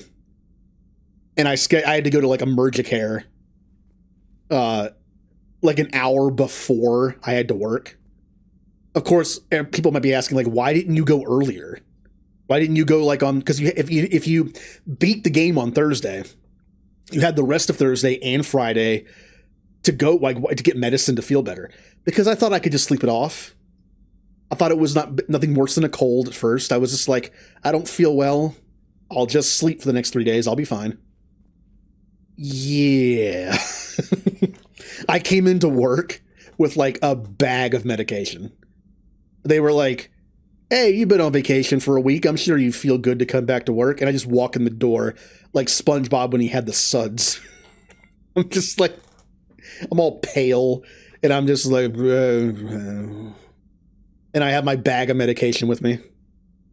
I had like 3 antibiotics and like an inhaler and a steroid to help me breathe. It's just like all this stuff. And I feel even the one manager was like, should you even be here? I was like, It would have felt weird calling in sick right after my vacation was over. That would have looked very suspicious. I probably should have just come in like that and been like, hey, I am sick. I got sick. I spent my whole week sick. So don't act like my vacation was like, oh, what a surprise, you got sick at the very end of your vacation. No, I got sick at the beginning of it. Automated systems have the fire. So my vacation was just nothing because I was sick. Fortunate. Correct. On that, we I can agree. kind of ruined my first playthrough of 3 because of that, because I barely remembered it, because I was just so out of it. But I didn't want to waste the opportunity. We had just played through 1 and 2. I had a week off of work to play 3. Like, I want to do it, and I did. And it sucked. Like, I was so out of it. Commander, I found something suspicious. Have you got a minute? Normally when something ends, I hate it. Like, it'll be going through my brain for like a week afterwards, like how the story ends and all that stuff. I honestly didn't care that much. Everyone was like, the ending was terrible. It's like, there was an ending? I was so out of it the last day. Commander? I did not wish to. While you're here, though, some of their work, Edie, in any event.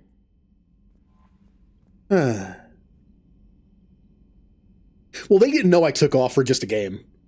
I mean, I shouldn't have to tell them that. When someone puts in their vacation time, do they say, oh, I'm going to the beach for a week? No, they say, I'm going to be out of town for a week, or just, I'm going on vacation for a week.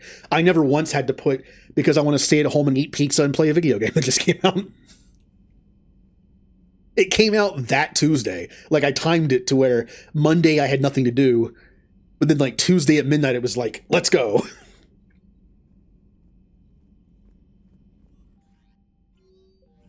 Oh yeah, I did not realize how sick I got. Like, I went to the doctor. Well, Emergicare, close enough. And they saw me, and I'm just coughing and wheezing and stuff, and they're just like, oh, I've been sick for a week. Didn't really take good care of myself, honestly. And they did the thing where they put the stethoscope on my back, and they were like, all right, breathe in, take some deep breaths. And I did, and they were just like, you sound terrible. How did you not come in sooner? Like, you sound awful. I apparently had walking pneumonia. That's what happens when you get a cold or the flu of some kind, and then you get 4 hours of sleep a night and eat pizza. It makes it worse. I mean, I did stay in bed for like 2.5 days straight to get better, but at that point the damage was done.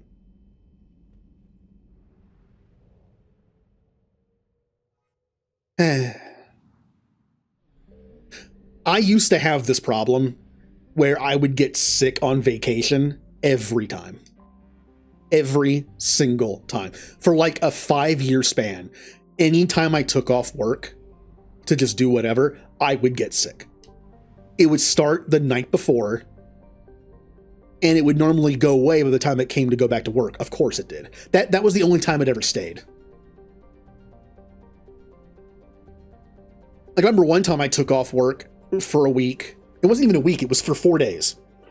I worked at a gas station overnight, which wasn't fun, but it was fine. I kind of liked it because I didn't have like management or anything. It was just like, do your job. And I'm like, okay. I found something. Anyway, I took off Thursday, Friday, Saturday, Sunday. I'd only been there for like 6 months, but I was like, I'll take a 4-day weekend for something fun.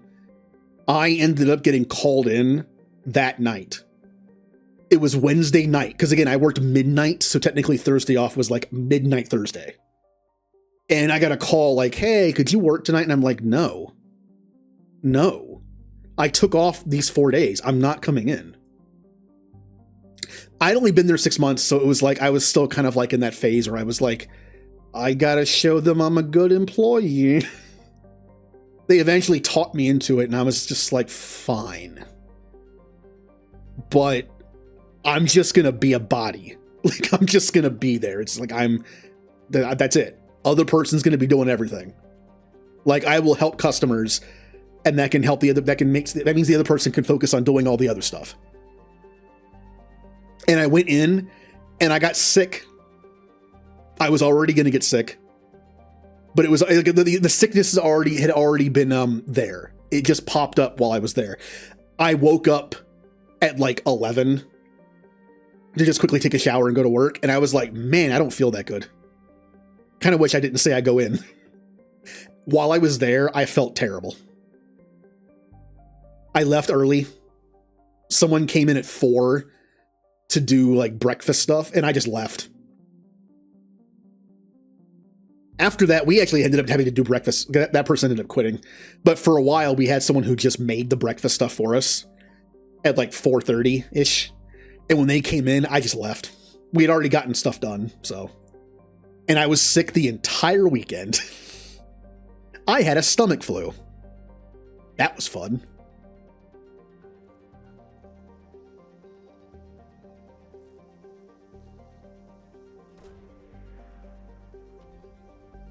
But yeah, I used to have a thing where I would get, every time I took off days from work, I would get sick during the whole thing.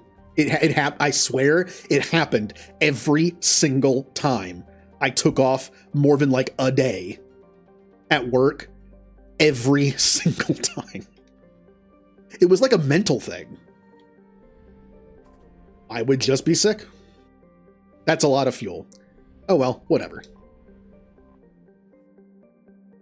Oh yeah, that's right. I always waste this fuel every time I play this game. That's okay.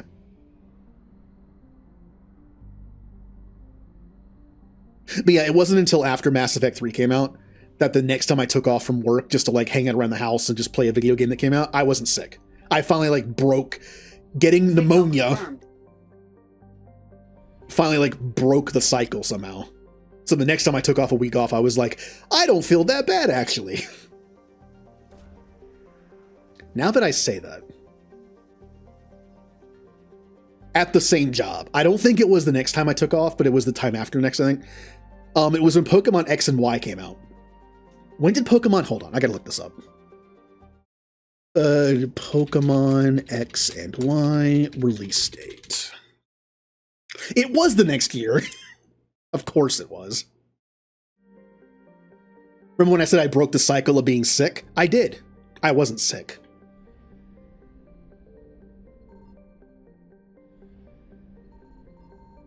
I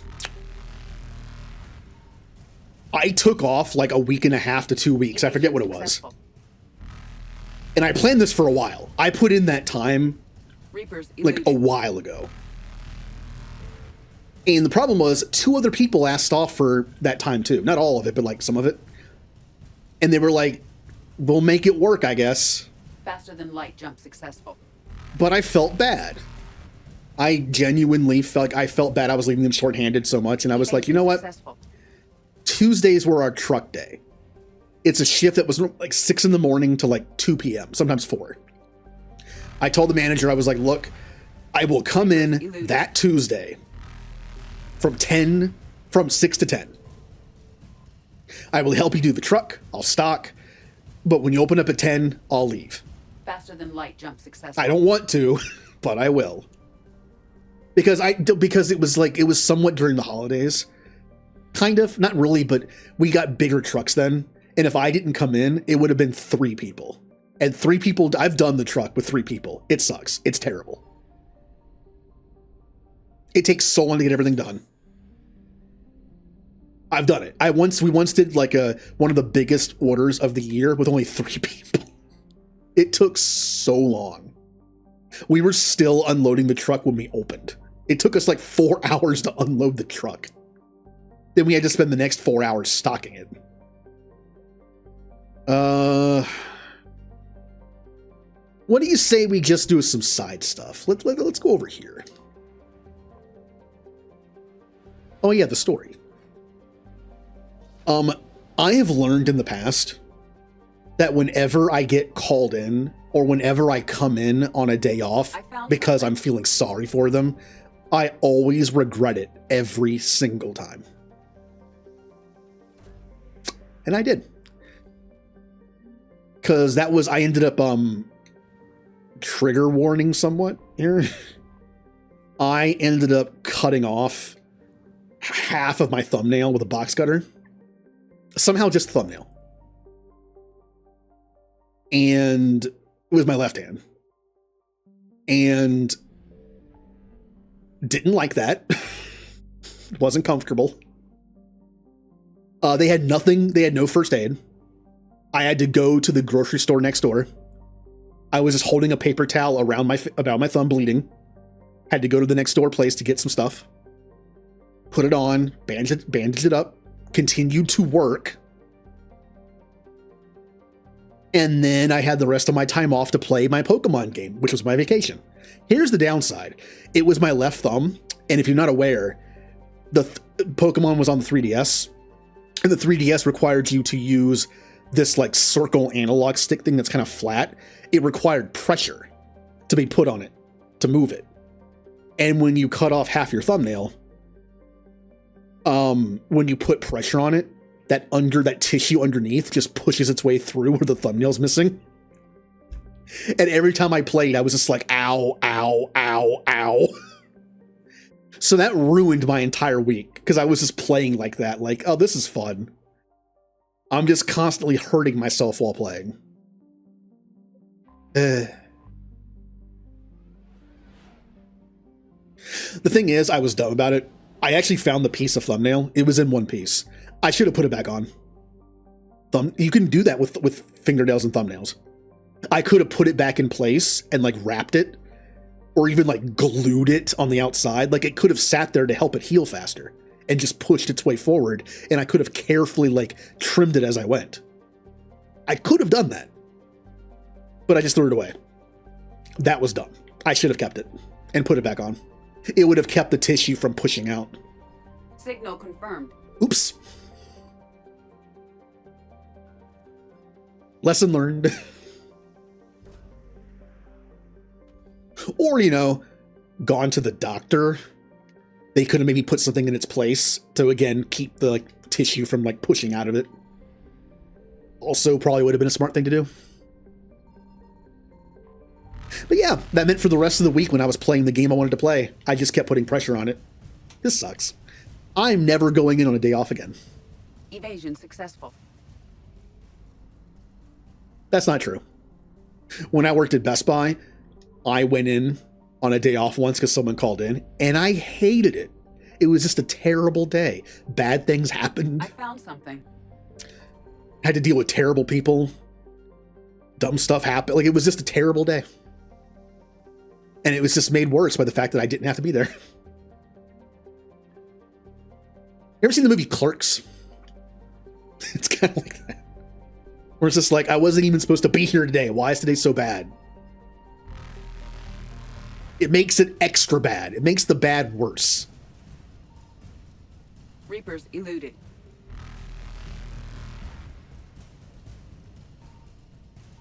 Ah, there you are. Faster than light jump successful. Because if you have a bad day at work, but you're supposed to be there regardless. Like I was scheduled today, I was gonna be here anyway. It's like it sucks, but it's like I was gonna be here anyway, I guess.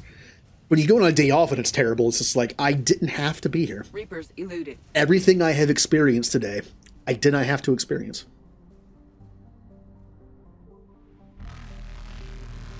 Faster than light jump successful. Evasion successful. Okay. And then this one. That's actually a mission, so we're not going to do that one. I'm just seeing how much money I can get from these little fetch quests. The sooner I get the Typhoon, the better. Oh, I heard that. Signal confirmed. Just like planets, like that. If you pass over a gas thing, you'll hear it. Trebin, I remember you from Mass Effect 1. Ooh, money. Money good.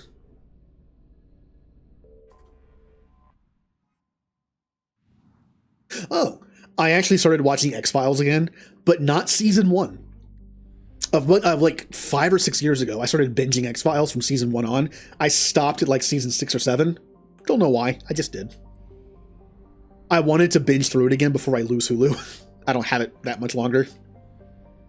But I decided to instead watch the new seasons. The ones that came out years later.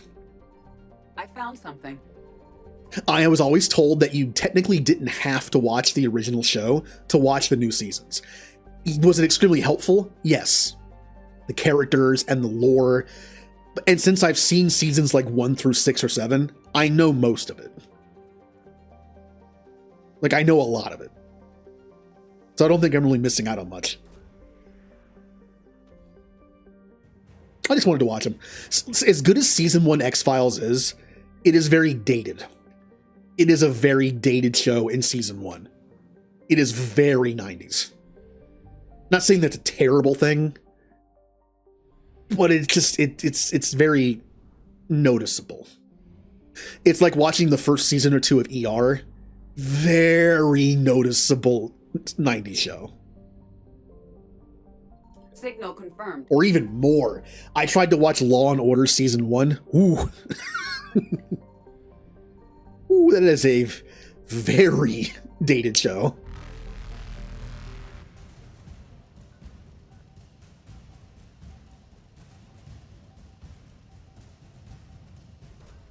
We kind of talked about this before. Season 1 of X-Files is great. Whenever I've talked about like how most sci-fi shows have a terrible first season, Reapers, and it's hard to think of an example against that, X-Files, 100%. X-Files season 1 has some great lore episodes and some great Monster of the Week episodes. And I remember them vividly. There are a few that I still remember to this day, even before I rewatched them. They just stuck with me. I found something. Faster than light jump successful.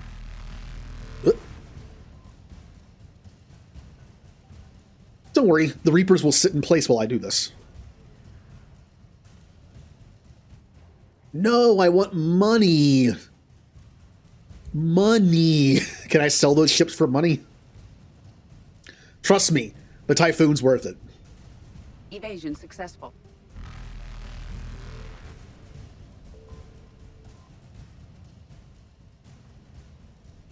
Hi, Reapers. Reapers eluded. Hades Gamma. Isn't this where the Geth incursion missions took place in 1?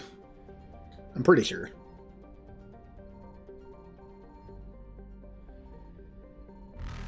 Oh no!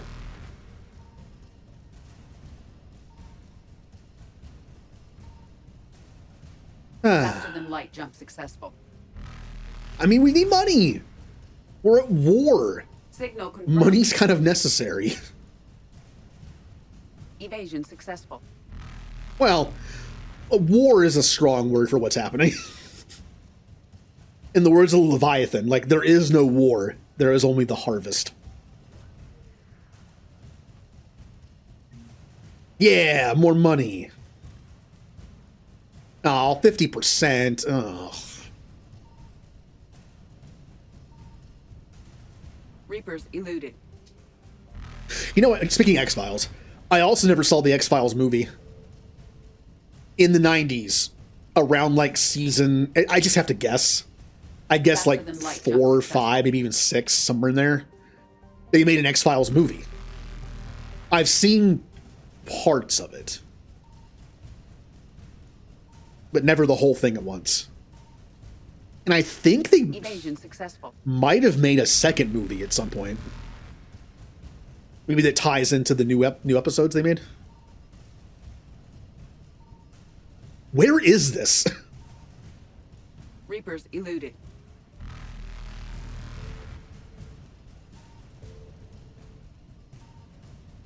Ah. Faster than light jump successful. Nope. Oh yeah, this one's like right next to a Reaper spawn point. Nope. Reapers eluded. Better.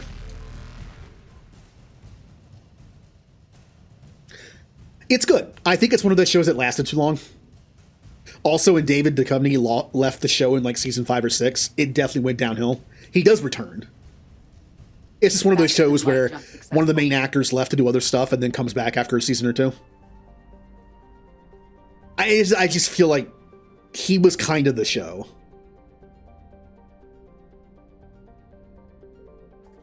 When I stopped watching, whatever season I stopped watching, it was in the middle of him missing. That's probably why I started losing steam. Yeah, X-Files is good. Once I'm done watching the new episodes, I'll probably go back and watch the old ones. Finally. I just wanted to watch the new ones, and I didn't want to have to wait to watch 10 seasons of a show before I got to watch the new ones. Because I know next to nothing about the new ones. I found something. Like the ongoing plot arcs of the seasons I stopped watching, that's one thing. But like, I kind of wondered what the new stuff was about. Could be fun.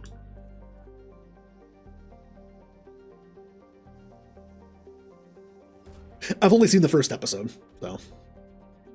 Unfortunately, the first season only has like 6 episodes. And the second new season only had like 10. So it's like, no. Even between the two of them, it's not really a full season.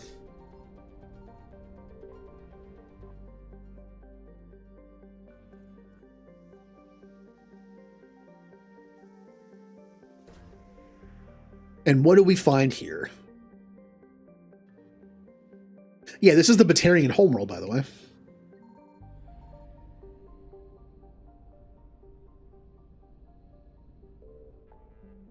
Yeah, out of all the shows that I've seen in the past that I would love to go back and watch all of them, that's high on the list.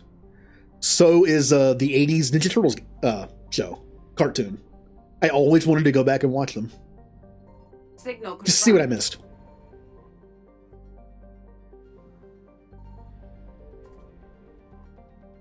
I'm not expecting much. The 80s cartoon didn't have a lot of like ongoing plot arcs. It's an 80s cartoon. Every episode was like its own thing. That's why I really liked the second series, the 2003 one, when it started. I think it had like ongoing plot things and like ongoing character development, and I was like, this is great.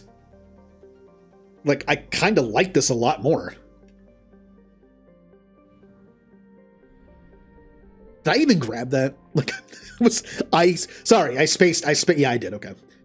I completely checked out for like 10 seconds there.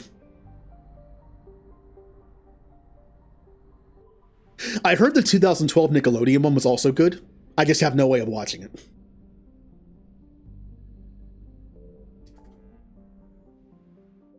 Rescue the students, recover the artifact.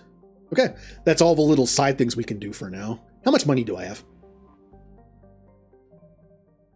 Oh, I'm actually kind of close to the typhoon, I think. Oh, I need to make money quickly. But I didn't want to start another mission tonight.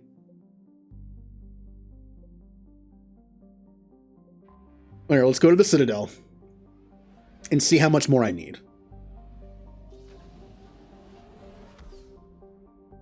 I check on the Normandy. The Normandy has a 10% markup. I mean, I'm sure I could do math to figure it out, but it's math, you know. Normandy, we are transferring your figures. Finally, yes. Docking permission granted. Would you like private transport arranged? Oh, I can't even. Oh, that's right. It's in the embassies. Yeah. I don't have access to the shops yet. Yes, Commander. But the embassy is where I have the Spectre office. He's under attack, although the Asari colony is across the galaxy from Paladin and There are some shows I also want to go back and watch, give it another try, like Farscape. I kind of gave up on. Oh, hey, it's Gundam Bao. Man, you appear early. I forgot how early you show up. I'm not even sure I can do his mission yet. They gotta get access to the other areas first.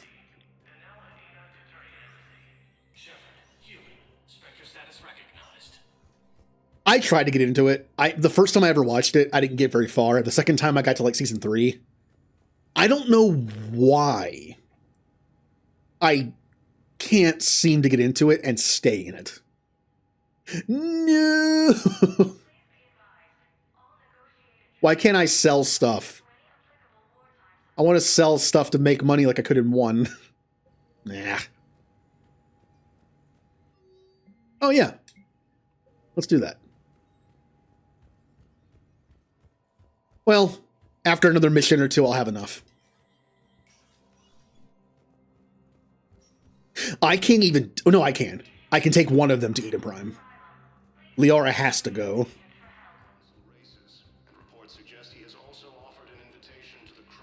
Oh, I can pick up this mission. But what I need is... I fully... Tell me you have found my son.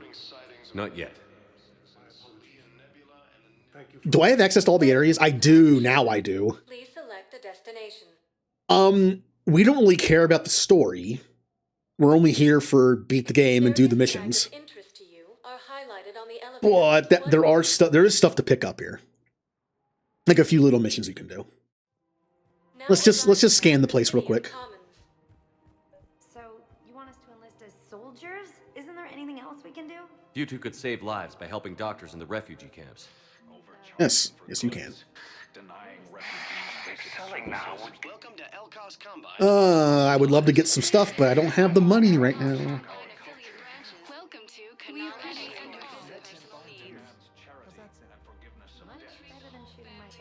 I might have 1 or 2 fetch quests I can turn in. They're not going to get me enough money.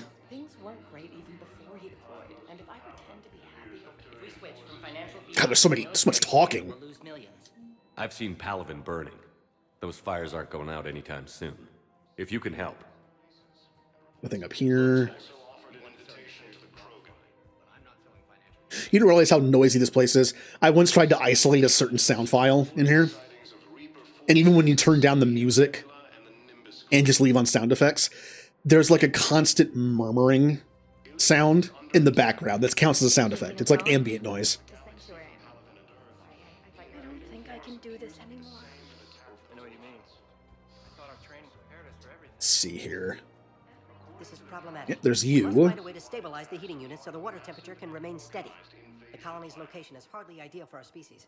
The clutch will be imperiled if we do not act soon. The council called the invaders. I'm afraid I can't help you. But your manager said No receipt, no return. I made an appointment. Are you keeping this guy at work while there's a war on? Well, it's his job, right?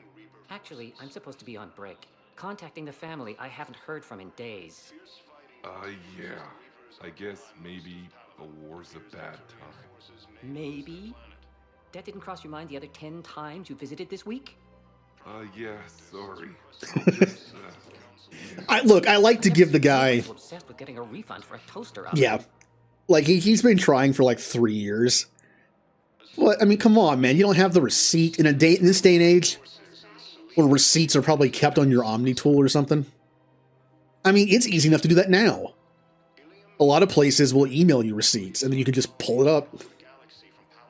Welcome to Agor Munitions. Welcome to Sippertine Armory. We appreciate. Or if you pay with credit card, a lot of places can just like scan that and look at all the purchases on it from their store, and like that's not hard. You should be able to prove that you got it. Welcome to Nosastra. What if he was so like? What if he's lying? Going through that effort for like a $10 toaster. Shoot smart. Shoot Nosastra. Thank you for shopping at Nosastra Sporting Goods. Oh, hey, Joker. Hey, Commander. These people have no idea. Hey, Edie. Shepard. Correct. Scanning. Welcome to Casa Oh, there's the Indra. That's a fun one. Isn't this one good? Yes, if you're doing like an engineer build or something, or like an adept, this is good. This is very good. I would love that. But no, every penny I earn goes towards the Typhoon Fund. There are poor garrisons out in the galaxy without typhoons. We need to fix that. Donate to the Garrus Typhoon Fund. James also gets one, I guess.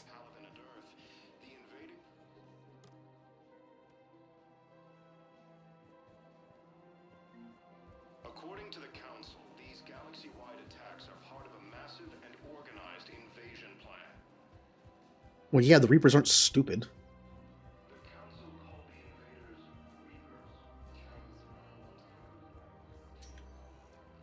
Welcome, Commander Shepard. You know, I'm surprised. I'm actually really surprised the Council did not try to spin this a little bit and call them something else. Like, aren't the Reapers the things that Commander Shepard guy tried to warn us about 2 years ago and you said no? No. These are the Harvesters. They're completely different. The Reapers don't exist. These are the Harvesters. I'm just surprised. He got Lawrence. He's worth 1 whole gold, which is 1 more than he's worth.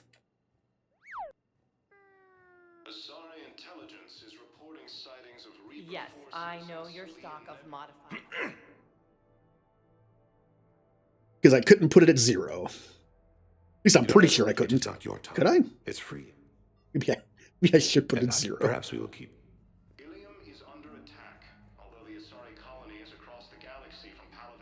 It's completely tasteless to call this place Puerto Memorial. I don't care. Having a VI drive your body isn't life. Are Reaper husks alive? You did not just say that. But it's the same thing, isn't it? He walks and makes noises just like they do. Fine. I guess I'm just surrounded by zombies. Yes. Thanks. Took her long enough to The get nurse tells me you refuse to bathe and you only want to talk to Commander Sorry. Yes, I'm trying to place a call to Grissom Academy. I'm probably not going much longer. I'm just scraping the Citadel for missions. If anyone wants to get all their fishing in, you can do 5 fishies a stream. No, it won't connect. It says the station's... Listen to me, those prototypes are vital.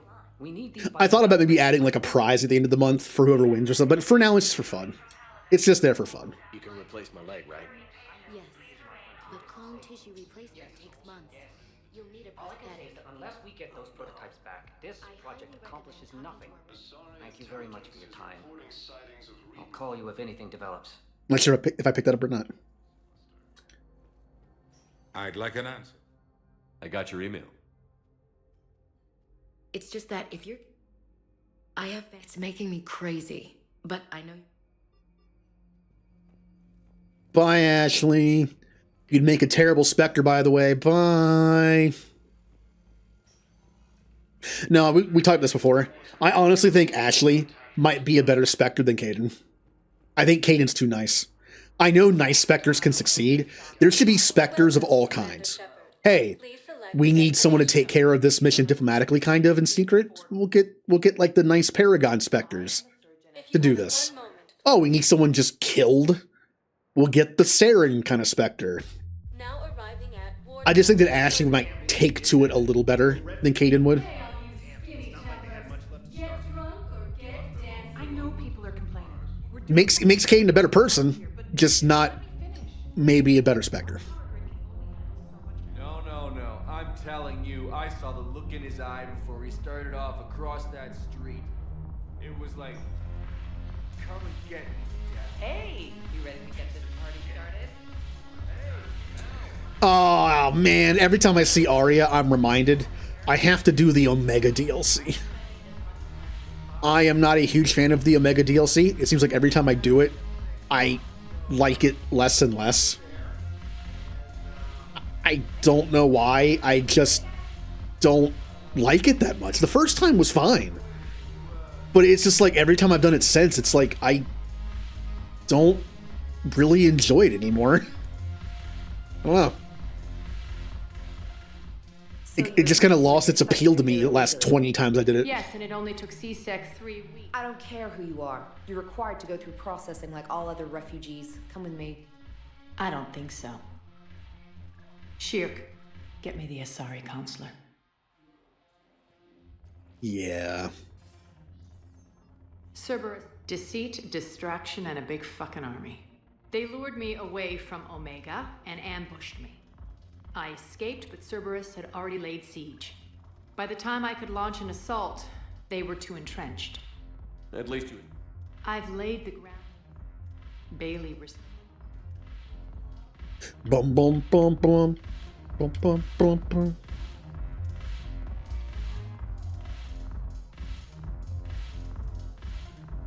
Damn it, Morales. Commander Shepard, maybe I can help. The banner of the 1st Regiment is waiting for you at Bay D-24. The banner of... Hey, more money. Commander Shepard. I only need like 20k more and get the Typhoon. We'll hold that banner proud. Hi, Jay. Hey, Command. Nice to see you down here. Well, I didn't mean it. Same reason they got off. But not them? But to them. Then buy them around. So here's... Who's like us? Damn few. And they're all dead.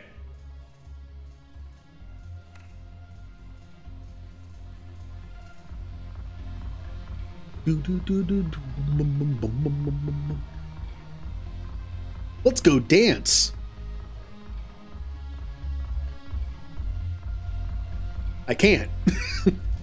Well, that's probably for the best.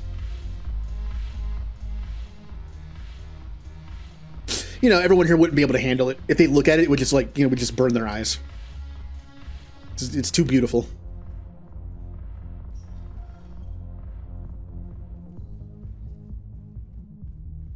All right, where else haven't we? We need to go to the.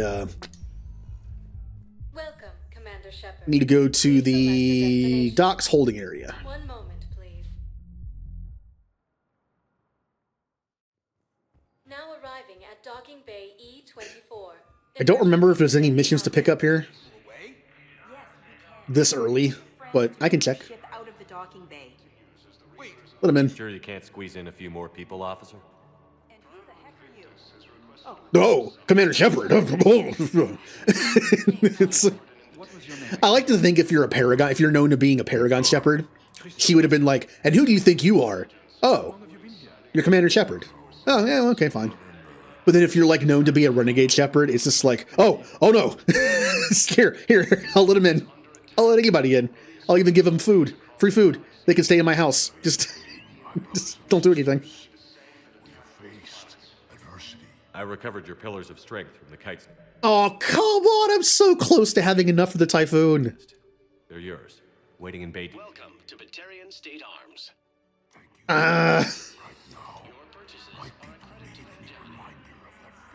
Your people? What, all three of them?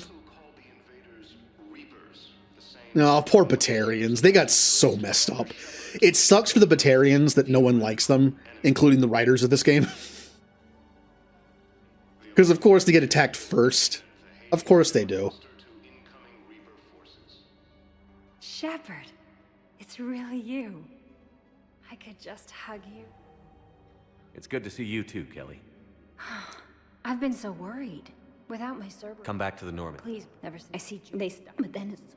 I'm fine. Don't be. And even if there was ever a reason, they don't. But, okay. I'm so. Oh, I need to run. More money, please. If I can get just $5,000, I can give Garrus the Typhoon he deserves.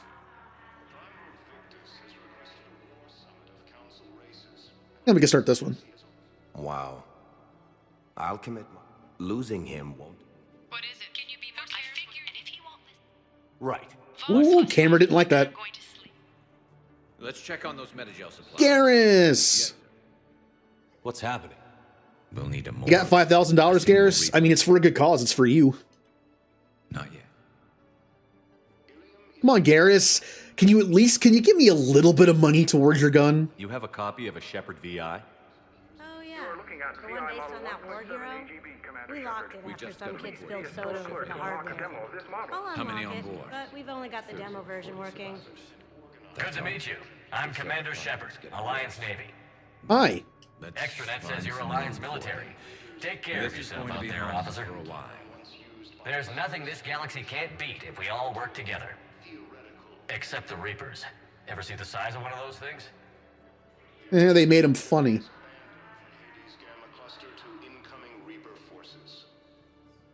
Nope, Garrus didn't give me any money. Fierce fighting continues as the Reapers occupy most of Palaven. It appears that Turian forces may lose their planet. All right. Well, Cortez isn't in there yet. We're here very early. Welcome, Commander Shepard. Let's leave this way because there might be something there. Now arriving at docking bay D-24. We already have Allers on the ship, which gets me nothing. Well, that's not true. She's worth, like, what, 5 war assets? That's a lot, isn't it? I mean, you gotta think, like, 1 war asset doesn't sound like much, but think about it in, like, Dragon Ball Z, like, power level terms. But you have to, like, crank that down a lot. Because an entire fleet of ships is, like, 200 power. Dr. Chakwas is worth 1 point, whereas, like, the Alliance, like, whatever fleet is worth, like, 200. That means Chakwas is worth 1/200th of a fleet of ships. That's not an insult. I mean, he's just one person. To be fair, there are people that should be worth, like 0.0 something. Allers can't be worth 5, right? She has to be worth 1. Now I have to check. Primarch seems like a good guy. He'll get his people moving in the right direction. He's a good guy with his homeworld on fire. All he committed to is this war summit. A war summit we have to hope. You got any money for me, Primarch? Diana Allers, 5! 5 whole points. And Kalisa's worth 10. Well, the better reporter, I guess. I don't know. All that scanning I did and all that stuff I had left over, I got 25 whole points. All right. The Normandy's only worth 115. I mean, it's the Normandy itself, not who's in it. Yeah, look at this. Like, the 5th fleet's only worth 70 points. Allers is worth 5. That's kind of nuts. The Terminus fleets. And Turians. We have the Turian 79th Flotilla. Great. We definitely have enough to beat the Reapers. It'd be cool if you could go full, like, anti-human. What if you could do that? What if you could go full anti-human in this? Oh, not anti-human, anti-alien, and go like all pro-human, and manage to get enough war assets just from humanity to beat the Reapers. So like humanity saves the day. It's just humanity. I think that'd be an interesting way to play the game. Because it's hard to play the Mass Effect trilogy as an anti-alien, like terra firma pro-humanity person, because in this game, you have to seek out help with aliens. You have to. That's the whole premise of what you're doing. Now, yes, you can lie and cheat to get them. Like, you could lie to the Krogan that you cured the genophage. And if you're doing anti-alien, Rex is probably dead. So Reeve is in charge, and he's too stupid to realize you lied to him. So you'll lie to get the Solarians on your side and the Krogan. But it's like, it's hard to, like, roleplay a pro-human I hate aliens character when you're playing 3. Because you have no choice. Yes, you can see them as expendable. But the Krogan thing works a little bit. The Geth Quarian, I'd say you probably have to side with the Geth and kill all the Quarians, because Geth are at least robots. And if someone who hates aliens, they can either see AI as not even real. If they see aliens as like secondary citizens, they're not even worth as much as humans are, then they probably consider AI the same. Or they could consider AI better because they're not alien. They're not human, but they're not alien either. They're artificial. It's possible someone like that could see them as at least kind of like neutral, as tools, but also like, yeah, you're fine. You were built by aliens, yes, but they're dead. So technically the Geth are their own people now. So it's like, yeah, okay, I can see this.